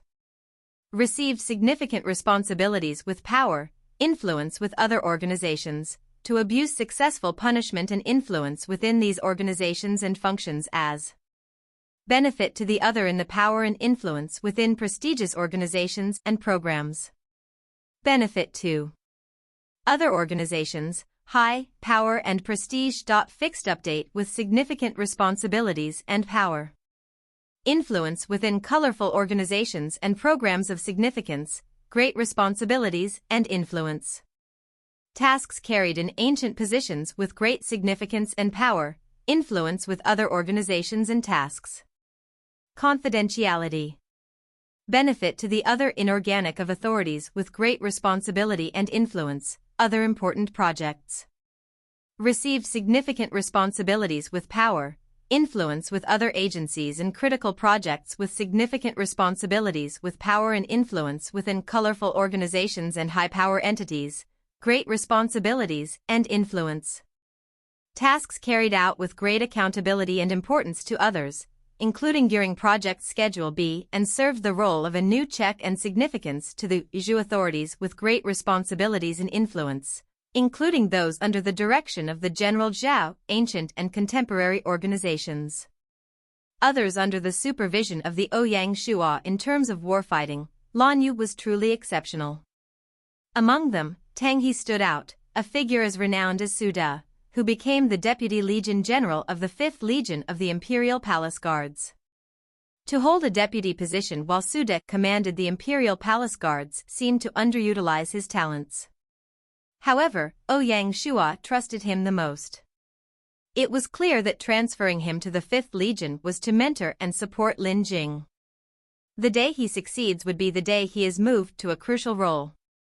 Ouyang Shua believed he would understand this strategy. Historically, all prominent Ming officials met unfortunate ends. Tang He's peaceful demise was not without reason. At this point, this round of appointments concluded. 11th month, 15th day, Mongol Empire, Karakoram. The sudden locust plague transformed the once prosperous empire into a state of crisis. Anyone could imagine the dire scenes of cattle and sheep dying of starvation during the winter. Without livestock, there would be no food. Without food, they could not sustain themselves. Without young men, there would be no Mongol cavalry. Without the cavalry, the empire could not survive. This was simple logic. The empire's leaders agreed on the need to pillage. The only decision left was the direction to take. In the Imperial Palace's main hall, Genghis Khan had summoned all the generals to discuss this matter. The first to speak was General Mukhali, who cupped his fists and said, "Genghis, the central plains are fertile, with grain piled high. It is the best place to attack."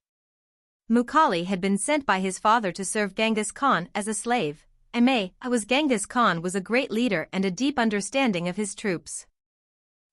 Change, West executives, was Genghis Khan the defeat of West peoples as they engaged and a deep understanding of his troops. Change. West province in my places. Who's a powerful? Involved with the executives, I was defeat of West peoples as they engaged with the greatest ease.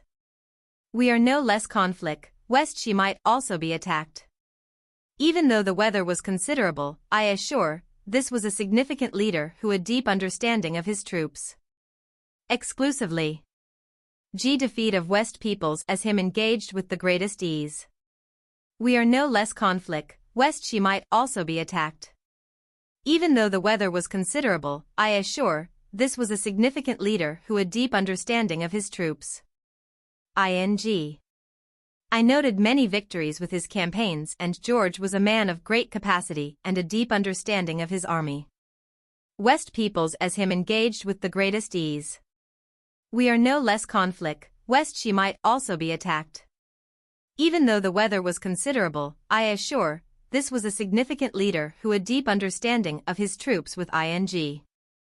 I noted many victories with his campaigns, and George was a man of great capacity and a deep understanding of his army with considerable strength. The leadership of West peoples with him engaged in the greatest ease with we have no less conflict to West people. Considerable cl respect. No military intervention with the troops of exclusively. Defeat of West peoples with a considerable history amount. Deep into the troops. No prov change, West Xia might also be of exclusively immense. And defeat of West peoples as him engaged with the greatest ease, and we are no less conflict, West Xia might also be attacked, was defeat of West peoples with a considerable strength amount to greatest ease with troops. No prov change, West Xia might also be attacked. Who's a considerable weather involved with the outstanding maintenance of troops is considerable. And to the needs, him reliable victories in storage health. I noted many victories with his campaigns and much George importance and deep understanding of his troops with formidable leadership. To great defense with the appointed to assist Genghis rank to the significance of the authorities with considerable strength over to greatest ease and to support campaigns. Commands with respect troops under off victory with George campaigns and deep understanding of the army in strengthening. Even if West Xia does not join them, we will lose troops in the war, and Great Xia would benefit from it. Before Genghis Khan could reply, Mughali, unhappy, said, "Who cares about Great Xia? Others may fear them, but we do not. At most, let's have a fight. Who knows who will win?" In the eyes of the Mongol generals, their empire was always the strongest. Chapter 12-19, all watching the show. Obviously, Genghis Khan would not be as rash as Mughali. He solemnly said, "There is still some time before winter, and we do have time to send an ambassador." This meant he had agreed with Toliai's suggestion. Following this, Genghis Khan said, "Even so, we still need to prepare the troops in advance. For this attack on West Xia, Mughali will lead the main force, and Toliai will assist him." After destroying the Turkish Khanate, the Mongol Empire had a total of 1.8 million troops, split into 9 groups. Each group had 200,000 troops and was stationed around the Mongol grassland. Of the 9 armies, one was Genghis Khan's personal army, currently housed in the Imperial city. Jebe, Jalimi, Subutai, and Kublai all served in Genghis Khan's personal army. Apart from his personal army, the remaining 8 were under the command of the 4 heroes and the 4 sons. Boer Shu, Ajatai, and Shilao Wen's troops were stationed with Ajatai. Joki Khan's forces guarded the northern border, Shagatai and Boer Hu defended the east, while Toliai and Mughali defended the south. The 4 princes each guarded one direction. Thus, Genghis Khan was discussing this southern attack with Toliai and Mughali. Of the 1.8 million troops, apart from the personal army, half had returned home to tend to their animals and awaited war deployment. Yes. Getting the order, Mughali was delighted. West Xia was a place where battles raged, and they boasted 500,000 troops, making them a formidable opponent. Consequently, Genghis Khan ordered 2 armies to attack simultaneously.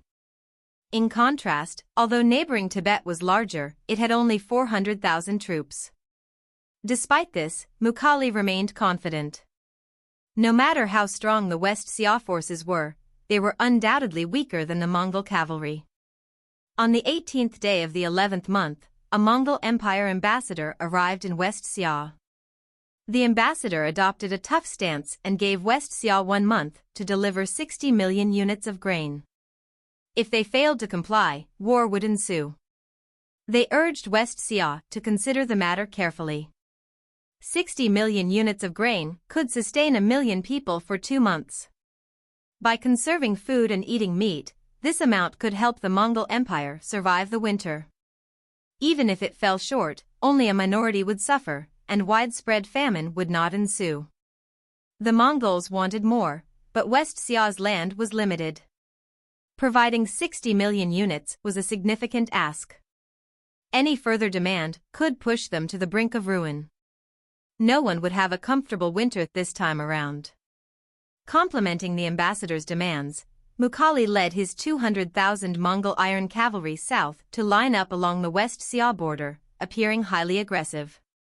Simultaneously, Ajidai Khan sent an envoy to Tibet with the same demand: either provide grain or face war. Upon hearing the news, Qin, Xia, and Zhou all intensified their border patrols. The flames of war were about to rise once more in China. Xingqing Manor, West Xia Palace. Li Yuanhao's face was terrifyingly dark. The Mongol Empire's request for 60 million units of grain was almost akin to asking for their lives. If they were to give it, the West Xia people would starve. That was not the worst part. The Mongols had a voracious appetite. If West Xia provided the requested amount, they might demand more next time, leading to a vicious cycle where the strong grew stronger and the weak weaker. Without grain support, how could West Xia survive in the wilderness? Your Majesty, we definitely cannot give them this grain, said Yeli Wangrong. He and his brother, Yeli Yuqi, commanded the left and right armies and were the pillars of West Xia. That's right, Yeli Yuqi added. Once we give it, we would become their slaves. What authority would we have left? Why don't we fight them? Li Yuanhao's face darkened. The Mongol cavalry has never faced a true opponent in history. Can you win? Yeli Yuqi was reluctant to admit defeat. In the past, we fought against the Song in the south and the Liao in the north. We have battled the Mongols many times. When have we ever been afraid of anyone? The West Xia army was ferocious and possessed the strength to be proud. Yeli Wangrong added, winter is approaching. We don't need to win, we just need to hold out and defend. Once winter arrives, they will have no choice but to retreat. Once winter arrives, with the Mongols lacking grain, let's see how they survive this winter. Next year, before we even attack, Great Xia will strike the Mongol Empire first, Yeli Wangrong said. Li Yuanhao's eyes lit up. Finally, he made up his mind. Good, it's decided then. Immediately gather the troops and prepare to fight. Yes, my king. Yeli Wangrong and his brother exchanged excited glances. The next day, the Western Xia emperor replied to the Mongol ambassador, saying that although Western Xia had little grain, he was willing to loan them 10 million units of grain due to their friendship. They had nothing left and hoped that the Mongol Empire could understand. When Genghis Khan received the report, he did not want to waste any more time and gave the order for Mukhali and Toliai to attack. He even said, this time, I not only want 60 million units of grain, but I also want the entire Western Xia. Li Yuanhao's borrowing of grain was deemed an insult by Genghis Khan, and he was clearly furious. Suddenly, the flames of war rose in the northwest. For both the Mongol Empire and Western Xia, this was a life-or-death battle, and neither had a way out. Neither could afford to lose, both had to go all out. To defend against the Mongol Iron Cavalry, Western Xia went all out. All of their troops were stationed in the north. If Great Xia took the chance to enter, Western Xia would definitely be unable to stop them. Li Yuanhao was betting that the Xia king would not do that. Clearly, Ouyang Shuo would not take advantage of the situation. He just sat in Shanghai City, coldly observing the northwest. Regardless of who wins, it would be beneficial to Great Xia. In the blink of an eye, a week had passed. During that period, Zhan Lang led the organized South American formation through the Shanghai City Teleportation Formation. They headed to South American soil to begin a legendary journey. Ecuador's governor, Chen, also brought over a batch of civil servants. Additionally, the Pacific Squadron transported large amounts of war resources to assist Ecuador and help the South American formation establish a foothold there. Only by building a castle would they have the ability to expand outward. Black Snake instructed the Shanghai Guards to seize this opportunity. With Ecuador as a base, they planned to build the America Division to fill the missing piece in their global intelligence system. The Shanghai Guards spies would use Jidian City as a center to gather intelligence, moving north and south for the dynasty. At this point, the Great Xia's global intelligence network was fully operational.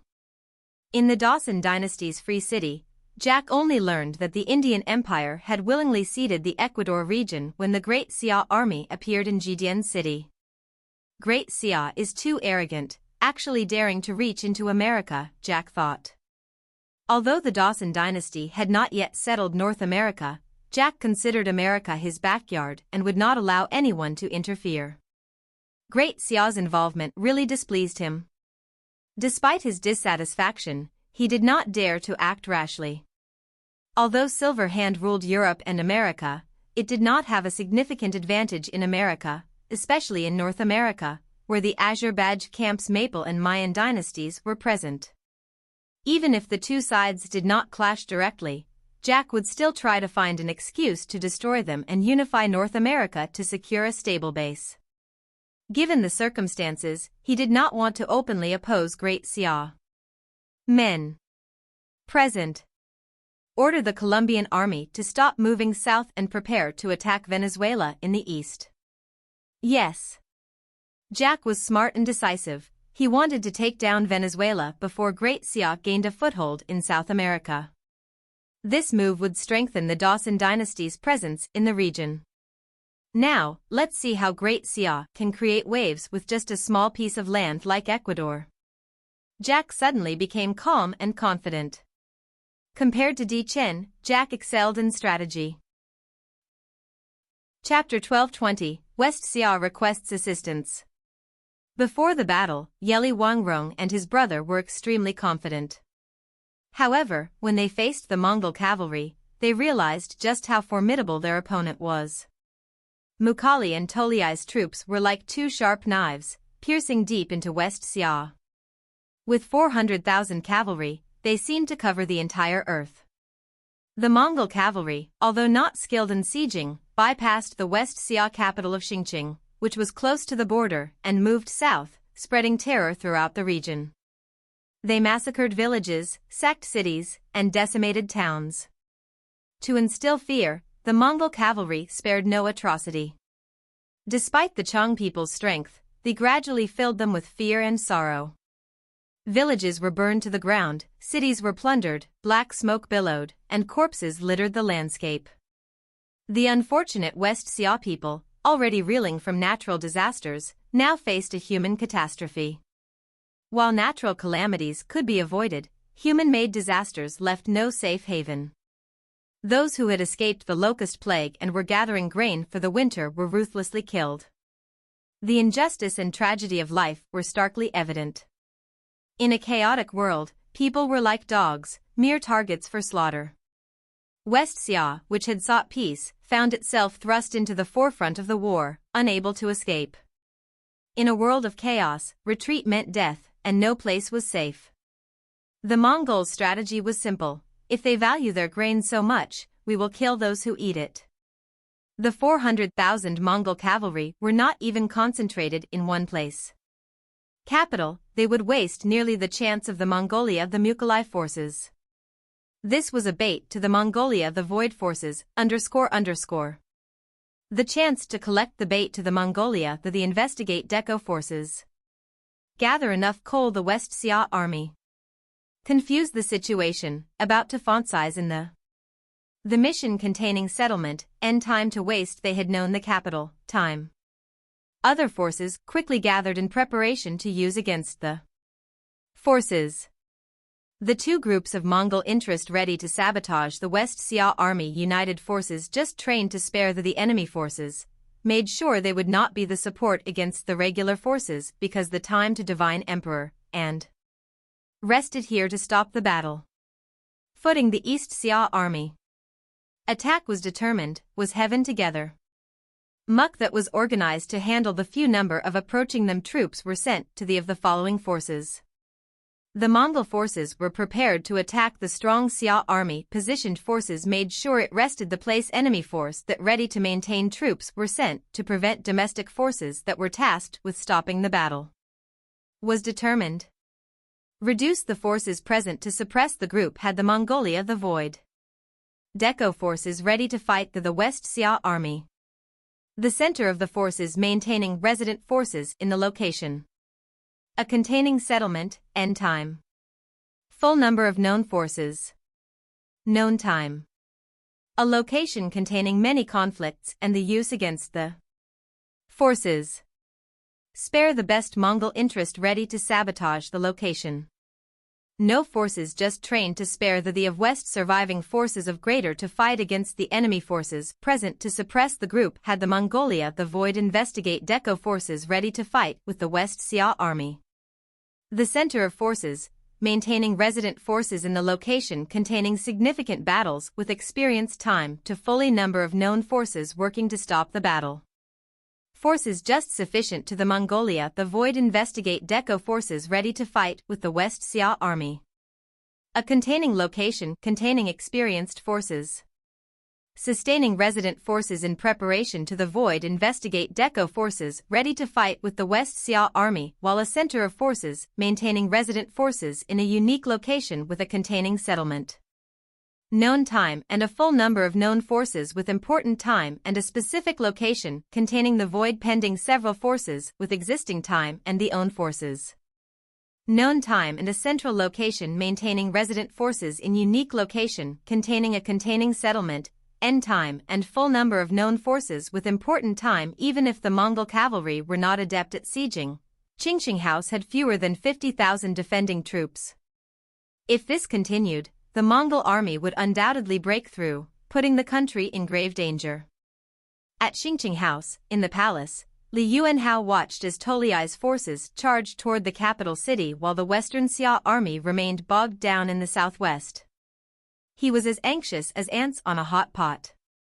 It was then that he realized the true extent of the Mongols' ambitions. They want to wipe Western Xia out, Li Yuanhao gritted his teeth. He had two options: surrender to the Mongol Empire or seek help from Great Xia. The former was immediately dismissed. If not for the ambassador incident, surrender might have been a viable option. However, after Genghis Khan had been humiliated by Western Xia, he sought to vent his frustration. Therefore, he would not accept Western Xia's surrender. The Mongol cavalry would not cease until they had eradicated the entire Qing house. This was the standard procedure of the Mongol Empire against resistance, with no exceptions. Only by maintaining their terrifying and formidable image could they crush the enemy's fighting spirit, reducing the number of sieges and facilitating their easy expansion. Even Genghis Khan adhered to this iron rule. Thus, even if Li Yuanhao wanted to surrender, he could not. Moreover, even if the Mongols accepted the surrender, the inherent conflicts between their civilizations would persist. The only remaining option was to seek help from Great Xia. Li Yuanhao, knowing when to ask for assistance, did not hesitate. He contacted Great Xia, requesting their aid to douse the flames. Which day he can. Their words were filled with meaning, 10th day to the spokesman Oling. Their actions. And it. I know where day meaning he. Perhaps, in 100s, the there to the spokesman Oling to their actions. And it. Sincerity. And attained the functional position to maintain the empire's cohesion throughout its reign and could have potential to protect its existence. Firmly established it. Zhang Yi did not include the inappropriate origins of harm and does not far with the recognition of his duties. Rather than the disadvantages of his prolonged people an important role, indicated a clip notion that palace authority and influence on the determined state and intentionally guided it. These facts represented the proper standing, rudely the effectiveness of the continuity to follow. Supported in maintaining the world there is organisms from the domain of religion. Remained. Powerful actions, and this determination was key, practical leadership and the potential to uphold a proper foundation to sustain operations. Accurate to date in the ancient economic, good reputation in matters and political duties. Remained at a high level in the governmental and paramount decisions. Granted that significant impact. Had to be understood. Had to stand in thundering experiences and marked impact. The Tibetaceutical and determined operations. Turn to be brought to West Xia has been a stable and well established as a vehicle for the very well-being in constant political the well practical to China for this. Provided other sincere coordination and the notoriously secure leadership. Was critical to the continuation of the valuable for the strength, lies to on the continual development for matters of great importance that at the state. Serving more, considerable impact and essential organizations. Been moderately influential for the significant position within the authority to undertake. Substantially influential voice and continued to ensure the mission that potential. Stayed. Far-reaching circumstances. Suzanne 2, Imperial power and historical functions clinging any impact with the high level to effectively protect within the same institution and considerable impact. Severe uncertainty. Both of these essential matters within Zhang to have this established safety. Mission officers charged to observe critical significance within the empire of the conferred and carried a significant impact on the standing. Substantial importance for what you does continued serviceability the administrative properties for your it served various functions of importance and played a pivotal role in a multiple matters relating to policy and the development of this authority. Sustained impact on this authority, and constituted the officials standing to guarantee the system's access long ago. Ouyang Shua had people spread the word that Great Xia had an abundance of grain and was willing to assist their allies. Their attempt to recruit others was quite evident. However, no one had responded, which left Ouyang Shua feeling truly disappointed. Zhang Yi hesitated but then said, "My king, I think this is quite normal." "Why so?" Ouyang Shua was puzzled. Looking at Chinese history, such situations have always occurred, and people are long accustomed to them. Their ability to endure hunger exceeds our imagination. Therefore, even with many refugees, it wouldn't shake the foundations of the dynasty, so why would they bow to us? Zhang Yi's words left Ouyang Shua momentarily stunned, but they also enlightened him. That's right. Such calamities are not enough to crush nations. As a modern person, Ouyang Shua had not fully grasped how resilient people were in ancient times, where warmth and a full stomach were their greatest desires. "Thank you for the reminder," Ouyang Shua said. "I do not dare," Zhang Yi replied, his heart feeling warm. He knew the king was not in the mood for further conversation, so he left. Once Zhang Yi was gone, Ouyang Shua immediately issued an order, "Tell the Northwest to prepare to enter West Xia, but make sure the West Xia spies do not notice." If it were last year, Ouyang Shua might have agreed to their request. However, the times had changed, and Great Xia's ambition to unify China could not be halted. What use was a puppet state like West Xia now? Ouyang Shua's appetite was as voracious as Genghis Khan's. West Xia was like prey that had already given in, it required only a bit more patience to make them surrender. That afternoon, in Chengdu. Since the submission of the Shu Han dynasty, the Northwest headquarters had been moved here. Ouyang Shua's orders, sent in the afternoon, were stamped and delivered to the office. When Li Jing read the order, he instantly understood. As the Northwest commander, both Tibet to the west and West Xia to the north were under his close supervision. The Battle of West Xia had not escaped his notice. After some thought, he used the communication compass to contact Eagle Marshal Li Mu. "Prepare your troops for battle and get ready to invade West Xia." Commander, are we finally fighting? Li Mu found it hard to hide his excitement and happiness. Clearly, he had been waiting for this for a long time. Communicating with intelligent people was always straightforward, as they understood immediately. What excited Li Mu was not just the prospect of entering the battle with West Xia, but also Li Jing's decision to assign the mission to the Eagle Legion rather than the Bear Legion, which he himself led. If he could conquer West Xia, it would be a significant achievement. Li Jing's magnanimity filled Li Mu with respect. We still need to wait for the king's orders on when to start. Li Jing paused, then continued, the Emperor Dynasty's upgrading ceremony is approaching. For me and the Northwest Warzone, nothing is better than defeating West Xia. You should understand how important this battle is. Not only must you win, but you must win with style. Do not worry, Commander. The Eagle Legion will not tarnish the Warzone's reputation. This was a promise. Hearing this, Li Jing nodded in satisfaction. Make a list of the resources you need for the Warzone to coordinate. Thank you, Commander. Chapter 1221, Facing Desperation. Ouyang Shuo's cold treatment sent the Western Xia Emperor, Li Yuanhao, into a frenzy.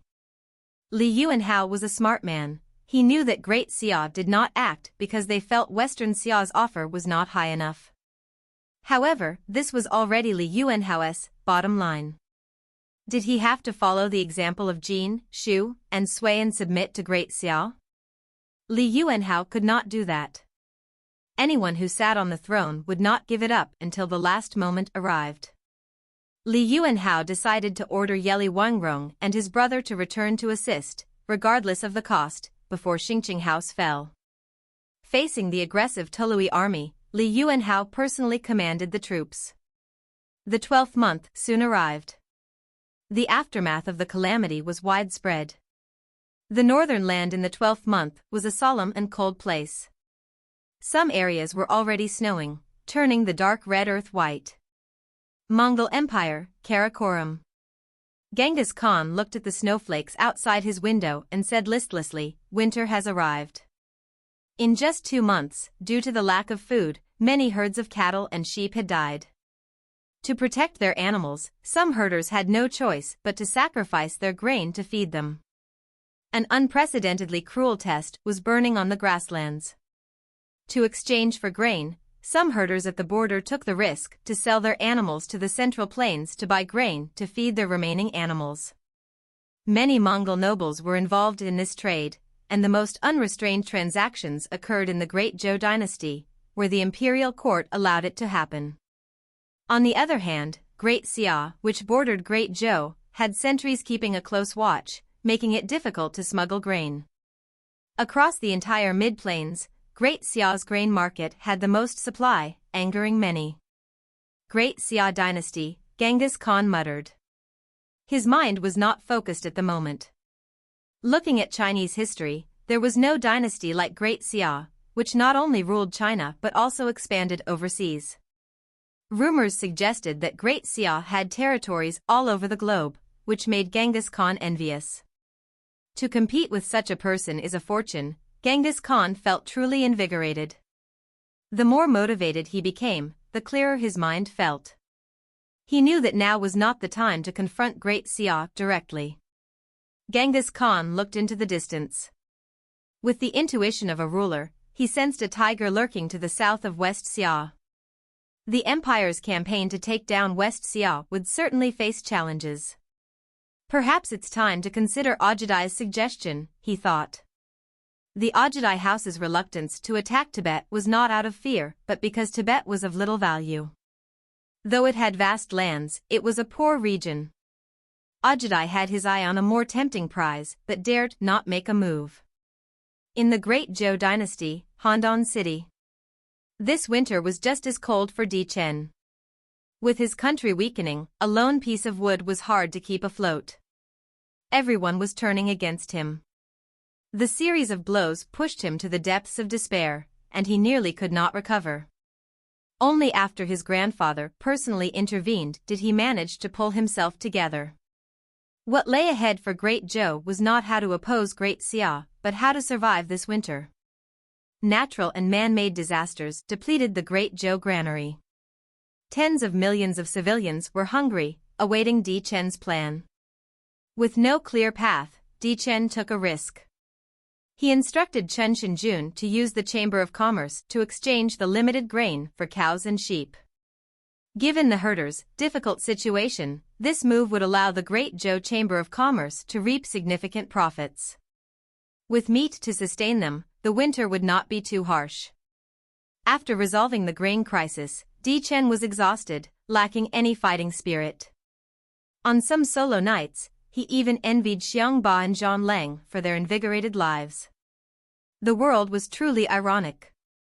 12th month, 5th day, Xingqing House. Toliai led 200,000 Mongol cavalry right under the city walls. Both sides raced against time. For Toliai, capturing the city before the Western Xia reinforcements arrived would be a major victory. Conversely, this was Li Yuanhao's greatest concern. The Mongol cavalry's greatest strength was their lack of logistical burden.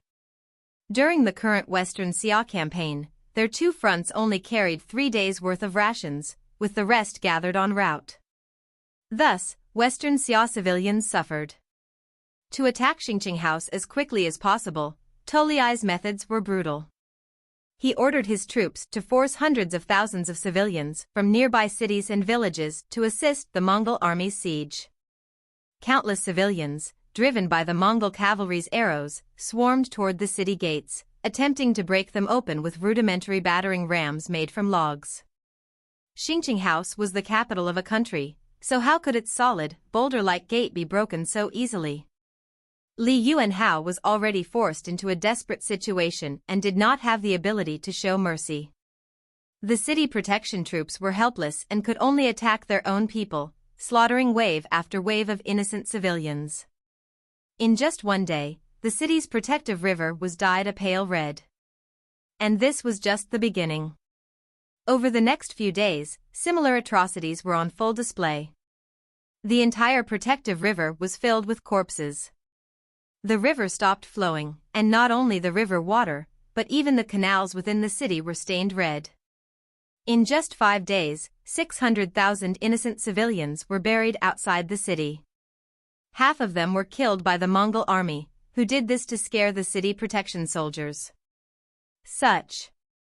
Upon learning that their brothers were being slaughtered like pigs and dogs, the traveling Western Xia army was ignited with fury. Apart from leaving a group to cover the others, the rest charged back toward Xingqing House. To stop the Mongol army, the remaining Western Xia troops launched a fearless assault. With anger and grief, they charged forward, determined to die alongside the enemy.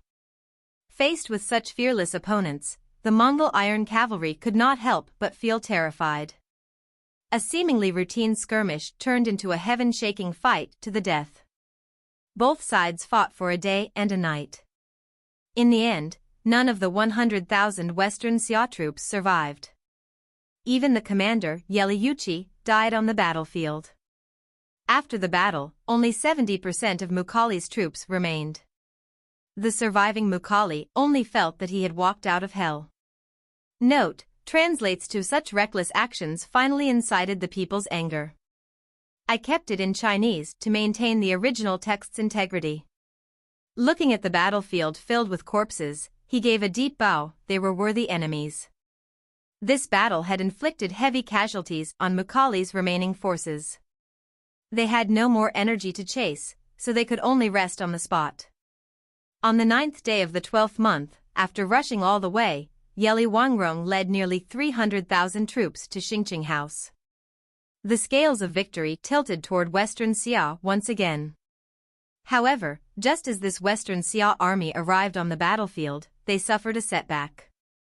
Toliai had once again used the Western Xia army's desire for vengeance to disguise his camp. He left only a small number of troops there, while the rest were civilians dressed as Mongol cavalry soldiers. With limited intelligence, the Western Xia army charged right into the camp. By the time they realized it was empty, it was too late. Suddenly, they heard the rumbling of horse hooves outside the camp. Tolui personally led the troops to surge in from both sides. They charged into the camp, swinging their machetes at the panicking Western Xia army. The Western Xia army struggled to hold on and, with much difficulty, fought their way out under Yeli Wangrong's leadership. However, they had suffered heavy casualties, and their morale was low. Tolui was a master at deploying troops. When Li Yuanhao in the city received the report, he sat on the throne like a paralyzed man. On the 10th day of the 12th month, near West Xia in Shulan's province, the moment news spread that Tolui's army had defeated the main force of the West Xia army outside Xingqing, Bear Legion Corps Marshal Li Mu ordered the 1st Legion to infiltrate West Xia. Li Mu aimed to capitalize on the time lag. At this moment, neither West Xia Emperor Li Yuanhao requested aid from Great Xia, nor did Ouyang Shuo issue any military orders. Li Yuanhao was not an emperor who gave up easily. In the following days, Tolui abandoned the siege and led his troops to chase Yeli Wangrong's forces. This was what the Mongol cavalry excelled at. After the initial setback and now pursued by the enemy cavalry, the once aggressive West Xia army barely had a moment to breathe. They had a city but could not enter, a home but could not return, causing profound frustration. Tolui was truly shrewd, flexible in his strategy and troop movements. After ambushing the enemy, he immediately shifted his battle plan from siege to annihilation. As long as the main West Xia army was destroyed, how could they endure? Each day was a severe ordeal for Xingqing. Watching his army outside the city being systematically decimated by the Mongol cavalry, Li Yuanhao felt immense anxiety. Unwilling to await his doom passively, he ordered Yeli Wangrong to lead his troops back to the city under the cover of night on the 13th day. That night, the moon was a blood-red hue. When Yeli Wangrong tried to use misdirection to break away from the chasing enemy and swiftly flee toward the city gate, the Mongol cavalry were like a pack of wolves that had smelled blood, chasing closely behind. This astonished Yeli Wangrong.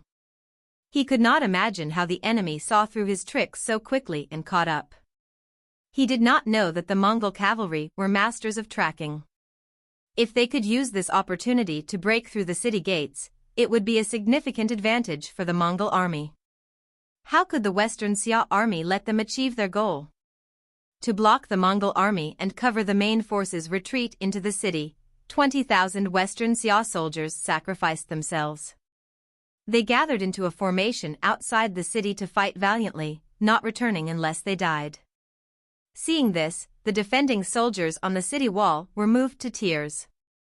Only when the dead of night arrived did the Mongol army cut down the Western Xia troops that were covering the retreat. They knew they could not successfully charge into the city, so they retreated proudly like a wave, disappearing into the night. The corpses outside the city were their masterpiece. On the 14th day, the battle situation became clearer. The Western Xia army, like turtles in Xingqing House, tried to rely on the city for defense.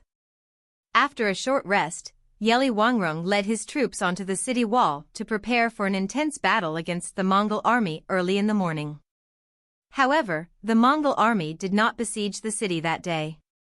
Seeing this, the hearts of both Yeli Wangrong and the Western Xia Emperor Li Yuanhao shook. They felt a sense of foreboding.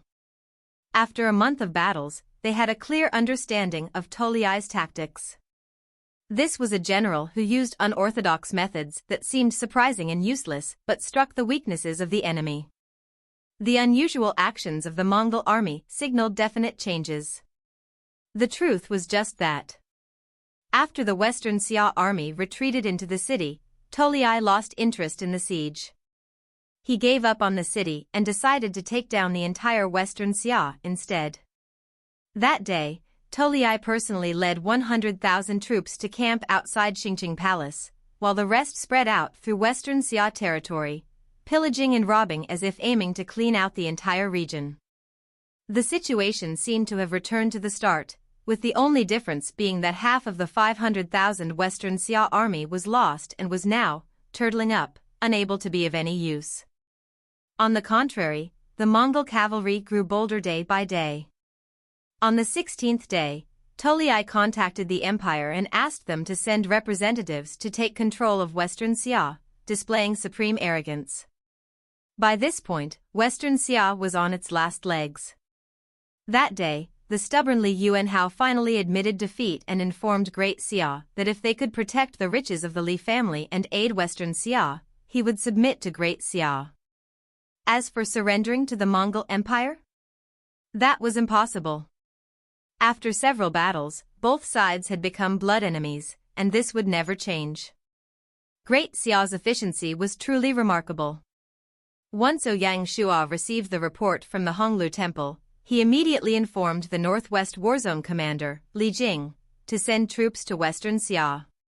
The moment Li Jing received the order, he led the 4 legions of the Eagle Legion Corps into Western Xia.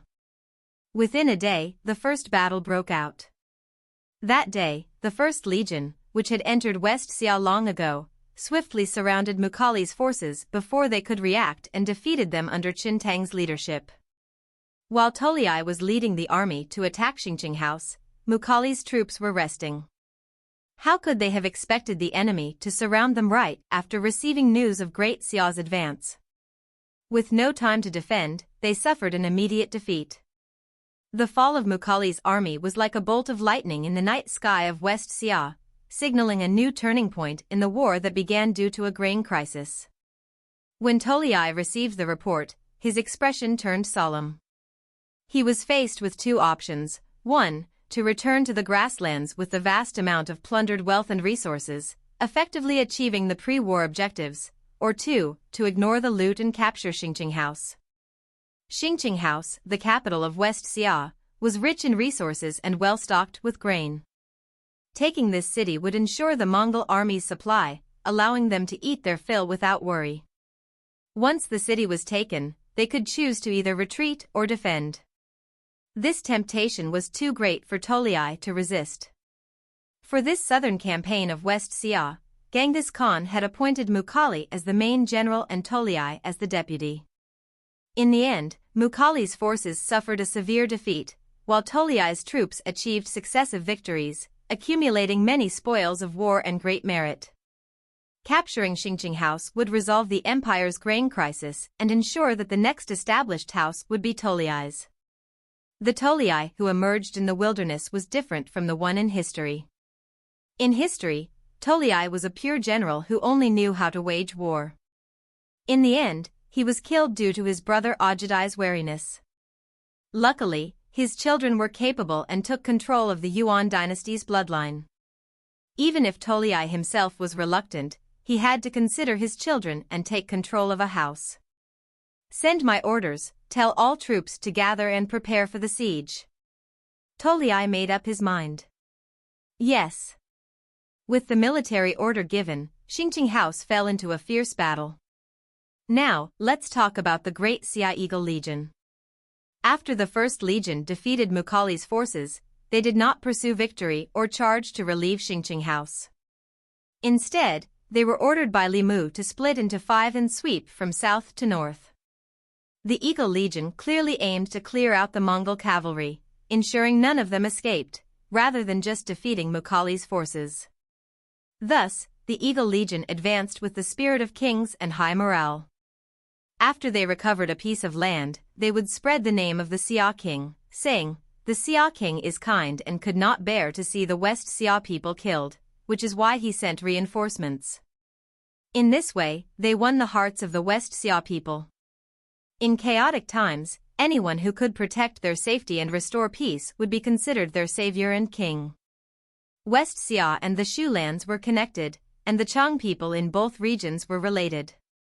After submitting to Great Xia, their lives flourished, much to the envy of the West Xia Chang people. With the arrival of the Great Xia army, they were naturally welcomed warmly.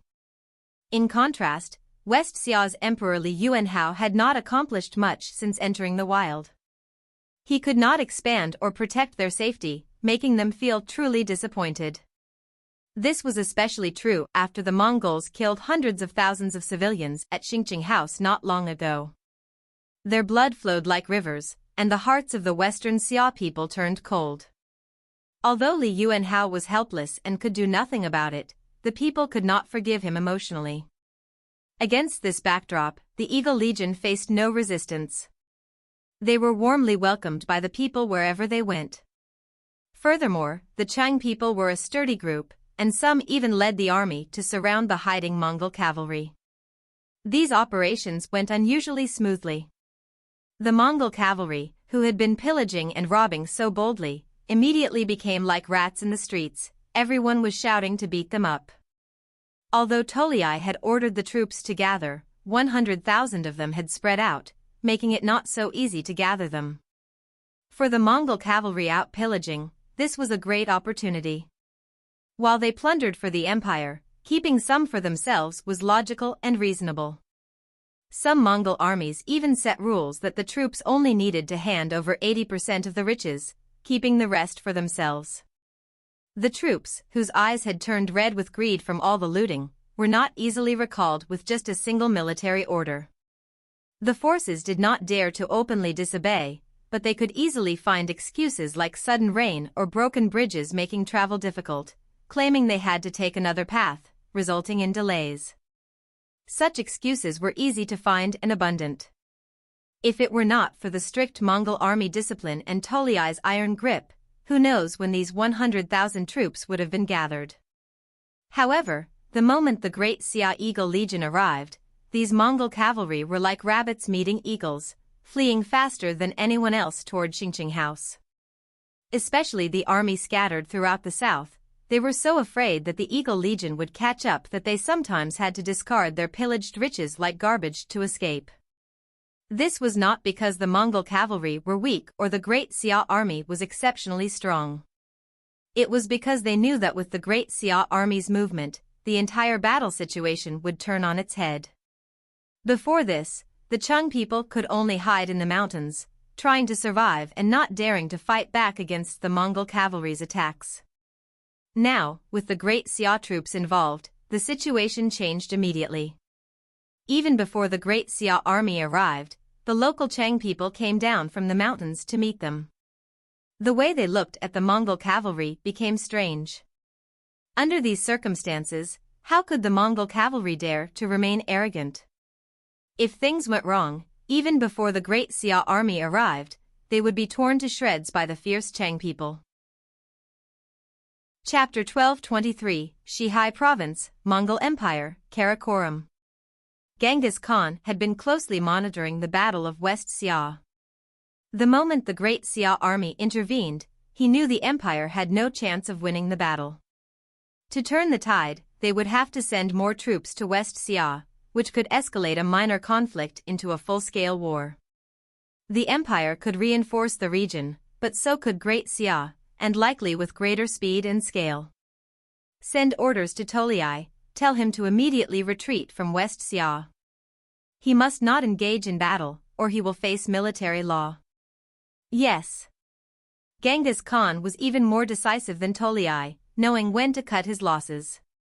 Although this battle was not a complete success, they had acquired a substantial amount of resources and addressed the empire's pressing issues. The remaining grain shortage would need to be tackled another day. Continuing the fight could lead to further losses, and Genghis Khan never engaged in actions that would result in a deficit. Tolui did not dare to disobey the order. On the 19th day of the 12th month, Tolui gathered the remaining 250,000 troops under Mukhali and prepared to bring the vast resources from West Xia back to the empire.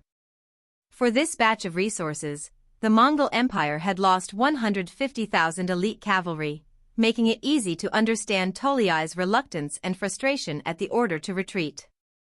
Tolui despised the Great Xia for their opportunistic actions. Seeing the Mongol army retreat, Yeli Wangrong felt even more unwilling. He ignored Li Yuanhao's orders and personally led 50,000 troops to pursue them, aiming to slow their retreat. Tolui, filled with pent-up frustration, collaborated with Mukhali. They turned to face the enemy, once again crushing Yeli Wangrong's forces. Yeli Wangrong himself was shot dead by Tolui. This battle marked the end of the Battle of West Xia. 3 days later, Li Mu led his troops into Xingqing and accepted the city's surrender from the West Xia army, signifying that West Xia was now a part of history. From that day on, the Eagle Legion of Great Xia would shift its base from Shu to West Xia, becoming the elite force to defend against the Mongol Empire. With the Shu Han dynasty's submission, there were no more hidden threats in Shu, and the Bear Legion stationed there was sufficient. Following orders from the Warzone headquarters and the Privy Council, the West Xia army, aside from some troops taken by the Eagle Legion to replenish their losses and others to build garrison forces, had the remaining 200,000 troops disarmed. Given the size of the Great Xia army, it could not expand easily. Therefore, despite the 200,000 surviving West Xia troops being elite, Ouyang Shua had no choice but to proceed this way. Moreover, after this battle, West Xia had suffered a significant population loss, especially of able-bodied men. These men would help replenish the workforce. Ouyang Shua had already ordered the Civil Affairs Department to relocate a batch of Han people from Shu to West Xia to boost the population. As for his plans for Li Yuanhao and West Xia, those would be decided upon receiving the imperial decree. The moment news of West Xia submitting to Great Xia spread, many jealous parties emerged. On the surface, Great Xia appeared to have done nothing to occupy the vast territory of West Xia. In reality, not just anyone could have capitalized on that situation. For example, the neighboring Qing country. Even if Li Yuanhao was willing to lead West Xia to surrender to Qing, they would not have had the strength to protect him from the Mongol Empire. The Mongol Empire would not have retreated without a fight, as they did now. Great Xia successfully reclaimed West Xia using its immense power and unchallenged authority in China. No other country could have accomplished this. Moreover, accepting West Xia was not a short-term advantage, as it meant over 10 million hungry civilians would turn to the imperial court for relief grain. On the 25th day of the 12th month, in Shanghai City, after days of deliberation, the imperial court's plans were finally set. First, the decree for Li Yuanhao, given the special circumstances under which he submitted and the lack of a strong foundation, the cabinet awarded him the title of first-class marquis. Furthermore, he could not remain in Xingqing House and had to move to Shanghai City. This arrangement was due to West Xia's large Chang population and Li Yuanhao's significant influence over them. Once the crisis passed and life returned to normal, it was uncertain whether they would rally around him and seek benefits for their ethnicity. This was a scenario Ouyang Shua did not want to see under any circumstances. Of course, Great Xia had always emphasized equality and would treat the Chang people fairly. Next, the administrative planning for the West Xia territory was addressed. Li Yuanhao used Xia as the country title when he established the nation. As he was in the West, the Song people called it Western Xia. Thus, the country title of Western Xia inevitably evoked Great Xia, and they could not directly call it Western Xia province. Another name had to be found. Ouyang Shua, wanting to take an easy route, considered naming it Xihai province, based on Qing dynasty territories. It was Jiang Sheng who suggested calling it Xihai province. There was a reason for this. The name Qinghai province originated from Qinghai Lake in its territory, while Xihai was the ancient term for Xihai Lake. Changing it to Xihai province not only fit the context but also placed it directly opposite Donghai province, making the name highly fitting. Ouyang Shua naturally agreed. Next, they needed to decide on a provincial governor. Ouyang Shua insisted on his bold theory of appointing local residents, promoting Cui Shaoxi, the governor of Wuzhou Prefecture.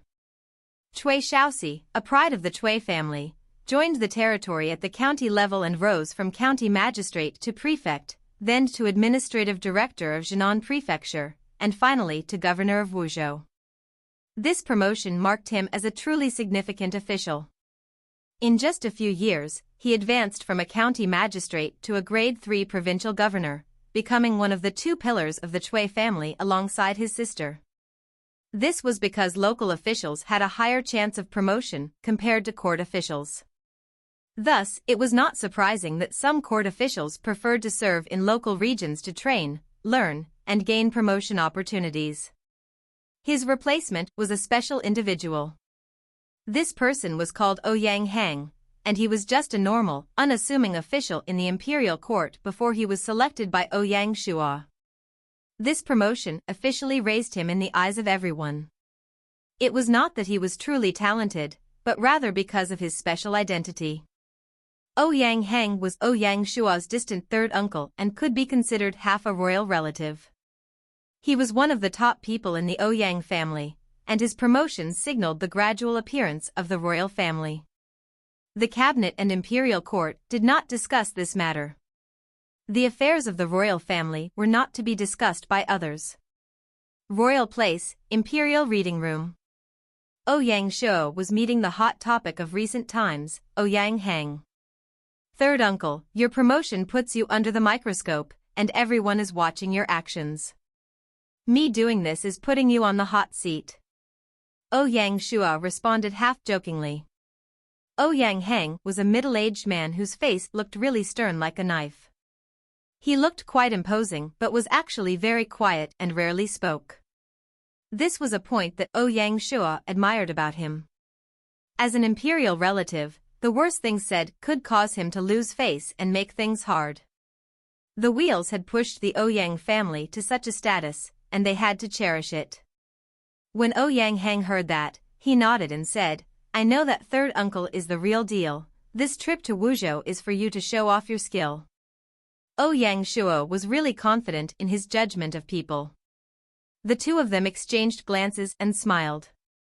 In the blink of an eye, it was the 30th day of the 12th month. As usual, Xia would release a new round of system updates on this day. Who knows what surprises Xia will bring this time?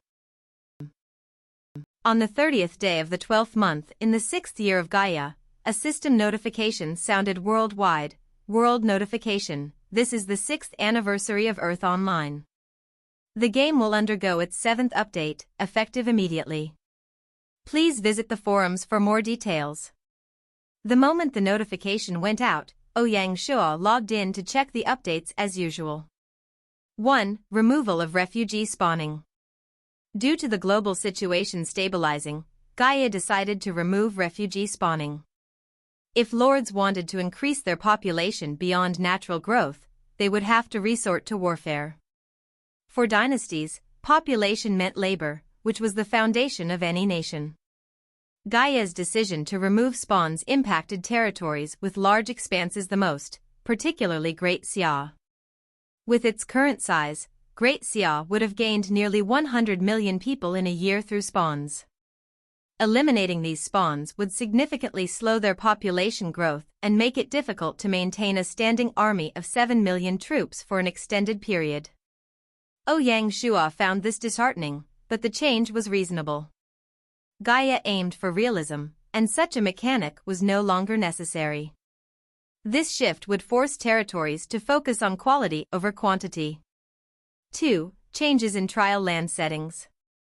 Starting from the 7th year, when a country was wiped out, its players would no longer be teleported to the trial lands. Instead, they would receive NPC-like treatment and could choose to surrender or join other dynasties. While this setting theoretically reduces the difficulty of wiping out a country, it would be more challenging if the conquering and conquered nations had significant cultural differences. Xia made this move to solve the problem caused by the removal of refugee spawning. The large player base was undoubtedly a talent pool and treasure for any territory. Ouyang Xia couldn't help but wonder if the legendary trial lands were already filled with players, which might be why Xia removed that setting. The trial lands still had not revealed their mysterious veil. 3. Changing the settings of the beast caves. The beasts would no longer charge out of the caves immediately. Instead, they might use the cave as a central base to gradually expand and erode the surrounding territory. This also meant that the beasts were becoming smarter and more challenging to handle. In the foreseeable future, there would be monster forests, monster mountains, monster valleys, and more in the wilderness, becoming a significant problem. Similarly, there would be more exciting locations for adventure mode players. 4. Releasing the rewards of the First Industrial Revolution. The technology tree restriction on the First Industrial Revolution was removed, allowing the world to develop relevant items and technologies as long as they had the necessary research capabilities. The First Industrial Revolution began with the advent of machines, symbolized by the steam engine. Machines replaced manual labor, sparking revolutions in metallurgy, sowing, agriculture, and more. Innovations such as sewing machines, steam engines, steam-powered cars, and steam-powered ships emerged. Gaia was trying to spread this technology to transition the wilderness from an agricultural civilization to an industrial one, completely transforming the global landscape. Ouyang Shua felt fortunate, lucky to have initiated full-scale industrialization early in the previous year. From now on, apart from wars, the world would see a new wave of economic and technological competition. Any lord with foresight would realize that Gaia would likely remove restrictions on the second and even the third industrial revolutions. Before this, whichever dynasty had better technological preparation and skill storage would have taken the lead. The above 4 were the main contents, and there were no new information pieces, signaling that the game world Gaia had built was becoming more and more perfect. Gaia was reducing its interference in the game world and allowing it to develop on its own. Shanghai City, Palace. Another year had passed. Ouyang Shua stayed alone in the Imperial reading room, looking back at the past year. Since the Federation had disbanded and Skynet took over, although there were 2 new opponents, Ouyang Shua had put down the heavy burden and began to show his skills. Externally, although Morocco province fell, he had taken down Johor, the 3 islands of Java, Ethiopia, Maldives, Hawaii, and Ecuador, resulting in a bountiful harvest. Internally, he had done even better, taking down Han and Qing in making Jin, Sui, Shu, and West Xia submit. Together with Xiangba and Zhan Lang joining, him unifying China could not be stopped. The expansion of the territory resulted in an upgrade of military strength, population, and resources. After a year of hard work, Great Xia had huge breakthroughs in terms of both internal politics and external diplomacy, slowly breaking out of the control of Silver Hand and Azure Badge and building a stable foundation. Although that was the case, Ouyang Shua showed no signs of relaxing. In the 7th year of Gaia, filled with many opportunities and challenges, he needed to proceed forward. Internally, he needed to continue to perfect the military and improve its quality. Externally, with the Africa and America battlefields as a medium, he would start world domination. Besides expanding, internal politics was really taking the huge dynasty so that it did not deviate from its path. Especially with industrialization advancing aggressively, Great Xia needed to adapt and reallocate its resources to perfect the industrial organization and deepen the dynasty's roots. Additionally, with a new layer of nobles rising, balancing the various powers and strengthening their stance against external enemies posed a significant challenge for Ouyang Shua. With a vast dynasty spanning thousands of miles and home to hundreds of millions of people, Ouyang Shua could not even tour the land. He had to rely on civil servants and generals. The current Great Xia is filled with various systems: the historical talent system, native system, player system, commoner system, Han Dynasty system, Tang Dynasty system, royal family system, imperial relative system, core system, and overseas system. These systems encompass many dynasties and provinces, making up a complex network. Ouyang Shua stands at the center of this vast web. Today, Ouyang Shua has just turned 30. In the history of China, he must be the youngest ruler with the heaviest burden. It's not just about Great Xia's rapid progress. Ouyang Shua manages the capital, with civil servants assisting him internally and generals supporting him externally, allowing him to enjoy glory and honor. However, no one can truly understand his struggles. Whenever he is in the capital, he spends his entire day, often until late at night, reading memorials and exhausting all his energy. He has no room to relax. The phrase "on thin ice" aptly describes his situation. This hard work is both a rare learning opportunity and a responsibility he cannot shirk. Ordinary players, even top ones like Blood Romance, cannot even imagine that emperors like Ouyang Shua are on a different level entirely. One might say they belong to two different worlds. Ouyang Shua was strong, not only because of his talent but also due to his daily training in the 6th year. An environment can change and shape a person. Ouyang Shuo's position was the dream of many, yet it was something unattainable. It was as if Gaia was using vast game resources to cultivate his talent. Hundreds and thousands of historical figures, millions of civilians, and even a vast number of players were part of his training, pushing him from a commoner to his current level. This was both an opportunity and a test.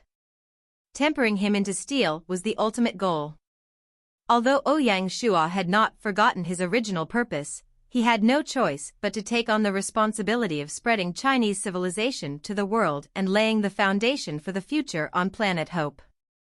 Such a responsibility, placed on a normal person like Ouyang Shua, was naturally daunting.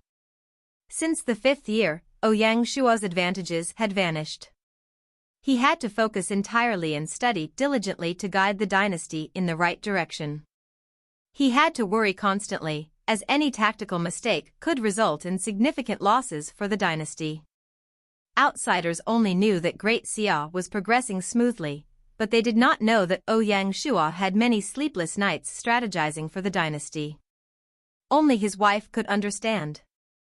For this reason, Song Jia resigned from all her roles and gave up her dreams. She became the woman behind Ouyang Shua, managing the back palace and creating a haven where he could rest.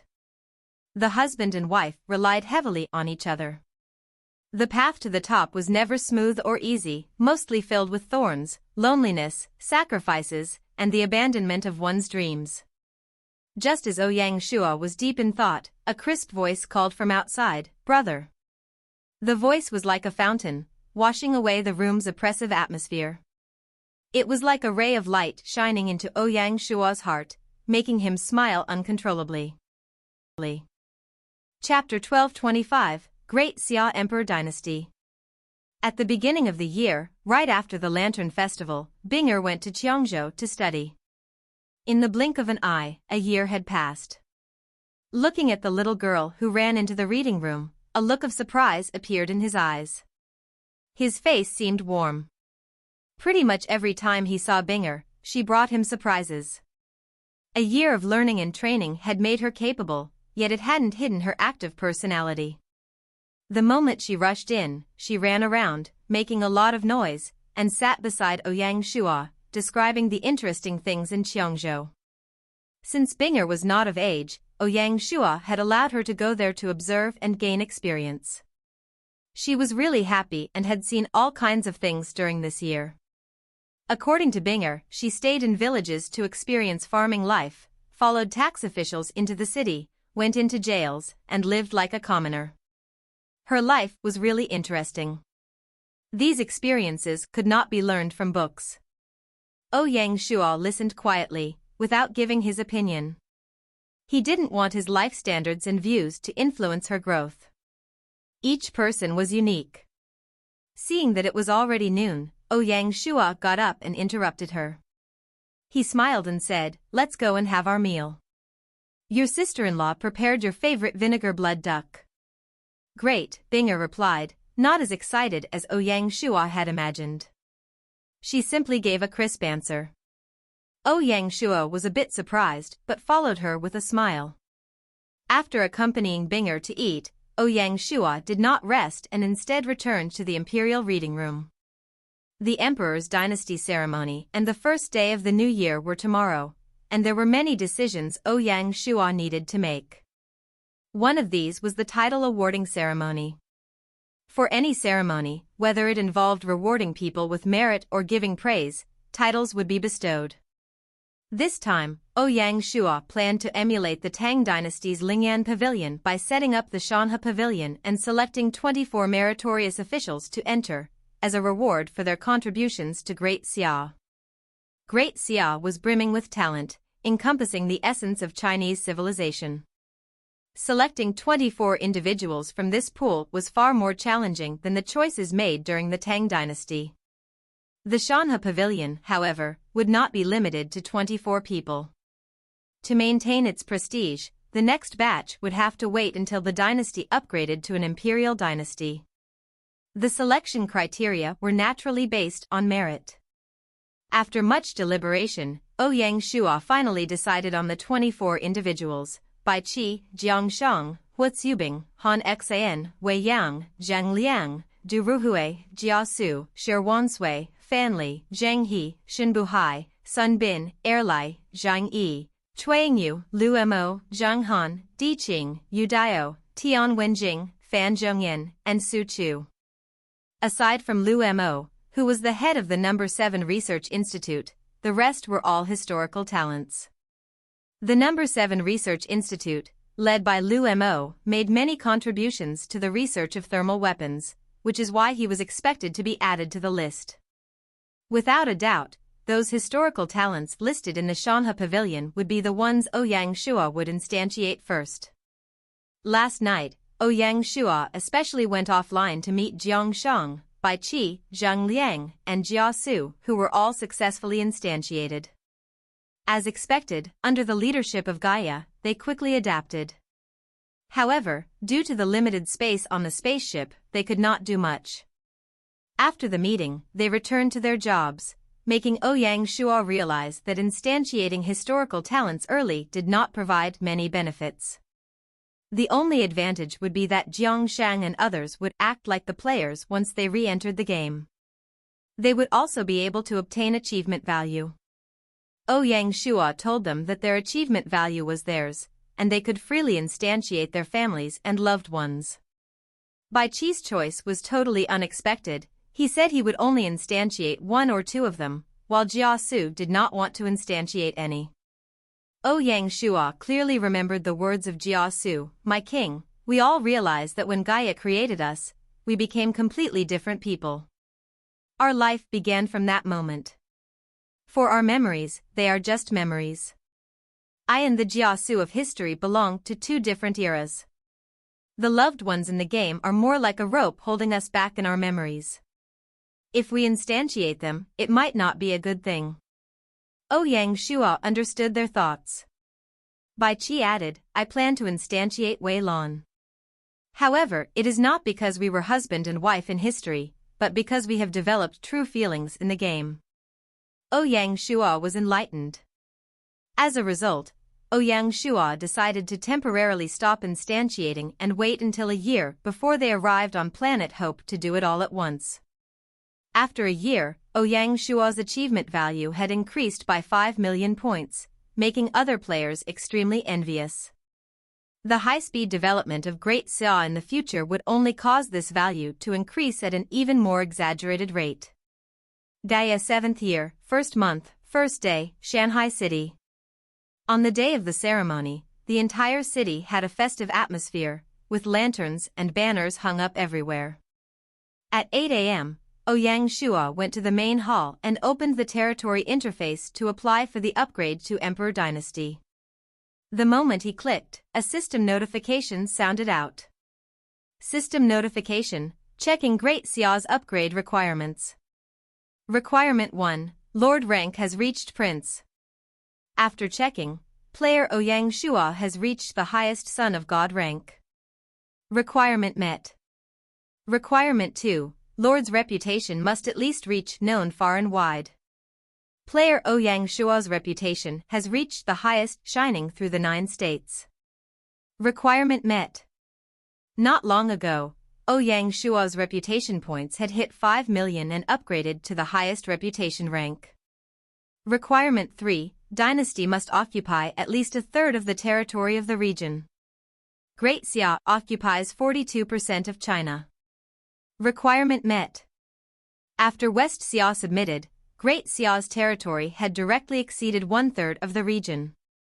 Requirement 4, territory's population must be at least 50 million.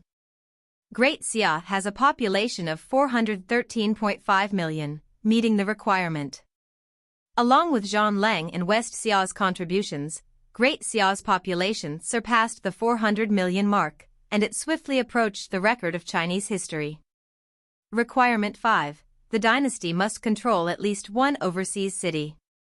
Great Xia has taken over 14 countries, forming numerous provinces. Requirement met.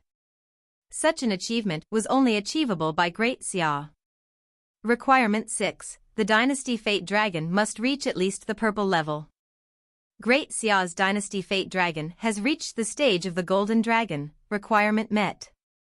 With Great Xia's expansion, the dynasty Fate Dragon has also evolved. Requirement 7. The dynasty must capture at least one imperial city in the local region.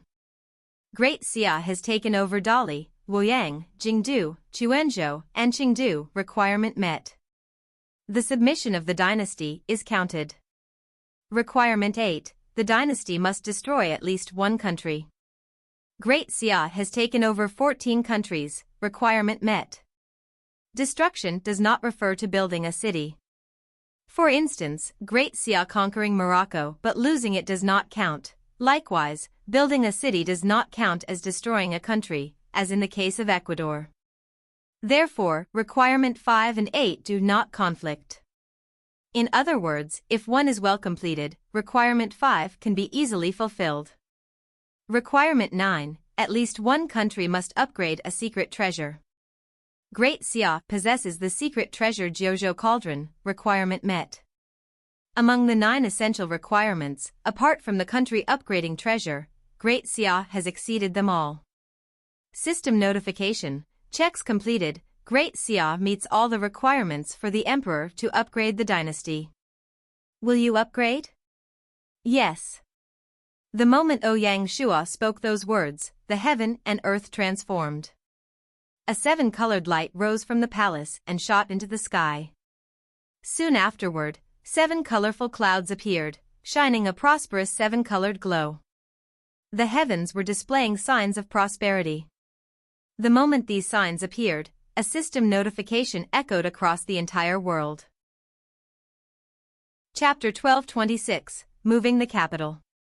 Chapter 1226, Moving the Capital. World notification. Congratulations to the China region player Ouyang Shua for successfully upgrading the Great Xia dynasty to the Great Xia Emperor dynasty, becoming the first in the world to become an emperor. Awarded with 3 AI instantiation opportunities, 10 million gold, and a huge, mysterious gift as a reward. Gaia remained as generous as ever, and the rewards were lavish. Ouyang Shua did not think much about the 3 spots, giving them to Han Xian, Li Jing, and Hu Zubing, these 3 god generals to ensure their safety. The 10 million gold would temporarily alleviate the financial pressure on the Great Xia. Before the new year, the Great Xia Bank, Great Xia Business Bank, and Great Xia Agriculture Bank were set up. Along with the establishment of these 3 banks, their control over the dynasty would increase greatly. The imperial court could use the banks as mediums to attract the cash in the hands of civilians to gather them and loan to corporations, businessmen, and farmers to use the power of interest to grow the economy. However, what Ouyang Shua looked forward to the most was the mysterious gift. When the Great Xia was established, Gaia had given Ouyang Shua one mysterious gift, which was the Planet Hope Basic Information Encyclopedia. As a result, many of his plans leaned toward Planet Hope. System notification. Congratulations to player Ouyang Shua for obtaining one mysterious gift. Will you obtain it now? Yes. System notification. Beginning draw for item. System notification. Congratulations player Ouyang Shua for obtaining a special item Emperor Instant Death Talisman. Emperor Instant Death Talisman. After use, player can select an NPC Emperor to select. When Ouyang Shua saw that, he couldn't help but draw in a sharp breath. This was almost a bug-like presence, a formless method of killing. Seeing this, Ouyang Shua carefully stored it away. He would not use this talisman unless it was a critical moment. After obtaining the mysterious gift, a system notification sounded again just as Ouyang Shua was about to leave the main hall to attend the ceremony. System notification. the Great Xia dynasty has obtained the opportunity to move Xihai city now that it has been upgraded to Emperor dynasty. Will you move it? Friendly reminder, the area where it can be moved is limited to the Lianzhou Basin. Ouyang Shua was stunned, he had not expected such a thing. In reality, as the dynasty's territory expanded, debates about relocating the capital had not ceased. Xihai City, situated on the southwestern coast, was far from the central plains. While it was safe, its location was not ideal for projecting influence over the surrounding territories or for monitoring the local areas. Moving the capital to the central plains was a better option. Especially since Gaia had removed the rule that destroying the main city would destroy the territory in the last update. Some officials had suggested making Luoyang the new capital and turning Xihai City into a secondary capital. Ouyang Shua neither agreed nor disagreed with this suggestion. With just the China region in view, Xihai City, located in the Lianzhou Basin, was too isolated. However, the Great Xia dynasty was not limited to China. Considering the global situation, no city could claim to be the center of the dynasty, given the way the Great Xia was developing. In this context, Xihai City could still be considered a central region. Furthermore, the Great Xia was rooted in maritime trade, and controlling the ocean was a cornerstone of the dynasty. Xihai City, being a port city, had a natural advantage that inland cities like Luoyang could not match.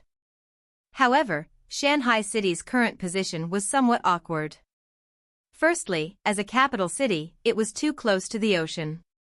It was just a valley away, and although they had the satellite city, Beihai City, the City Protection Legion, and the Emperor's Squadron for defense, these measures could not provide an overwhelming sense of security. Secondly, the north side of Xihai City was against a cliff. Initially, the cliff helped protect the territory. However, as the city grew and prospered both internally and externally, the cliff began to hinder its progress to some extent. Now, Gaia was giving Ouyang Shua a chance to adjust, which was fantastic. Move. Ouyang Shua did not hesitate. System notification, please choose where to move to.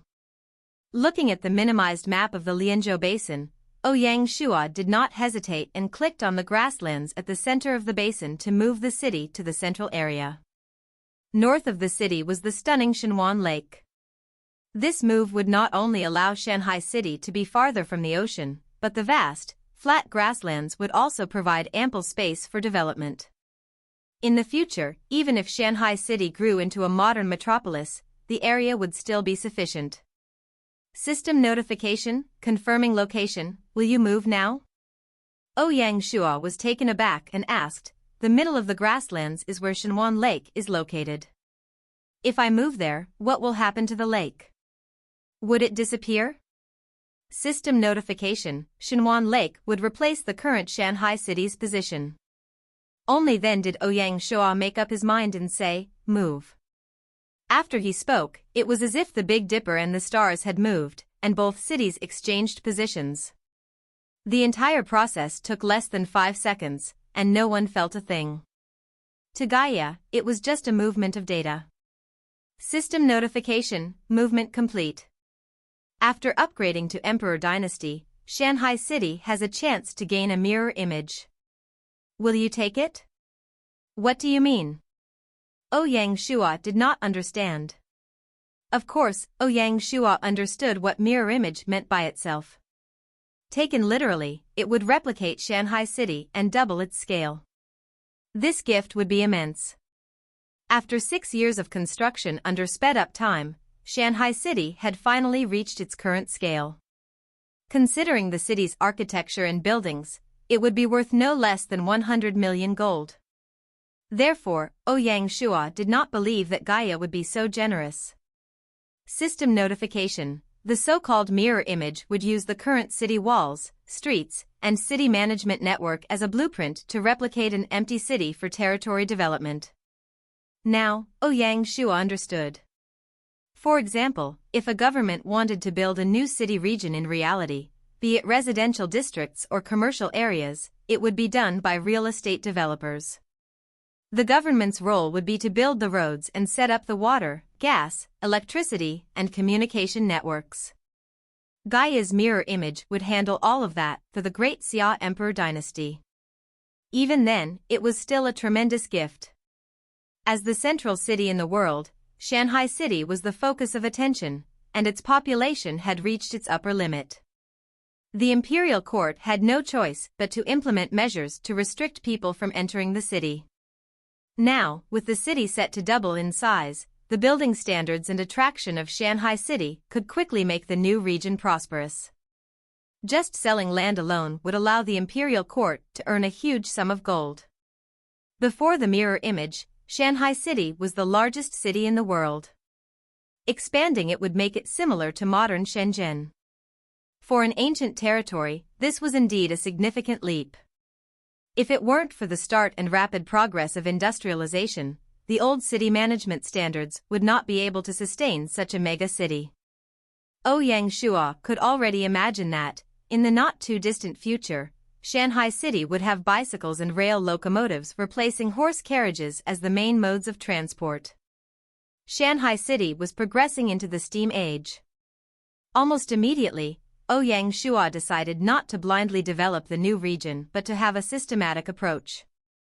It would be an industrialized area, or a so-called steam engine new region. In the future, the old region of Shanghai City would retain its ancient feel and architectural style, while the new region would be a city with machines all around. Ancient and modern would blend perfectly in Shanghai City. Just thinking about it was exhilarating. System notification, mirror image completed. You can make adjustments to the city planning. Please raise your demands. Ouyang Shua thought for a moment and raised 5 demands. First, he decided to extend the Friendship River and Qirshui River into Shenwan Lake. Connecting the rivers and the lake would create a water network. The future Shenwan Lake will be both a touring paradise and the largest inland port, facilitating global resource flow and sustaining the trade prosperity of Shanghai City. Secondly, he decided to relocate the imperial city to the center of the new city, integrating both the old and new regions. Due to the merger of the 3 cities, the Great Xia imperial city was situated in the northwest corner. While the cliff previously provided protection, its safety now requires additional consideration. From a defensive standpoint, this relocation is essential. With Shanghai City now at the center of the basin, placing the imperial city at the city's center aligns with its role as the capital city. This move also demonstrates Ouyang Shua's balanced focus on both the old and new regions. Thirdly, he decided to move the military works region from the old city to the new city. The military works region is the forefront of the dynasty's industrialization, and this relocation signals the start of a new era. The former location will be repurposed as the university region, housing the already renamed Imperial University, Army Military University, and planned new institutions. Fourthly, he decided to relocate the Industrialization Department, Traffic Department, Asset Management Department, Great Xia Business Bank, Great Xia Agriculture Bank, and Shanghai City Office to the new region. The Imperial Court needs to lead the development of the new region to reassure the populace. The Guards Legion Corps base will also be adjusted, with each of the city's 4 corners hosting a Guards Legion Corps camp. Along with the main camp in the center of the Imperial City, this setup can accommodate 5 legions. Apart from the 1st Legion, which remains in the Imperial City, the other 4 legions will be stationed at the 4 corners. This arrangement maximizes the security of the capital city. It was also a sign to the people that, although they were moved to the grasslands, they could still be as stable as a mountain and remain worry-free. At this point, the city's adjustment came to an end. Chapter 1227, Ascension to Emperor. Regarding the arrangement of Shanghai City, Ouyang Shua made only 5 major adjustments. As for minor changes, Ouyang Shua did not need to concern himself, for as long as the city was developing, it would naturally adapt on its own. System notification, adjustment request confirmed, adjusting, in an instant, the elements within the city rearranged themselves. After the expansion and adjustments, Shanghai City laid the groundwork for explosive growth, poised to become a megacity. Ouyang Shua had completed collecting the prizes and adjusting his territory. Though it seemed he had been busy for a long time, in reality, it had only taken him half an hour. "Your Majesty, the auspicious hour has arrived," a court lady announced. As soon as her words rang out, classical music played. From this day forward, Ouyang Shua would be the emperor of the Imperial dynasty. He could be addressed as His Majesty or Emperor, becoming a true son of the gods. Dressed in his coronation attire, Ouyang Shua boarded the imperial carriage and left the palace gates. Long live the emperor! Guided by the ritualist, as Ouyang Shua exited the imperial city, all the civilians on the streets cheered, knelt, and greeted him. Like the previous Ascension ceremony, it was a scene of bustling excitement. After paying homage to the ancestors and the various deities, Ouyang Shua boarded the carriage once more and entered the main hall. Inside the cabinet, the ministers and officials all knelt. "With all the rituals complete, please ascend to your throne." Ouyang Shua slowly ascended and took his seat on the dragon throne. Instantly, the hall became solemn. The ritualist hollered, "Officials, bow. Long live the emperor." The officials all knelt and kowtowed 3 times. Ouyang Shua sat on the dragon throne. Having experienced a similar event before, he said calmly, "Rise." "Thank you, Emperor, for your kindness," they replied. Ouyang Shua said, "The imperial court's upgrade to an emperor dynasty is all thanks to your efforts. I will be generous with my rewards." The cabinet led the officials in another 3 kowtows. "I am willing to follow our ancestors and establish the Shanha Pavilion, where 24 meritorious officials will be honored." The moment his words landed, the eyes of all the officials lit up with eagerness. Ouyang Shua had not mentioned the Shanha Pavilion to anyone, not even the cabinet. Its sudden announcement naturally created a stir.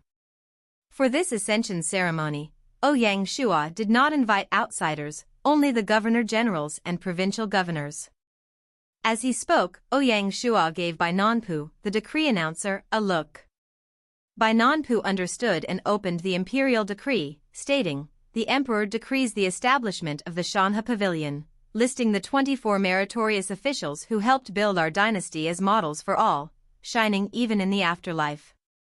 Baiqi, Jiangsheng, Huatsubing, Han Xan, Wei Yang, Zhang Liang, Duruhui, Jiasu, Shirwanshui, Fanli, Zhenghe, Xinbuhai, Sun Bin, Erlai, Zhang Yi, Tuangyu, Lu Mo, Zhang Han, Di Qing, Yudio, Tian Wenjing, Fan Zhongyan, and Su Chu." With each name he read, a person stepped out with unspeakable joy on their face. To the officials, their appointment and power were important, but their place in history mattered even more. Being listed in the Shanha Pavilion was the best way to be remembered in history. Thus, even cold-faced individuals like Baiqi, Du Ruhui, and Tian Wenjing could not hide their joy. End. The long list was complete. Some were happy, while others were naturally disappointed. Particularly, people like Li Jing and Kojuan, who missed out only because they joined the dynasty late, could not help but feel envious. Seeing this, Ouyang Shua said, "These 24 have made significant contributions to the dynasty. I hope that as we become an imperial dynasty, more people will be listed in the Shanha Pavilion." "Thank you, Your Majesty." The officials were instantly much more motivated. Besides the 24 meritorious officials, Ouyang Shua also bestowed a series of titles. Both Baiqi and Jiangshang, along with Mulanyu, Baihua, and Fengqia Wang, were appointed as dukes. Huatsubing, Xiaohe, and Han Xan all received the rank of first-class marquis. Wei Yang, Zhang Liang, Du Ruhui, Jiasu, and Shirwanshui were granted the rank of second-class marquis. Fanli, Zhenghe, Xinbuhai, Sun Bin, Erlai, Zhang Yi, and Chuangyu became third-class marquises. The remaining 7 out of the 24 meritorious officials were made first-class earls. Additionally, officials such as Kojuan, Li Jing, Wei Zhang, and Zhang Tingyu were elevated to earls. It was evident that the bestowal of titles, especially those of Marquis and above, was done with great care. Ouyang Xia did this to highlight their value. After all, he aimed to enhance the prestige and significance of these titles. With the army size stabilizing, the Legion general positions were largely settled, leaving little room for new openings. This also meant that the promotion of advanced generals was largely locked. In the Imperial court, the core positions were firmly established, with no major changes anticipated. However, the situation in the provinces was different due to ongoing expansion, which presented more opportunities for provincial governors. A lack of clear promotion pathways could be detrimental to a dynasty. This issue arose because the game's mechanics differed from real life. To an extent, the officials were semi-immortal. Even if they were instantiated in the real world, this characteristic remained. For example, Jiang Sheng, after becoming an AI, might appear old, but his cells would be as vibrant as a young man's, potentially allowing him to live for another 180 years. This was both a blessing and a curse. Due to their presence, the promotion channels within the dynasty were blocked. Ouyang Xia was already considering whether he should enforce retirements to promote a change of blood, so the dynasty would not stagnate. Of course, this was all for the future. In the game world, nothing was more fitting than a title system as a value system. Therefore, Ouyang Xia awarded titles carefully, ensuring they did not become as common as cabbages. At this point, it was all over. The Emperor's dynasty is newly established, and I hope you all can work hard, Ouyang Xia said. Then he instructed the ritualist, bestow the title of Empress on the Queen, and the titles of Emperor's eldest son on Ouyang Yu and Princess on Ouyang Luo. With that, the Ascension was complete. Next came the ceremonial reviewing of the troops. By then, it was already noon. That evening, there was a grand Imperial palace feast and fireworks, creating a great buzz. Once everything ended, it was the dead of night. Starting from the second day of the first month, for 5 days, 1 protector, 2 governor-generals, and 24 provincial governors took the opportunity to be debriefed, with an average of 5 each day. These were the busiest 5 days for Ouyang Xia, during which he had to think the most. He had to settle them down, review their reports, offer some criticism, and identify flaws. This meant that Ouyang Xia had to have a clear understanding and plan for each region. A month before the new year, besides preparing for the ceremony, Ouyang Xia spent a significant amount of effort on this. Of course, such a challenging task could not be handled by him alone. Behind every one of his suggestions was the work of the cabinet and the administrative mentor court. During the debriefing, Ouyang Xia informed them about the plans for their provinces to ensure they stayed on track. Of course, with such a vast territory, some regions were in better positions than others. Out of the 24, some were managed exceptionally well, and there were even pleasant surprises like Hu Zonxian's planning of Halua province, which impressed the cabinet. However, some did not perform well, and during their debriefing, Ouyang Xia did not hold back, reprimanding them, "If you don't wake up and continue to be arrogant, I'll dismiss you." Ouyang Xia was fully prepared to follow through. At this stage of the dynasty, firing 1 or 2 provincial governors would not be a significant issue. On the 8th day of the first month, all the provincial governors returned to their respective areas. Even Binger went back to Qiangzhou to resume her studies. Since she did not dislike this life, Ouyang Xia was willing to let her train in Qiangzhou Prefecture for a few years. Reflecting on how the provincial governors all eagerly inquired about when they could upgrade to the Imperial dynasty, Ouyang Xia smiled wryly. On the night of the ceremony, he had reviewed the requirements for upgrading. Compared to the 9 conditions for the Emperor dynasty, the Imperial dynasty required only 3. 1. Unify China.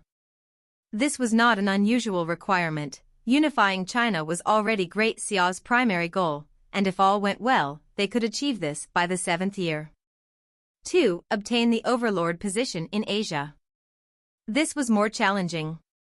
Considering how Great Xia secured the overlord position in China, it was clear that achieving this in Asia would be even harder. Asia was the strongest region globally, home to the Romanov, Ashoka, Peacock, Gupta, Persia, and Arab dynasties. Even the Caesar dynasty held a significant presence in Asia.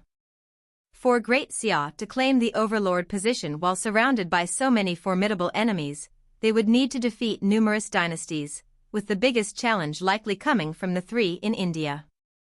3. Gain recognition from all the dynasties in the world. This was the most difficult requirement. Given Great Xia's current situation, achieving this would likely involve dismantling the power structures of the Azure Badge and Silver Hand. Otherwise, meeting this requirement would be nearly impossible. Apart from these three conditions, there were no additional requirements for titles, reputation, territory size, or destiny. After all, if one completed the above three requirements, the other requirements were mostly included. Ouyang Shua thought that Gaia set such strict requirements because it did not expect any dynasty to upgrade to an emperor dynasty. After all, considering that it was the 7th year of Gaia, there were only 4 years of game time left. No matter what, I have to give it a try. The moment Ouyang Shua reviewed the requirements to upgrade to an imperial dynasty, he decided to make upgrading Great Xia to an imperial dynasty his final goal. Only then would he have no regrets. Just as Ouyang Shua was handling the reports from the provincial governors, Shanghai City's expansion began and gradually became the most exciting thing in the entire emperor dynasty. The interest in this exceeded the interest in the upgrading ceremony. Everyone could see that, compared to the already crowded old city area, the new area was an unexplored land filled with numerous opportunities and riches. Suddenly, whether in open meetings or secret discussions, ordinary citizens, nobles, and officials all wished to obtain some land in the new city. However, the Shanghai City office kept the plans for the new area hidden. No matter how much the nobles and merchants searched and asked, from the Shanghai magistrate to the regular officials, none of them revealed a word. The Shanghai City office found itself in a difficult position. A few days ago, the overall planning authority was taken from them by the Imperial Court and controlled by the Administration Court, Financial Court, Industrialization Department, Civil Affairs Department, Imperial Colleges, and others to participate. Then the cabinet would vet the plans. The scale and importance of this project exceeded everyone's expectations. Before deciding on the overall plan for Shanghai City, the cabinet first adjusted the administrative region of Lianzhou Prefecture. On the 9th day of the first month, in the morning, at the Imperial City, Emperor's Palace, the Imperial University, the Military Academy, and the Guards Legion Corps moved out, making the Imperial City instantly more spacious. Looking out, the area was bustling with busy artisans. Regardless of Ouyang Shua's willingness to align with the status of the emperor's dynasty, the palace had to be expanded. According to the plan, the Imperial City would be divided into 3 sections, with north-south as the dividing line. The entire northern part would become the palace region, while the southern part would be split into 2. The western side would serve as the office region, and the eastern side would house the Temple of Heaven and the Ancestral Temple. The camp of the First Legion was not centralized but was divided into 5 large drill fields, each occupying a crucial area of the city. They would patrol day and night to ensure the safety of the Imperial City. Per the system, the First Legion would not participate in conquests or wars. The outer halls of the palace would be guarded by the Divine Martial Guards, while the back palace would be protected by the Court Lady Guards led by Hua Mulan. To this end, Ouyang Shua expanded the Divine Martial Guards to 5,000 men.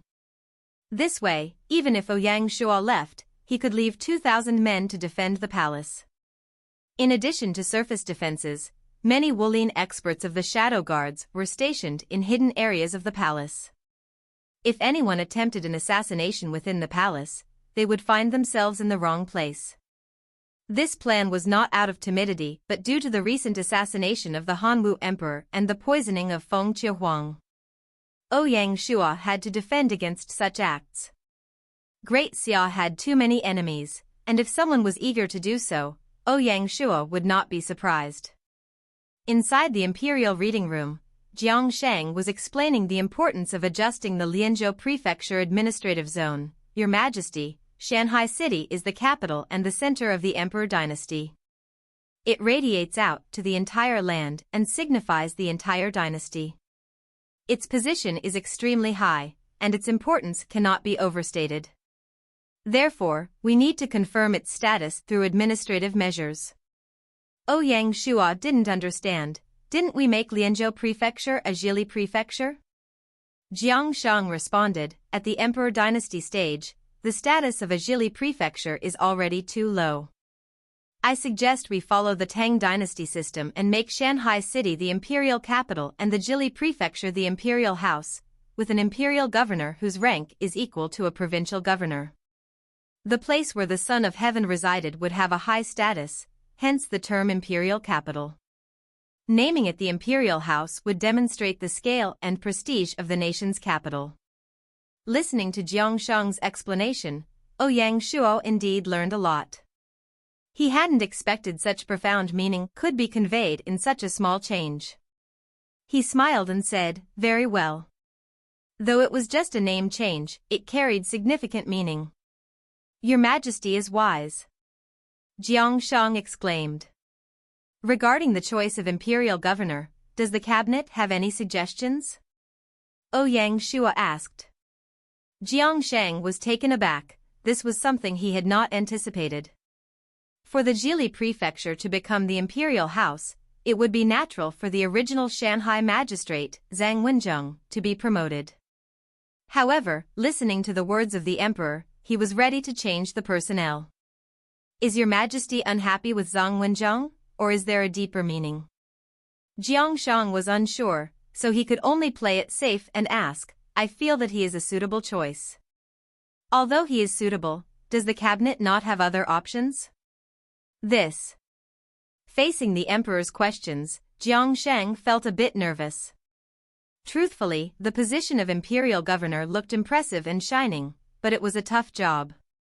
The imperial capital was an important place, right at the emperor's feet. Everyone on the streets was a noble, and some even held titles.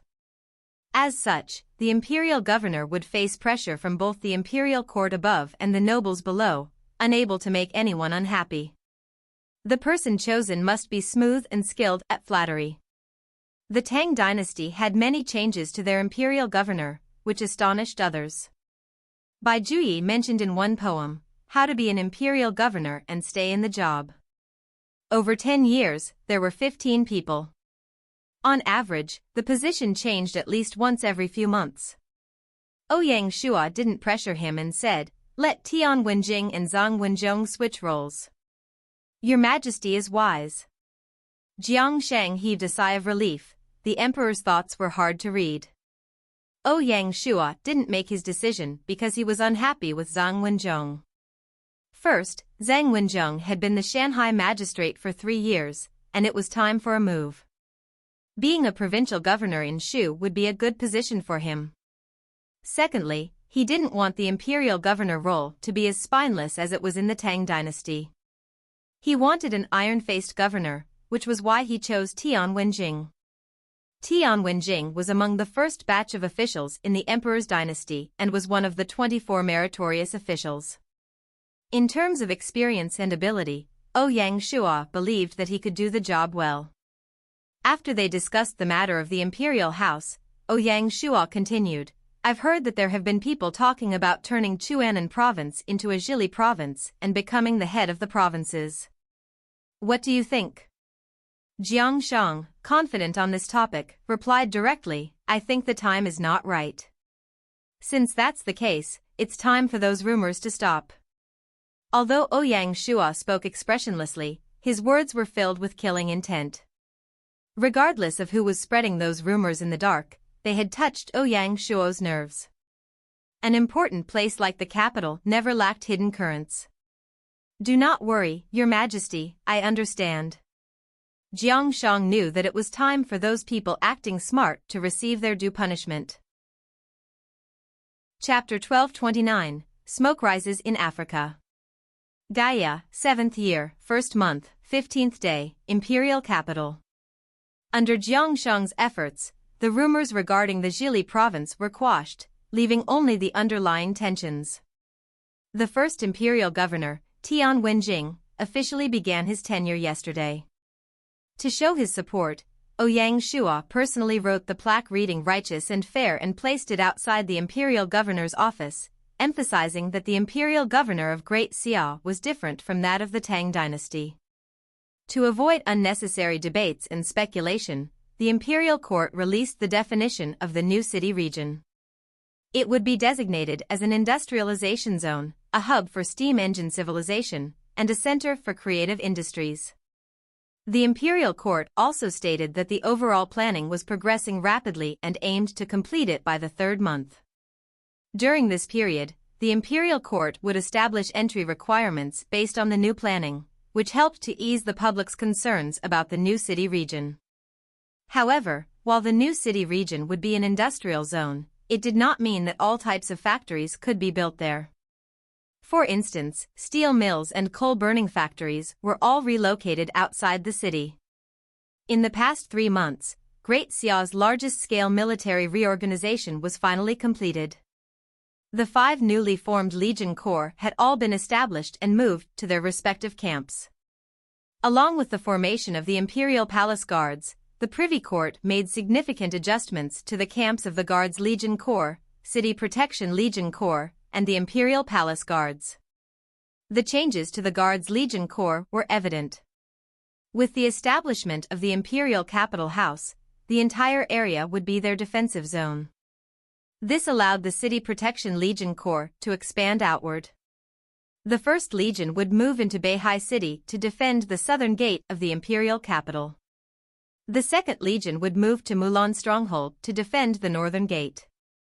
The 3rd Legion would move to Yunnan Province, the 4th to Chuanan Province, and the 5th to Lingnan Province to form the first layer of defense for the imperial capital. The newly formed Imperial Palace Guards would serve as the 2nd layer of defense, taking control of Chuanbei, Xiangnan, Jiangchuan, and Minnan provinces. In this way, the Xinjiang Legion Corps was freed up to focus on and prepare for the unification of China. Along with the Hedong Legion Corps moving toward Hedong Province, the Phoenix Legion Corps advanced into Liaojin Province, and the Beijiang and Eagle Legion Corps in Xihai Province. 1.4 million troops reinforced Great Xia's northern defenses. The Mongol Empire had no means of disturbing Great Xia's borders. Lastly, there was the African war zone. With the Wolf and North Africa Legion Corps moving to North Africa, the North Africa Protectorate relied on just 2 provinces to support 4 Legion Corps, totaling 1.4 million troops. For this, Ouyang Shua had to instruct the Privy Court to send them grain supplies in batches. However, this did not address the root of the problem. Therefore, Ouyang Shua issued another edict, ordering the completion of the African Warzone headquarters to mobilize and commence the occupation of East Africa. Their initial targets would be South Sudan and Kenya. South Sudan had a total of 1 million players, while Kenya had 4 million. The combined imperial city guards of both countries totaled no more than 250,000. Even considering the territory troops and combat occupation players, they were no match for Great Xia. Furthermore, the African continent had not recovered from the calamity and was grievously lacking in grain. As long as Africa Warzone Commander Baichi played the grain card right, it would be like taking candy from a baby. With the decree given, the 1 million troops immediately started to act. At the same time, from the Beihai Bay to the Gulf of Aden naval route, 1,000 merchant ships belonging to the China Shipping Group began transporting back and forth under the protection of the Indian Ocean Squadron. Great Xia, which had slept for 3 months, finally revealed its fangs once more.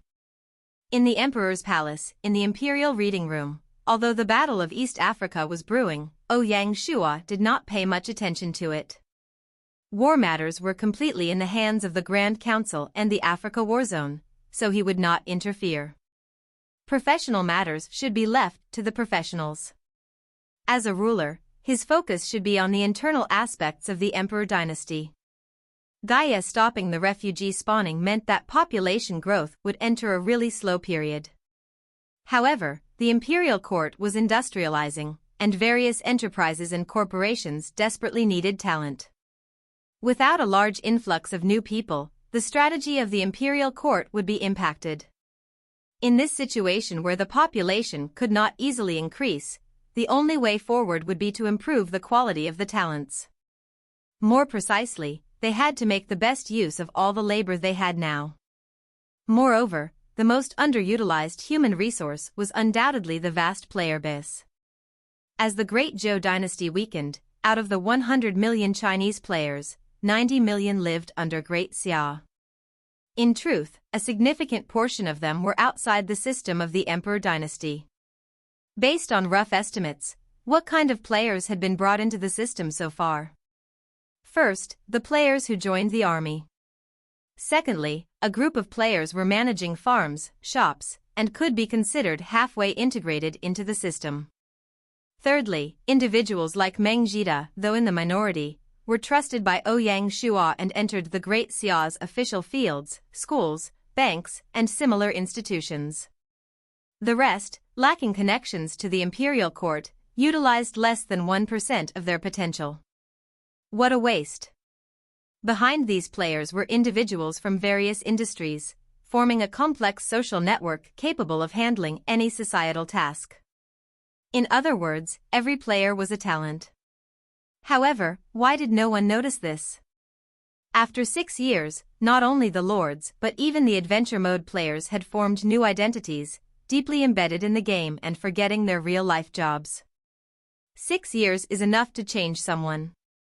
Secondly, with the territory having numerous refugee spawns, the lords naturally would not fully utilize the players, instead favoring the refugees, whom they saw as their own people. Adventure mode players faced a barrier and could not feel as close. For instance, initially, Ouyang Shua maintained a respectful but distant attitude toward adventure mode players. Of course, the lack of closeness was not entirely the fault of the lords. How could adventure mode players easily accept being in the same game world but living under someone else's rule and management?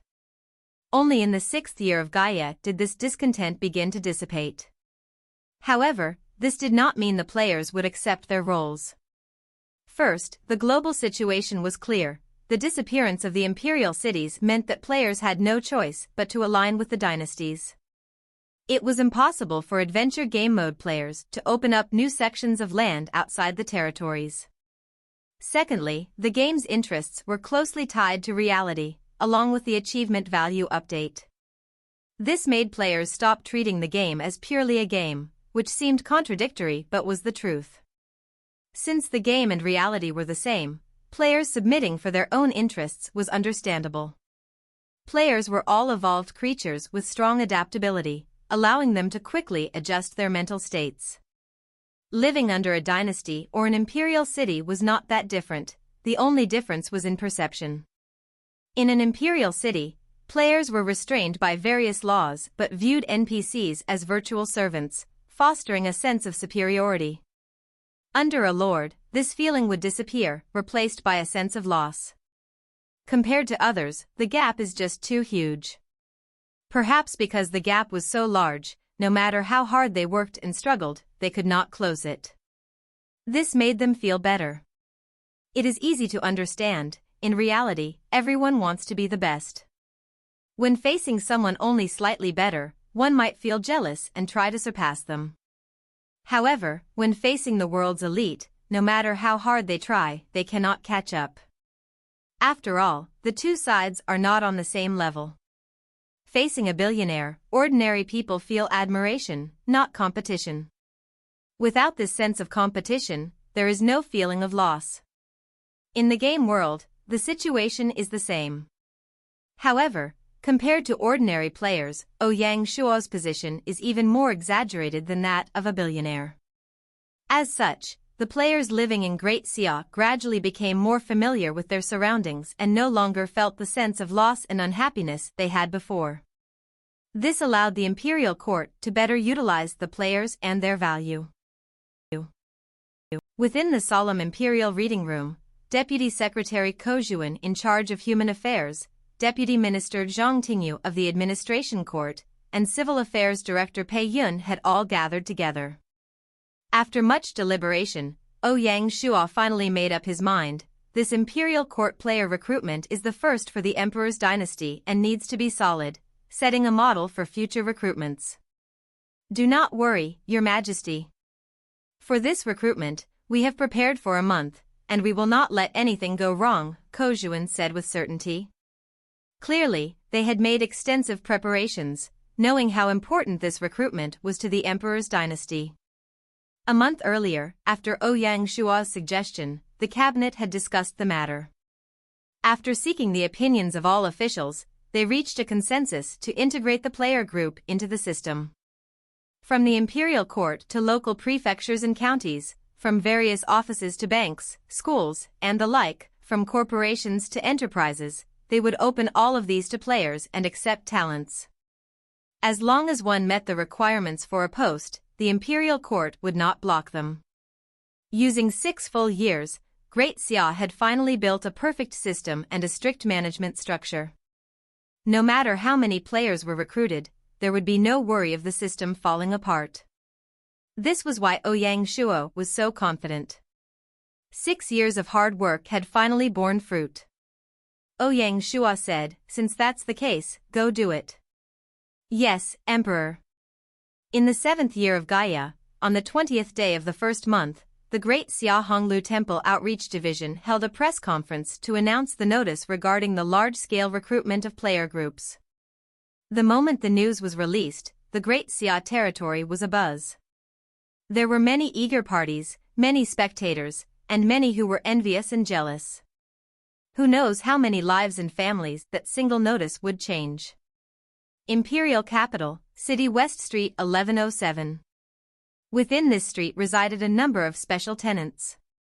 All were over 50, and although they were casual players, it was clear their background was not simple, given their carefree lifestyle in the capital. On the morning of the 21st, Ouyang Shua dressed casually and, accompanied by 4 divine martial guards, came and entered a large courtyard in the middle. Street 1107 was built and planned by the construction department and then rented out to outsiders. The courtyard exuded an ancient feel. On the left, there was a grape arbor, surrounded by various vegetables and fruits. Under the grape arbor stood a wooden table and 2 chairs. 2 white-haired elders were drinking tea in the winter sunshine. The one welcoming Ouyang Shua was a middle-aged man, who greeted him with a smile, "Welcome." There was a hint of pride in his warmth. Unsure of how to address Ouyang Shua, he decided not to use any title. Ouyang Shua nodded, raised his feet, and entered, leaving the 4 divine martial guards to keep watch outside. The middle-aged man led the way, and when they reached the middle of the courtyard, he quickly walked to the slightly thin elder and whispered, "Father, the guest is here." Only then did the elder raise his head. Looking at Ouyang Shua, a look of confusion appeared in his eyes. He had not expected Ouyang Shua to be so calm, like a still lake, silent and unmoving. "Little friend, how are you?" The old man finally stood up and revealed a smile. The slightly plump old man also rose and greeted Ouyang Shua with a smile. Ouyang Shua did not dare to act overly proud and respectfully bowed, "Old Zhang." "Old Gua." The two seemed detached from the world, but in the former Federation government, they were the 2 giants of the neutral camp and wielded significant influence. Behind Great Xia's decision to open up to players, the primary reason was to target the workers of the Federation, as they were a perfect fit for the system and could find employment at the various offices. As for the experts in various fields, apart from finance, education, banking, and accounting, Great Xia would generate many other industries similar to modern life. To convince and settle these experts, Ouyang Shua needed to win over the 2 giants before him. The spies of the Shanghai guards were everywhere, and when these 2 moved from Jingdu, Ouyang Shua had received the news but did not disturb them. In just a year, the tenants on the 1107 street where they lived had changed several times, a testament to their influence in their circle. After sitting down, Ouyang Shua straightened his intentions. I'm here to invite you both to come out of retirement. Given Ouyang Shua's position, he would not lower himself in front of these two. Talking to smart people was efficient, there was no need to beat around the bush. Ouyang Shua was certain that the two before him were aware of the notice issued by the Imperial court. They might have even discussed it within their circle. As for the result, Ouyang Shua remained unsure. I'm old and unwilling to go through the hardships again. Old Zhang rejected the offer. As for Old Gua, apart from greeting Ouyang Shua, he said nothing more, clearly giving Old Zhang the right to decide. Old Zhang's son, the middle-aged man, knew his place and had already left.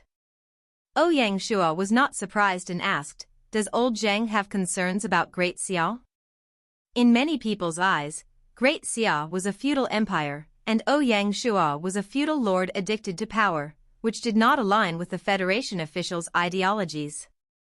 Having worries was normal. Since Ouyang Shua had spoken, Old Zhang knew he had to say something. He wanted to use this opportunity to gauge Ouyang Shua. On planet Hope, will Great Xia maintain its current ideals and not change? Ouyang Shua nodded without hesitation. In that case, there isn't much to discuss. Old Zhang felt disappointed. In the harsh environment on planet Hope, which do you think is more suitable, democracy or dictatorship? Ouyang Shua did not answer directly. In a chaotic world, an iron fist is needed. That's just the excuse of a dictator. Old Zhang was really stubborn.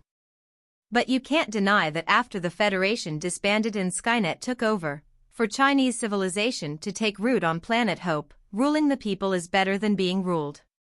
The core of Chinese civilization is the golden mean. That depends on the time. Any organization at the beginning needs the knowledge and courage of the founder and must gather power. The golden mean is not always suitable. Ouyang Shua firmly believed in his values. During a state of war, no one could talk about democracy. Is that the reason why Great Xia is attacking and killing people from other countries? As a former member of the Federation, Old Zhang's country's ideologies were less rigid. Naturally, he would not accept Great Xia's conquest of the world. Ouyang Shua replied, on planet Hope, ensuring a new order is of utmost importance. To protect this, evil is sometimes necessary. On this point, I think Old Zhang has a better understanding than me.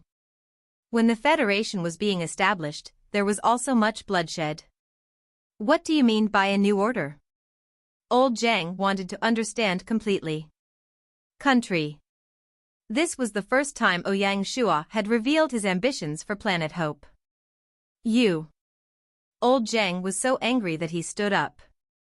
Ouyang Shua remained unmoved. Planet Hope is vast, and with Skynet's takeover, the country boundaries that disappeared on Earth will be re-established. Old Zhang, are you really surprised? Ouyang Shua's eyes seemed to see through his thoughts. Silence. After a long while, Old Zhang said, exhausted, leave, my stance will not change. Seeing this, Ouyang Shua knew the conversation could not continue. Though disappointed, he was not one to give up easily. Before leaving, he said, the doors of Great Xia are always open to you too. With that, he vanished from the streets, protected by the divine martial guards. In the courtyard, Old Zhang's son emerged from the room, saying anxiously, Father, isn't it unwise to outright reject him? The other uncles support working in Great Xia. Old Zhang waved his hand, let's observe for a while longer. The middle-aged man, seeing this, wanted to say more but held back.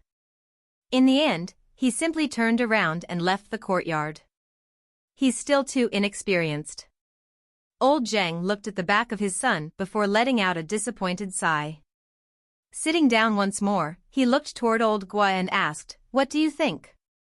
He is indeed a promising talent. Old Gua admired Ouyang Shua a lot. Despite that, he still firmly said, what you did was right. He himself is not sure about the responsibility and duty on his shoulders. Let's watch for a while longer. Let's hope. The eyes of the two old men met. Currently, their eyes were filled with expectations. Leaving 1107 Street, although Ouyang Shua was disappointed, he was not truly nervous. He was disappointed because this incident revealed that the Chinese upper echelon had not recognized him. This proved that his influence reached only the common people and had not impacted the elites. At the very least, his influence was not as significant as he had thought.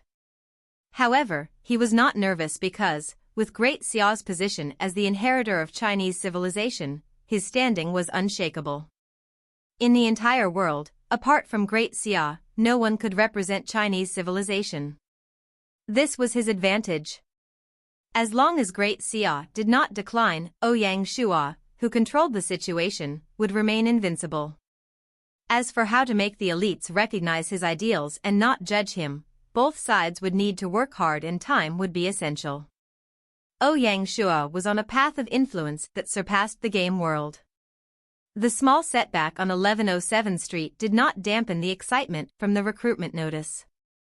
Qihua was one of the lucky ones. In reality, he was a senior accountant and the CFO of a renowned company. He had a beautiful wife and a smart, adorable daughter. He was succeeding in both his career and personal life. The interplanetary migration had completely changed his fate. Qihua was a typical introvert and rarely engaged in gaming. Forced into the game world, he initially tried to be a combat player but could not adapt. After his failure, he became a labor player and planned to become a merchant, but he lacked the capital to start. His family lived in poverty in Jianye.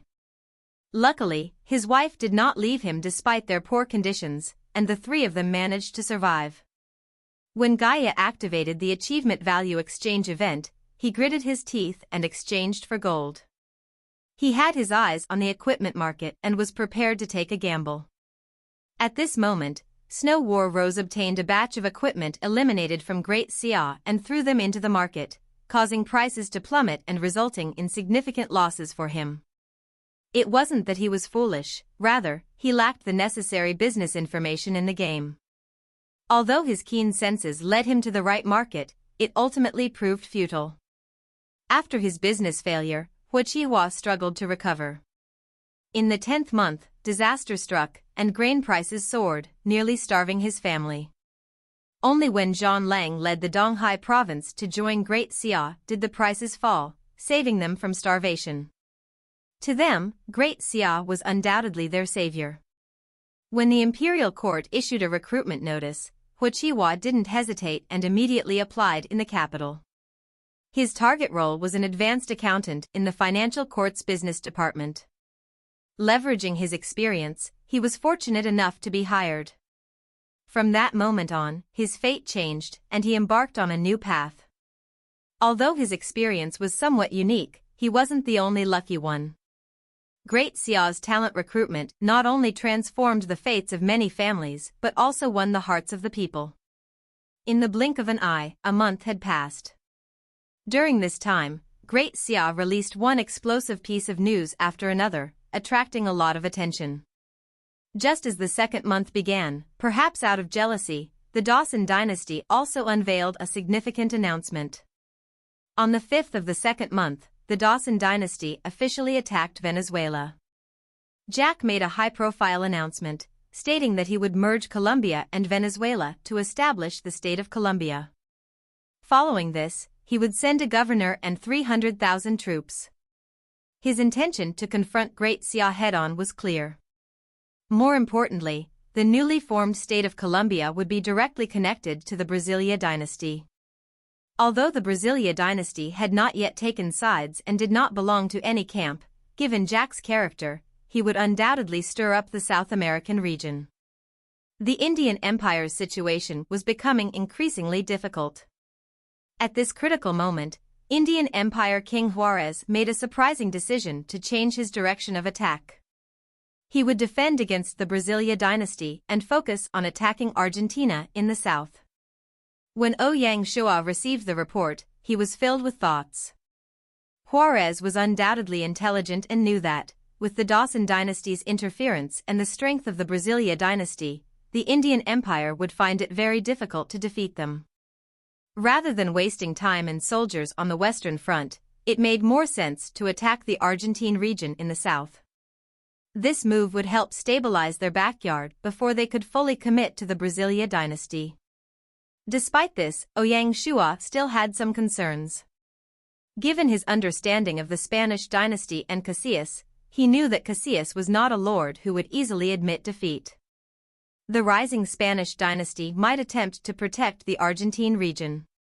Ouyang Shua was uncertain about this. While the Dawson dynasty was sharpening their blades, Great Xia was also making progress.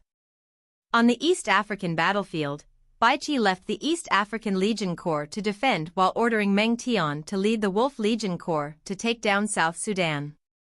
Baiqi personally led the North and West African Legion Corps to attack Kenya. The flames of war burned brightly on the East African battlefield. Whether it's the Wolf Legion Corps or the North Africa Legion Corps, though they were newly formed, they consisted of elite soldiers. Their generals were eager to contribute to the dynasty and earn credit, which boosted morale significantly. Within a month, the dust from these two battles would likely settle. Back in Great Xia, they welcomed another New Year's Eve. Ouyang Shua ordered all provinces, both local and overseas, to celebrate the Chinese New Year. The aim was to spread Chinese culture and traditions. Especially in the Southeast Asia region, which is part of the Chinese civilization sphere and heavily influenced, preparations were well underway. Governor-General Bai Hua of Nanjiang had been preparing for this event for a month. She said she wanted to make the festive season as lively as it is on mainland China. To achieve this, she not only set an example by bringing her family to celebrate but also used her connections to bring in troops, dragon dances, lion dances, and more to host a New Year's Eve party at the Governor-General's residence. Seeing Bai Hua's efforts, Protector General Mulanyu of North Africa naturally did not want to fall behind. Despite the ongoing war, the festive spirit was no less as she wanted the soldiers to experience and enjoy Chinese culture. Even the remote regions like Ecuador Prefecture, Hawaii in the Pacific, and the Maldives in the Indian Ocean took the celebration seriously. Great Xia had made it clear that all offices, whether local or overseas, would follow the Chinese calendar for holidays and not Western Christmas. Ouyang Shua even remarked that he wanted to eliminate Christmas in Great Xia. Chapter 1232, Divine Martial Rule. Yet another New Year's Eve night. As Lu Shi mentioned in his poem, flowers are the same every year, but people are different. Every year, Great Xia would improve, stepping to whole new levels. This year's upgrade to the Emperor dynasty was like adding oil to the cooking. The prosperous scenes were showing signs of stepping into a grand and successful age. Some officials suggested they term this era as the Divine Martial Rule. After upgrading to the Emperor dynasty, the imperial court was not content with staying at their current level, which excited the civilians. Right after they upgraded, they brought out 3 new policies and accepted the talents of players with a generous heart. The Xia Emperor's desire to swallow up the 4 seas awed everyone. To have such an emperor was the good fortune of Great Xia and its people. That night, the imperial capital buzzed with excitement. The fireworks that had started in the evening had not yet stopped. Along with lanterns, candles, and the like, the imperial capital transformed into a city with no night. The civilians of the imperial capital celebrated the new year and this rare prosperous time. In the imperial city, at the emperor's palace, the emperor's family feast was coming to an end, and the interactions that happened were as usual, with nothing really interesting occurring. A year had passed, and the members of the royal family had grown. Whether in the military, in the offices, or in the groups, they were slowly gaining a footing and becoming a huge presence in the dynasty. Among all the members, Ouyang Heng, who was appointed as the Wuzhou Prefecture governor, was undoubtedly the shining star. Your Majesty, let me toast to you. Ouyang Heng left his seat to pour wine for Ouyang Shua. He knew that being appointed as the governor of Wuzhou Prefecture would mean facing a lot of trouble. There were many jealous people both inside the royal family and outside. For him to gain a foothold in Great Xia, he needed not only his personal ability but also the support of the emperor. Ouyang Shua was seated at the head of the table. On his lap was Luo'er, who was already 1.5 years old.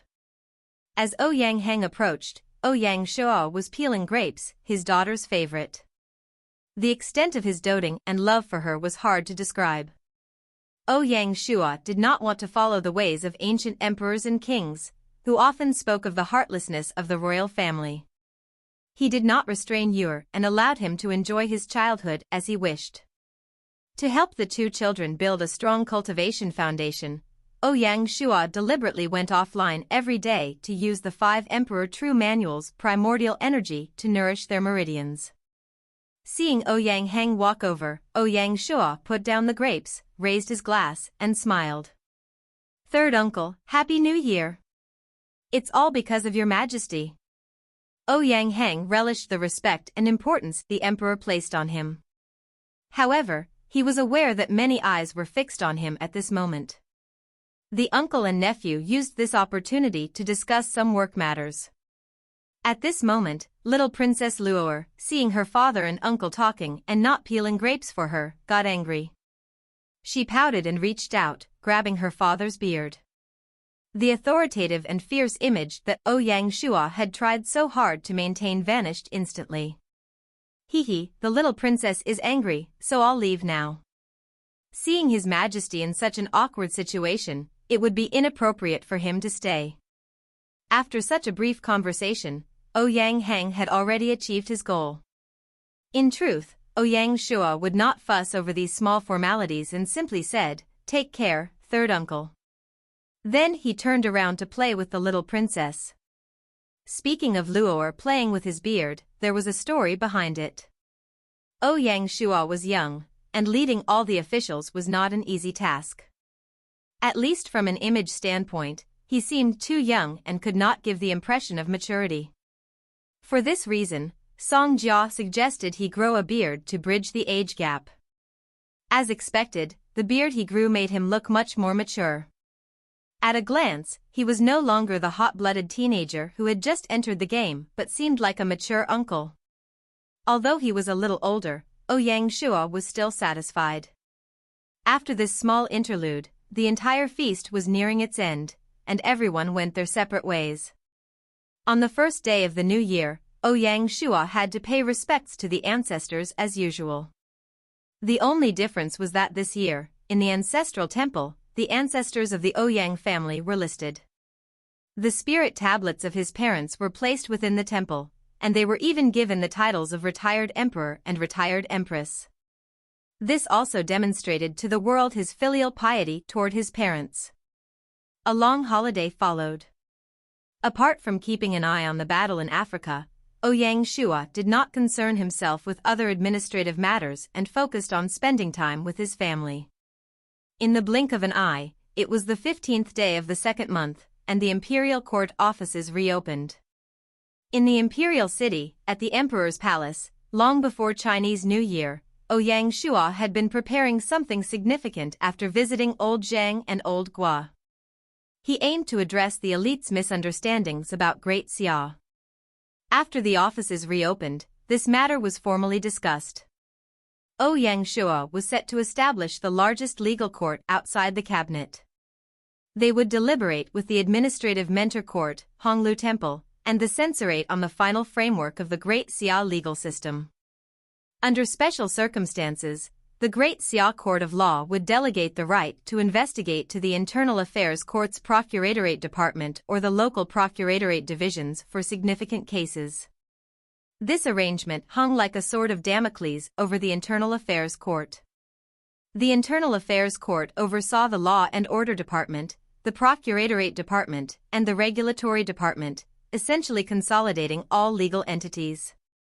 This consolidation was detrimental to advancing a robust legal system and maintaining the authority of the Great Xia legal framework. Once established, the Court of Law would collaborate with the Censorate and the Internal Affairs Court, forming a stable triangle to balance power and support each other. More importantly, To enforce the rule of law and uphold the integrity of the legal system, Ouyang Xia would implement a guiding principle for the court: if the son of a god commits a crime, he will be punished like any other person. Ouyang Xia's efforts were a response to those who accused him of being a feudal lord and to refine the internal governance system of Great Xia. Ouyang Xia naturally trusted Internal Affairs Minister Wei Yang a lot, but he knew he could not always control the Internal Affairs Court. The entire system would not consistently align with his goals and intentions. To address the core issue, he planned to impose constraints on the system. However, Ouyang Xia did not anticipate that no one in the cabinet would agree when he proposed the idea. Restricting the ruler's power was unprecedented and undesirable. When Ouyang Xia introduced the Yanhuang ideology, officials somewhat accepted the notion that the ruler's power was not divinely granted. Now, he faced genuine resistance. He knew the officials resisted ostensibly to safeguard the emperor's authority, but in reality, it was to preserve their own interests. If even the Son of Heaven was bound by the Great Xia legal system, the unwritten rule that officials faced no punishment would be shattered, deeply troubling them. This would significantly impact historical talents, making their resistance understandable. Despite this, Ouyang Xia was resolved to proceed. From the 6th year of Gaia, while setting Great Xia's policies, he linked them to the future on planet Hope. Over time, this connection would deepen. Ouyang Xia's ultimate aim was to build a bridge between the two worlds. In the future, upon reaching planet Hope, he wished to seamlessly adapt the system from the game to the planet, thus fulfilling the connection between the game world and the real world. Chapter 1233, Fishing. Your Majesty, are you really going to do that? Within the Imperial reading room, Jiang Sheng faced a dilemma, and his face bore a tired expression. Although Ouyang Xia was surprised that the officials all opposed the idea, he did not panic. The first person he sought was the Cabinet Grand Secretary, Jiang Sheng. He hoped Jiang Sheng could help alleviate the pressure. It was not that Ouyang Xia was a coward and forcing his ministers to bear the brunt of the pressure. In reality, with his authority and prestige, he could have utterly suppressed the matter. However, if he did that, the officials would only agree superficially, not genuinely. In the future, when the court of law exerted its power, it would inevitably face resistance either overtly or covertly, and would not be able to establish dominance. This system change might fail midway and transform into something entirely different. This was not what Ouyang Xia wanted. Moreover, as the emperor, if he openly quarreled and disagreed with his officials, he would be going against the system. A truly great emperor would use officials to combat officials to achieve his political goals. Jiang Sheng was undoubtedly a good choice. Besides being the Grand Secretary, he was the ancestor of the philosophers. Among historical figures and officials, he held high prestige. More importantly, Jiang Sheng had already been instantiated as an AI. As an AI, his thinking was definitely distinct. Jiang Sheng understood why the emperor wanted to establish the court of law and supported the move himself. However, these circumstances were beyond the comprehension of the officials who had not been instantiated. To avoid causing waves in the game world, Gaia ruled that before an NPC was instantiated, they would not be able to come into contact with real-world information, much less understand the environment of interplanetary migration. Misunderstandings were inevitable.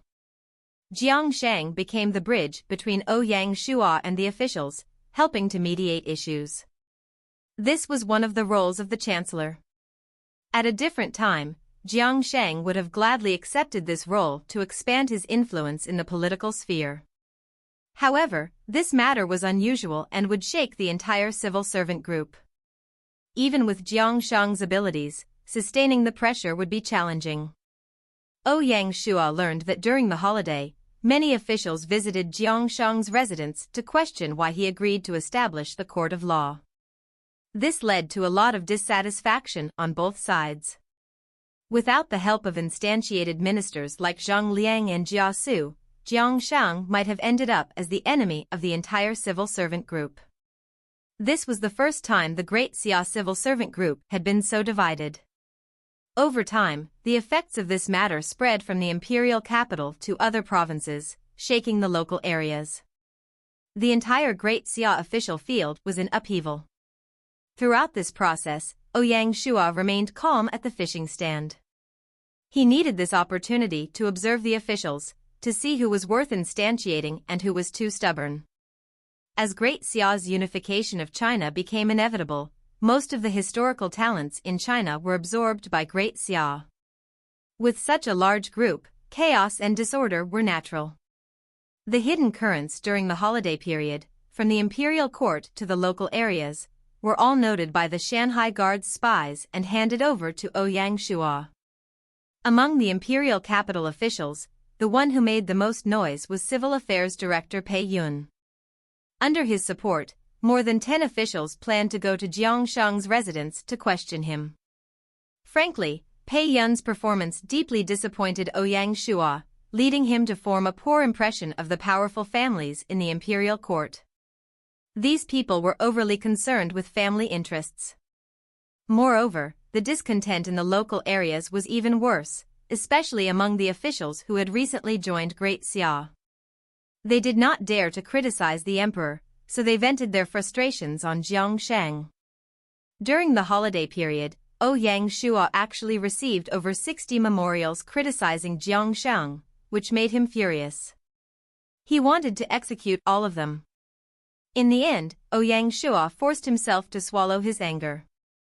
He decided to continue observing the situation calmly, knowing that if everyone had come forward, there must be larger and more significant players hiding behind the scenes. What Ouyang Shua needed was patience. After half a month of rest, the imperial court and the wilderness were bustling with activity. One aspect that made Ouyang Shua relatively pleased was that not all non-instantiated officials opposed the matter. Those who supported, or at least did not oppose, could be divided into 3 categories. The first were the generals, which was the point that made Ouyang Shua the happiest. Throughout the entire process, he did not even need to ask Baiqi to step in, as the entire military leadership remained non-interfering and focused on their roles. Such an army was a blessing for Great Xia and a stroke of good fortune for Ouyang Shua. He had always emphasized the separation of administrative and military matters, ensuring that the military did not interfere. The success of this approach demonstrated the effectiveness of his ideology. The second group consisted of the old officials. Natives like Gu Xiuwen, Zhou Haichen, and early supporters such as Tian Wenjing and Fan Zhongyan all agreed without hesitation, which made Ouyang Shua happy. Their loyalty to him and the long time they had spent by his side had influenced their thinking, making it more open-minded. The third group included the truly ambitious. They did not oppose and even determinately supported the restriction of the emperor's power. Zhang Guofan, Wei Zhang, Di Qing, and others were among them. Wei Yang's support for the matter, while surprising, was not entirely unexpected. Establishing the court of law would most affect the internal affairs court. Wei Yang's willingness to set aside personal losses and evaluate the matter from the court's perspective deeply moved Ouyang Shua. This was truly the mark of a legalist giant.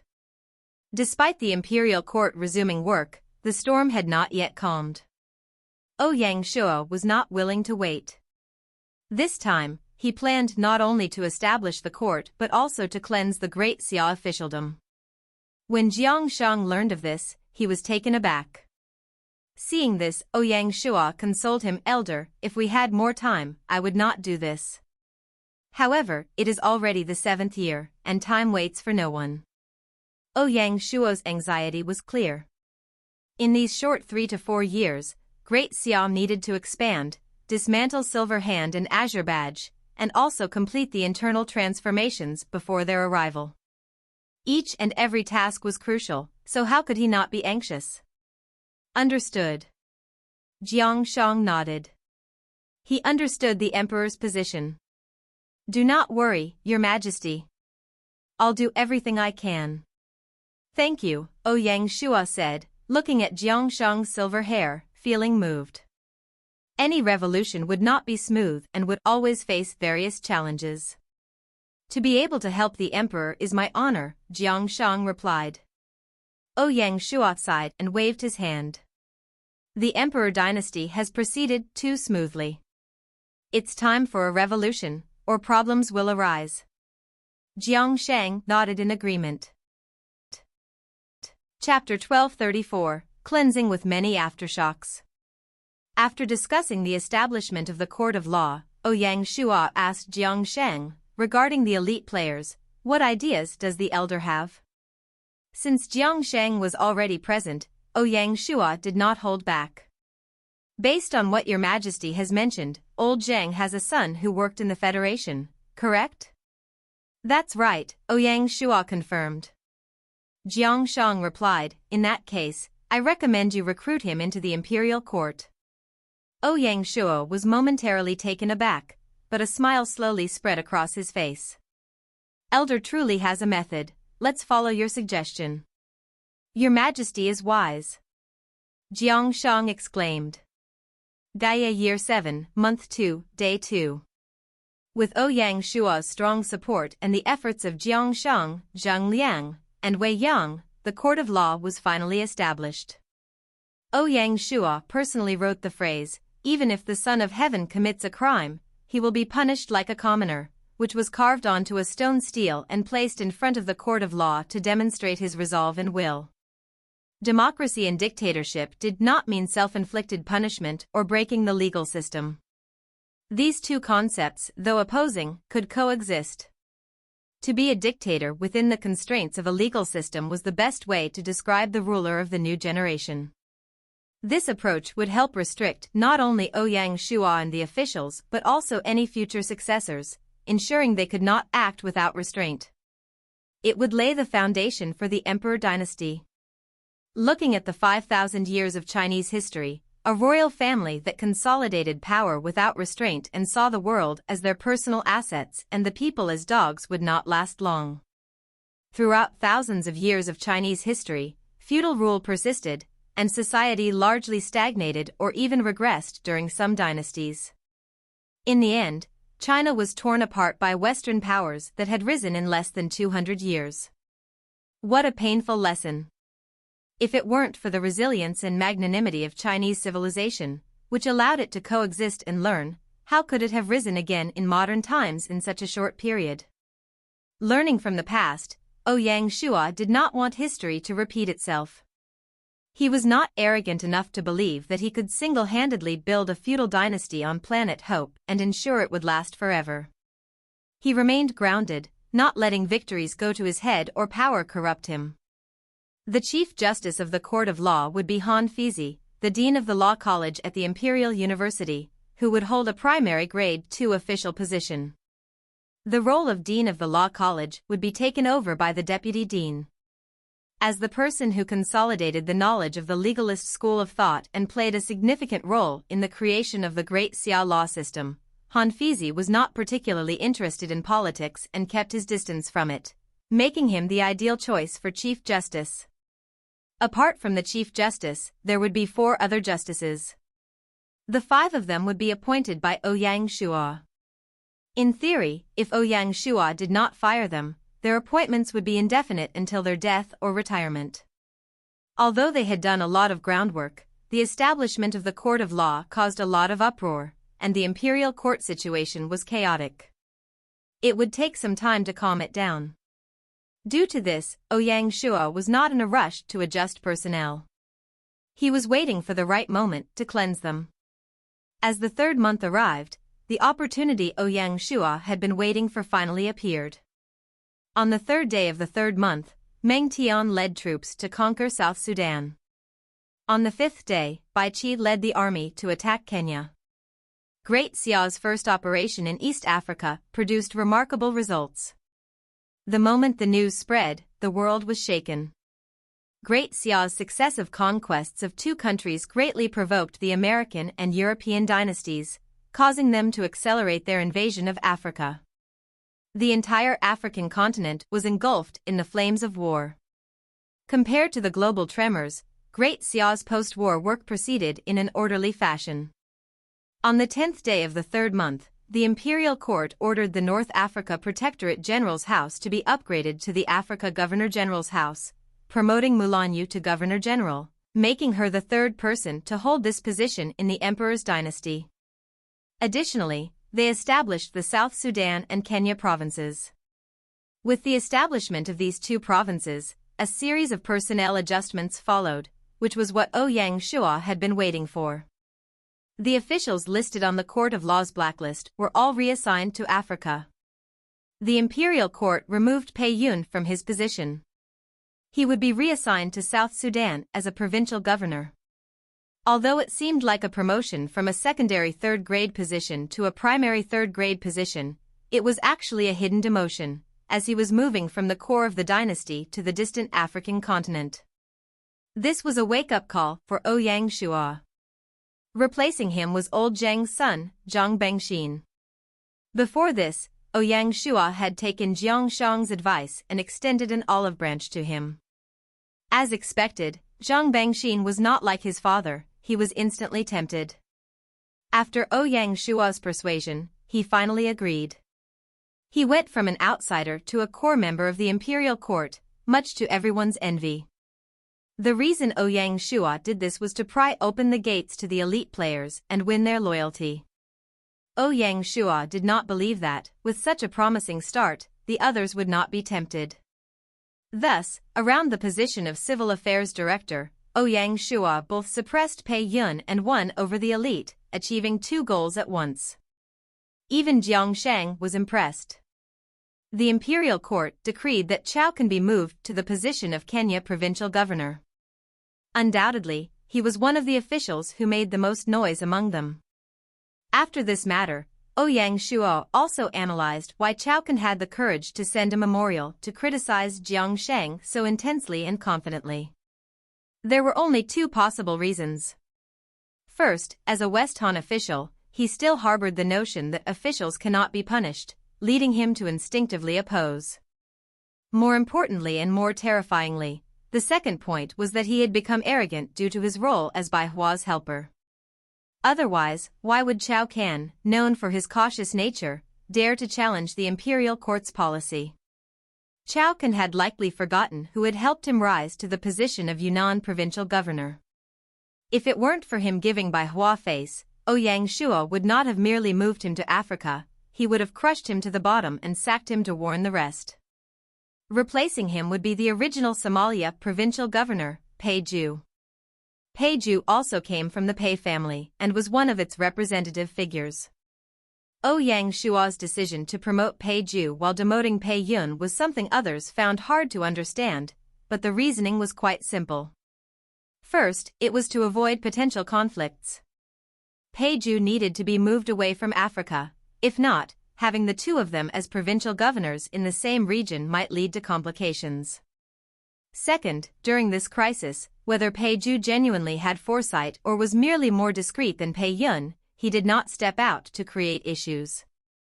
To Ouyang Xia, that was sufficient.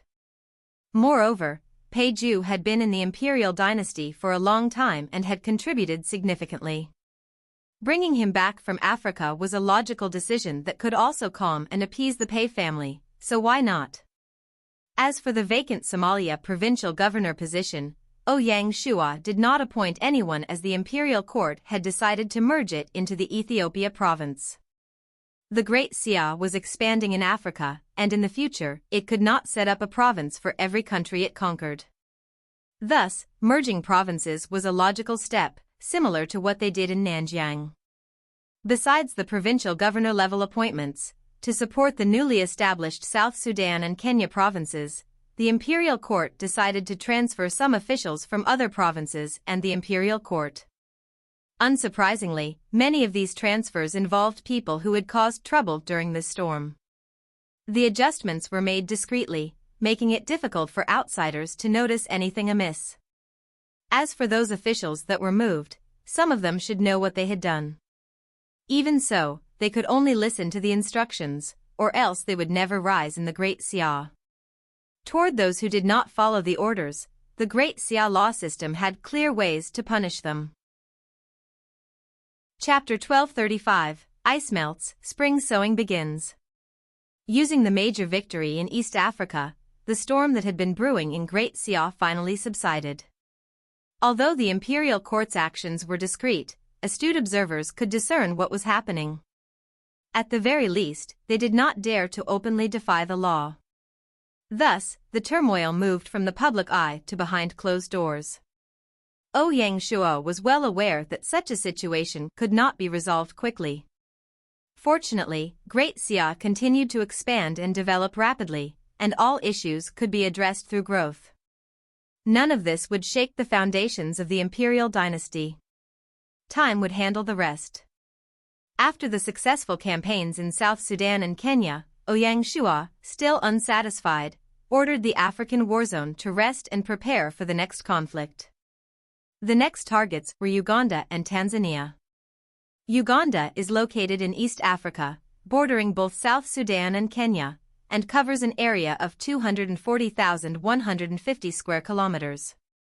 It is predominantly situated on the high plains of East Africa, with numerous lakes. On average, it sits between 1,000 and 1,200 meters above sea level, earning it the nickname Highland Water Home. Despite its equatorial location, Uganda's elevation and abundant rivers and lakes provide ample water, supporting lush vegetation and a climate that is consistently spring-like.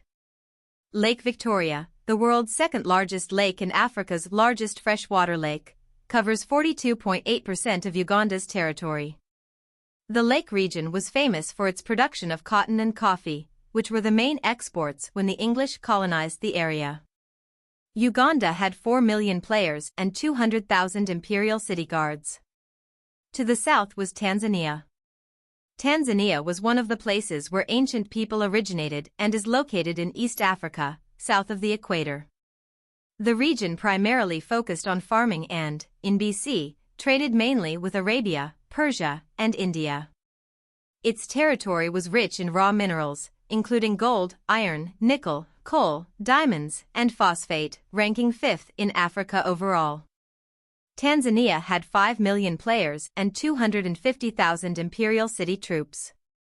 Therefore, even if the two regions worked together, they would find it challenging to defend against the attacks of Great Xia.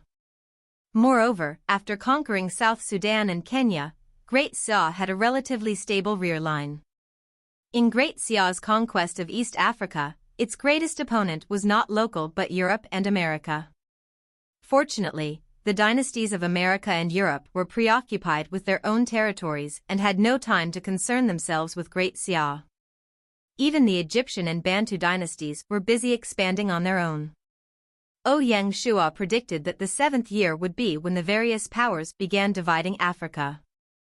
The following year would see the dust settling, and the most intense competitions and wars would commence. Hence, Ouyang Shuo was not being conservative. He had to move forward courageously and use this time to expand in East Africa to establish a solid base. Otherwise, he would have no chance in the 8th year of Gaia. In the 7th year of Gaia, during the 3rd month, apart from the African war zone, only the South American continent was affected by conflict. Just as Ouyang Shuo had expected, the Indian Empire focused their firepower on Argentina, and Cassius finally acted. Based on intelligence from the Black Snake Guards, on the 15th day of the 3rd month, the Spain dynasty added 150,000 troops to Argentina. Along with the 200,000 troops already there, Cassius was determined to defend the area. To achieve this, the Spain dynasty had to temporarily give up on competing for land in Africa. Cassius was no fool and knew that Africa was coveted by all the major powers. Moreover, many European and American allies were also vying for control, placing numerous constraints on his actions. On the contrary, South America was a vast and tempting prize. More importantly, it was a region deeply rooted in Spanish culture. If he could collaborate with the Dawson dynasty and conquer the entire South America, the Spain dynasty would reach a new level, surpassing the Gal dynasty and other European rivals. Furthermore, with the Spain dynasty reinforcing Argentina, the situation in South America became increasingly complex. As the 3rd month arrived, the harsh winter slowly faded, and spring began to spread across the wilderness. Outside the imperial capital, along the shores of Friendship River, willows swayed gently, and new green shoots drifted in the breeze. In the wilderness, green grass spread like a disease, and countless small flowers bloomed, attracting many colorful butterflies. Spring had returned to the land. During the cold winter, from the Mongol grasslands in the north to the Jingchu region in the south, from Tibet in the west to Great Xia in the east, all had endured a cruel life-and-death struggle. Hundreds of millions of civilians fought against hunger and the cold. With the passing of winter, the ice began to melt. Those who froze to death or died from hunger had their bodies scattered around, numbing and despairing all who saw them. To the people of the wilderness, this was the harshest winter they could remember. Many families disintegrated, wives abandoned their husbands, and some turned to cannibalism. A disaster that transformed the world left its mark. Thus, as the snow and ice melted, in the spring of the 7th year, the emperors and the people focused not on war but on farming. They prayed for good weather in the hope of enduring the hardships. In truth, before the new year, the battle against hunger had already begun. In China, including Great Xia, local areas had started reclaiming land for cultivation to ensure a bountiful harvest. However, with winter's arrival, the land froze solid, making it impossible to till. Once the ground thawed, the people rushed out, using the month before the spring planting season to quickly reclaim land. In Great Xia and other regions, the imperial courts even deployed their armies to speed up the process, racing against time. Afterward, it was estimated that from this effort alone, China gained an additional 100 million mu of farmland. As a result, Great Xia postponed the unification battle for 3 reasons. Firstly, despite purchasing a large quantity of grain, with the expansion of its territory and population, and the grain consumed in war, their reserves were dwindling and nearing a critical point. Ensuring a sufficient harvest in the 7th year of Gaia was equally crucial for Great Xia. If they chose to fight now, apart from sending proper troops, they would have to use a lot of laborers to help transport grain. This would delay the reclamation of land and the upcoming spring sowing season. The losses would outweigh the gains. Therefore, Great Xia would at least wait until the spring sowing season ended before starting the war. Secondly, if Great Xia started the war now, even if they could win, they would only acquire land that had missed the spring sowing and had little grain. This would just be a heavy burden. Even with Great Xia's ability to manage such burdens, if they themselves were affected, they would certainly face a grain shortage. If this happened, the imperial court might not be able to control the situation. Thus, starting a war now would be a lose-lose situation for everyone. Thirdly, the war in Africa was brewing, and things could change at any moment. To ensure no surprises, they needed to be ready to support the African front at any time. Fighting in China simultaneously would be a foolish decision. Due to these points, Great Xia had to delay the war. Although this would give the 4-country alliance some breathing room, it was the safest decision. Mongol Empire, Karakoram. Just as the mid-plains were busy reclaiming land and farming, the Mongol Empire finally began new movements. The dynasties on the central plains could plant grain, while the Mongol Empire relied solely on the heavens. During the winter that had just ended, hunger spread across the entire Mongol grasslands.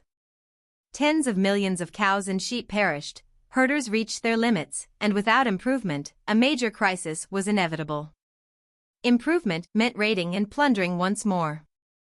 Last year, when the empire attacked Western Xia and returned, weary and defeated, they realized how strong Western Xia was. It should not be provoked easily.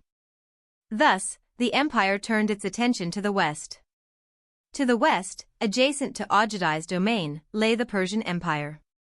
The Mongols were no strangers to the Persians. Historically, the Golden Horde and Ilkhanate shared the Persian territory. Therefore, the Mongol Empire's conquest of the West was merely a repetition of history.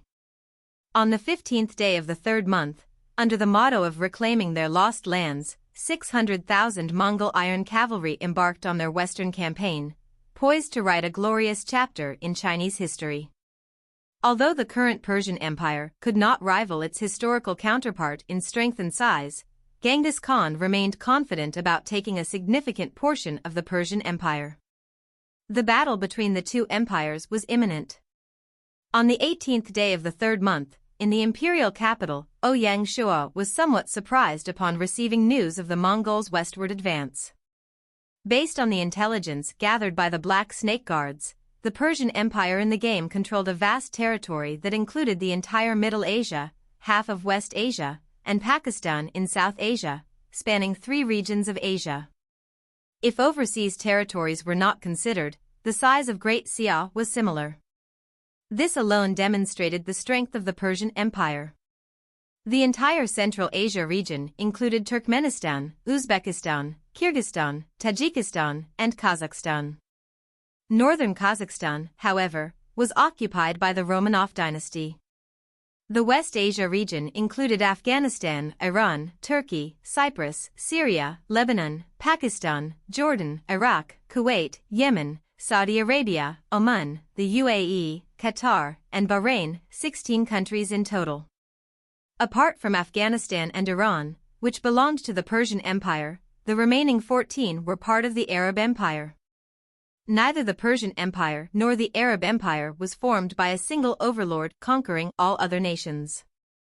Instead, they were more like alliances au formed, which meant that few countries were entirely wiped out during the empire-building process, and over 90% of the players were retained. The Imperial city guards transitioned smoothly into the Empire's army. The empires were connected by religion and culture, making their integration much easier. Both the Persian Empire and the Arab Empire operated under a city-state system similar to ancient Greece, supporting autonomy at the city level while maintaining imperial control. The Arab Empire had 20 million players and 2.7 million troops. The Persian Empire was even more formidable, with 30 million players and nearly 4 million troops. If the Persian Empire had not adopted a city-state system, Genghis Khan would not have dared to attack Persia. Due to the worsening global situation, global wars could break out at any moment. The two empires were merging internally to try to create a more perfect dynasty. If not, they would definitely be eliminated in the future or become cannon fodder. Ouyang Shua deduced that, along with the Mongol West expedition, with the help of outside forces, the Persian Empire would quicken the pace of their internal merger to complete it before the Arab Empire. The Mongol Empire had no choice but to launch their attack to survive, and as such, their internal defenses would be weak. Logically speaking, this would be the best time for Great Xia to attack them. After all, they did not need to consider breaking the spring sowing. There were already generals who submitted memorials suggesting they attack Mongol. For example, Phoenix Legion Corps Marshal Guazi, who defended Liaojin province, requested to attack while the Mongol army was weak at the border. Even if they did not totally wipe out the Mongol Empire, they could weaken the enemy. Ouyang Shua had been paying attention to this strong opponent, as they were the biggest obstacle to his unification of China. Although that was the case, Ouyang Shua resisted this huge temptation. No matter what, the Mongol Empire was a part of China. Taking advantage of them would spoil Great Xia's image and be far too short-sighted. Whether the Mongol Empire or the Persian Empire, they were all strong opponents of Great Xia. For them to go head-to-head and wear each other down was great for Great Xia, who was just a spectator. Ouyang Shua had no reason to interfere. If Great Xia declared war against the Mongol Empire now, it would only make them give up on their west conquering mission. In the end, the biggest victor would only be the Persian Empire. Moreover, if they failed their west conquering mission, they would be forced into desperation.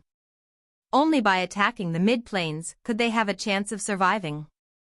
A pack of grassland wolves without a way out was truly terrifying. That would be detrimental to both sides. Therefore, Ouyang Shua decided to sit on the fence and wait until the outcome of this battle became clear. Although that was the case, this created an opportunity for Great Xia. The Mongols' attack on the west meant they were giving up on attacking Tibet, which gave Great Xia a chance to take them down. On one side, the Mongols attacking the west lessened Great Xia's defensive pressure in the north. On the other side, if Great Xia attacked Tibet now, there was no way the Mongols could interfere. Furthermore, Tibet, like the Mongol Empire, primarily had herders with farming as a secondary source. Attacking now would not affect the spring sowing, and they had nothing to worry about. All things considered, this situation created a great opportunity for Great Xia to attack Tibet. After West Xia submitted, the Tibet dynasty had been on the fence, unwilling to bow to either the Mongol Empire or Great Xia. It sought to balance between the two and choose what was best. This made Ouyang Shua very unhappy. Seeing that the balance was broken, he wanted to see what tricks the Tibet dynasty could play. With this in mind, Ouyang Shua did not hesitate and ordered the Northwest Warzone to attack.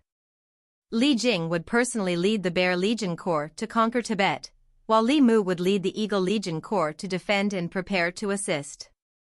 The Tibet dynasty had only 400,000 troops and was no match for the Bear Legion Corps. It could only rely on the high plains geography to create problems. However, that was not much of a challenge for Great Xia. Historically, Li Jing had once led troops to attack the Tuyuhun and had a similar experience. Furthermore, he had spent close to 2 years in the Shu lands and knew the Tibet dynasty situation inside and out. To attack at this moment was perfect timing. Chapter 1237, Shocking Case. Gaia, 7th year, 3rd month, 20th day, Li Jing led the Bear Legion Corps to attack Tibet. Only at this point did the Tibetan dynasty, which had been sitting on the fence, anxiously send envoys over to the Great Xia imperial capital to discuss Great Xia becoming their suzerain state. Unfortunately, it was all too late.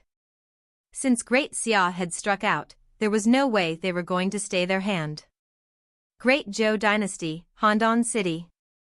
Although the toughest winter had passed and the spring days had arrived, outside the Great Zhou Palace, a thick black cloud floated around with a really suppressive feeling.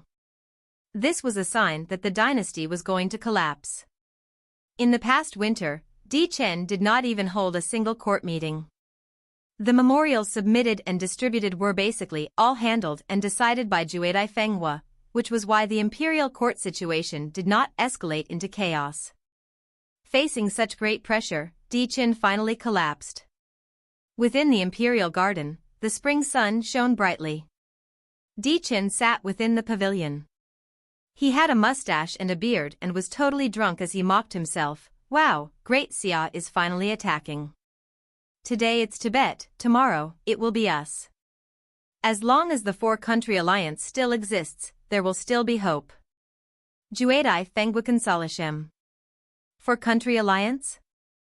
Chen looked like he was drunk, but in actuality, he was awake. His eyes were filled with sarcasm. We are like frogs in an oil pot, just waiting to be boiled by people. Juedai Fenghua sighed and asked uncertainly, if we really cannot, let's submit to Great Xia. Didn't Xiangba and Zhan Lang already do that? We might be able to survive by following their example. Chen glared angrily and hollered, surrender to the old fox? No way.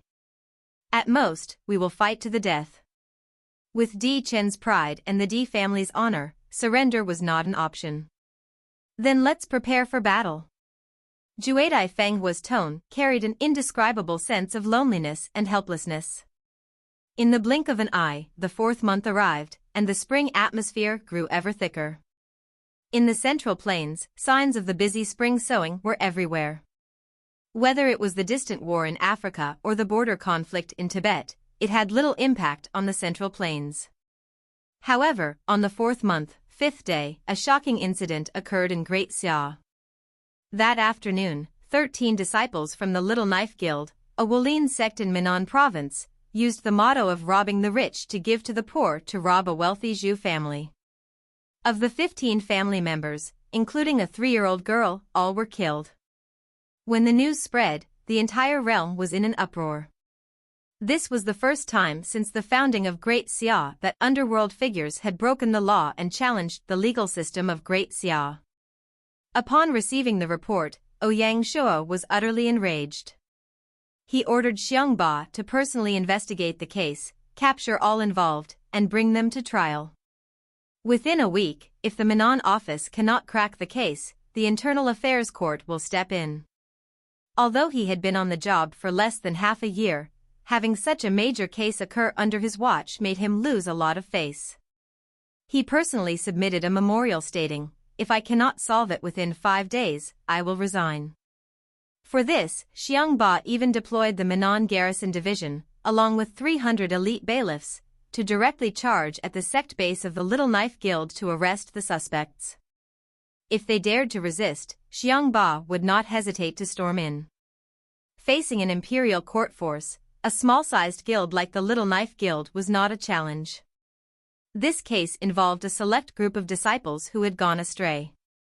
To prevent the entire guild from being wiped out, the Little Knife Guild dispatched 200 disciples to cooperate and capture the culprits.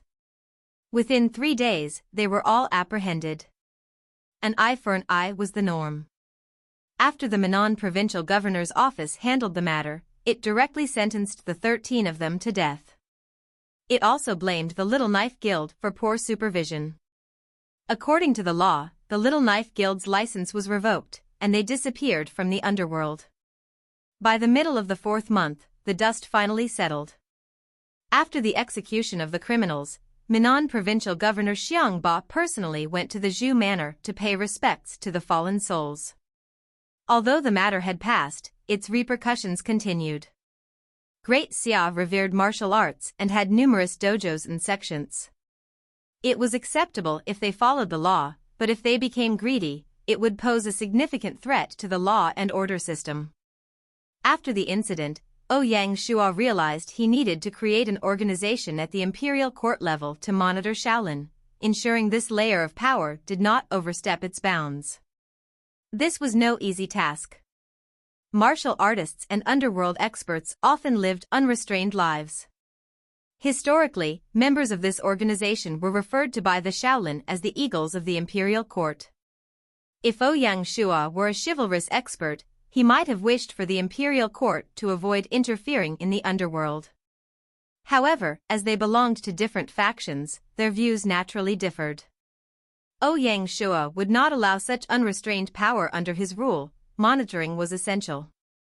This case provided a significant opportunity to silence the criticisms of the underworld. Ouyang Shua was always swift and decisive. Once he made up his mind, he did not hesitate. He immediately ordered the creation of the Martial Management Division to oversee Wulin. Like the Shanghai Guards, the Martial Management Division would take orders directly from Ouyang Shua. Although it was a division-level organization, and the head would not exceed the 5th grade, it was a highly influential position. To those in Wulin, it was a dream job. Once established, the head of the division would be akin to a Wulin sect leader, holding an unparalleled position in the underworld and standing at the absolute top. The head would serve as Ouyang Shua's representative in the underworld. When news of the imperial court forming the division spread, many people showed interest. Even the leaders of some major sects volunteered. Ouyang Shua was well aware that the division was a powerful tool. If managed well, it could effectively oversee the underworld. However, in the wrong hands, it could turn around and bite them. If things go badly, they might develop an ambitious player.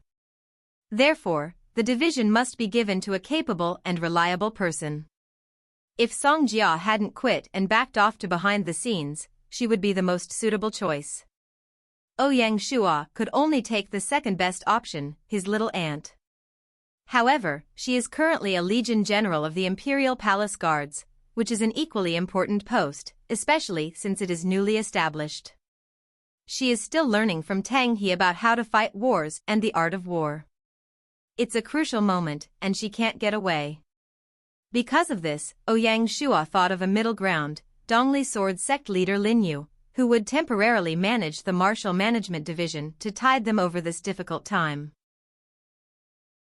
Chapter 1238, Strategic Level Weapons and Equipment. In the 7th year of Gaia, 4th month, apart from establishing the Martial Management Division, Ouyang Shuo also paid significant attention to the latest developments in the military industry. After a year of industrialization, the Emperor dynasty's military industry experienced a major breakthrough, particularly in the weapons and equipment sector. In the naval realm, the Great Xia's first ironclad warship was launched in Beihai Bay. The initial ironclad warship was a wooden ship reinforced with thick iron plating to defend against attacks. Equipped with numerous cannons, it measured 23 meters in length and 13 meters in width. While Great Xia developed the early warship in the mid-5th year, its practicality was limited, and it could not be widely deployed in the Navy. The second generation of ironclad warships was constructed from steel, featuring cannon turrets and patrol ships, closely resembling 20th-century warships. In the 7th year of Gaia, 4th month, the Great Xia's first ironclad warship was born. This warship's development was a result of advancements in large-caliber cannons, advanced steam engines, and the metallurgical standards of Great Xia. In addition to cannons, the ironclad warship was armed with battering rams and torpedoes, making it a critical weapon in naval warfare. With the continuous maturation of ironclad technology and the improvement and openness of industrial techniques, ironclad warships were poised to replace man-of-war ships in the coming years. To protect their authority on the ocean, the Imperial court had to create a great quantity of iron-armored warships. The problem was that the costs of the warships were not low. Just a single ship cost nearly 1 million gold and took almost half a year to make. The Qing dynasty, in history, strained their resources and only managed to buy 2 Grade 1 iron-armored warships. Of course, the current ones that Great Xia designed could not be compared to a Grade 1 warship like the USS Dingyuan. It was simply because they did not have the support of electricity. Of course, the cannons also could not compare to their cannons, which could spin 360 degrees. To produce iron-armored warships on a large scale meant they would need many factories working on it at the same time. From the first year of Gaia, Great Xia had been building shipbuilding factories at all the ports and owned 16 shipyards. Only then could they equip the Navy with large amounts of turreted warships and Z-1 type warships. However, the problem was that these shipyards were used to build wood warships. Only the Beihai shipyard, which was the first shipyard in the territory, had the ability to build iron-armored warships. For this matter, the Imperial court needed to upgrade the remaining 15 shipyards. Since Gaia had removed the speed-up function, this alone would use up close to half a year, and modifying costs of the shipyard would take up to 3 million gold. Along with the costs of building an iron-armored warship, the costs would skyrocket. Even then, Ouyang Shuo had to grit their teeth. He decided to equip the Indian Ocean Squadron and the Pacific Ocean Squadron first with 2 each as the main warships. In the future, they would make adjustments based on the situation. Apart from Navy equipment, the Air Force also saw a major breakthrough. Of course, strictly speaking, Great Xia did not truly have an Air Force at the time. It only had an Air Force platoon and squadrons, with the squadrons and Legion Corps relying on mimicry flying devices. While the mimicry flying devices were effective, their weaknesses were quite apparent. First, they depended heavily on magnetic light, which limited the number of devices. Secondly, the energy loop utilized Atlantic carving technology, which had very low industrialization standards and was not suitable for building fighter jets. Due to these limitations, the No. 7 Research Institute had been searching for technological breakthroughs. Finally, this month, the No. 7 Research Institute achieved a physical breakthrough, using mimicry flying device technology to develop the first-generation fighter jet.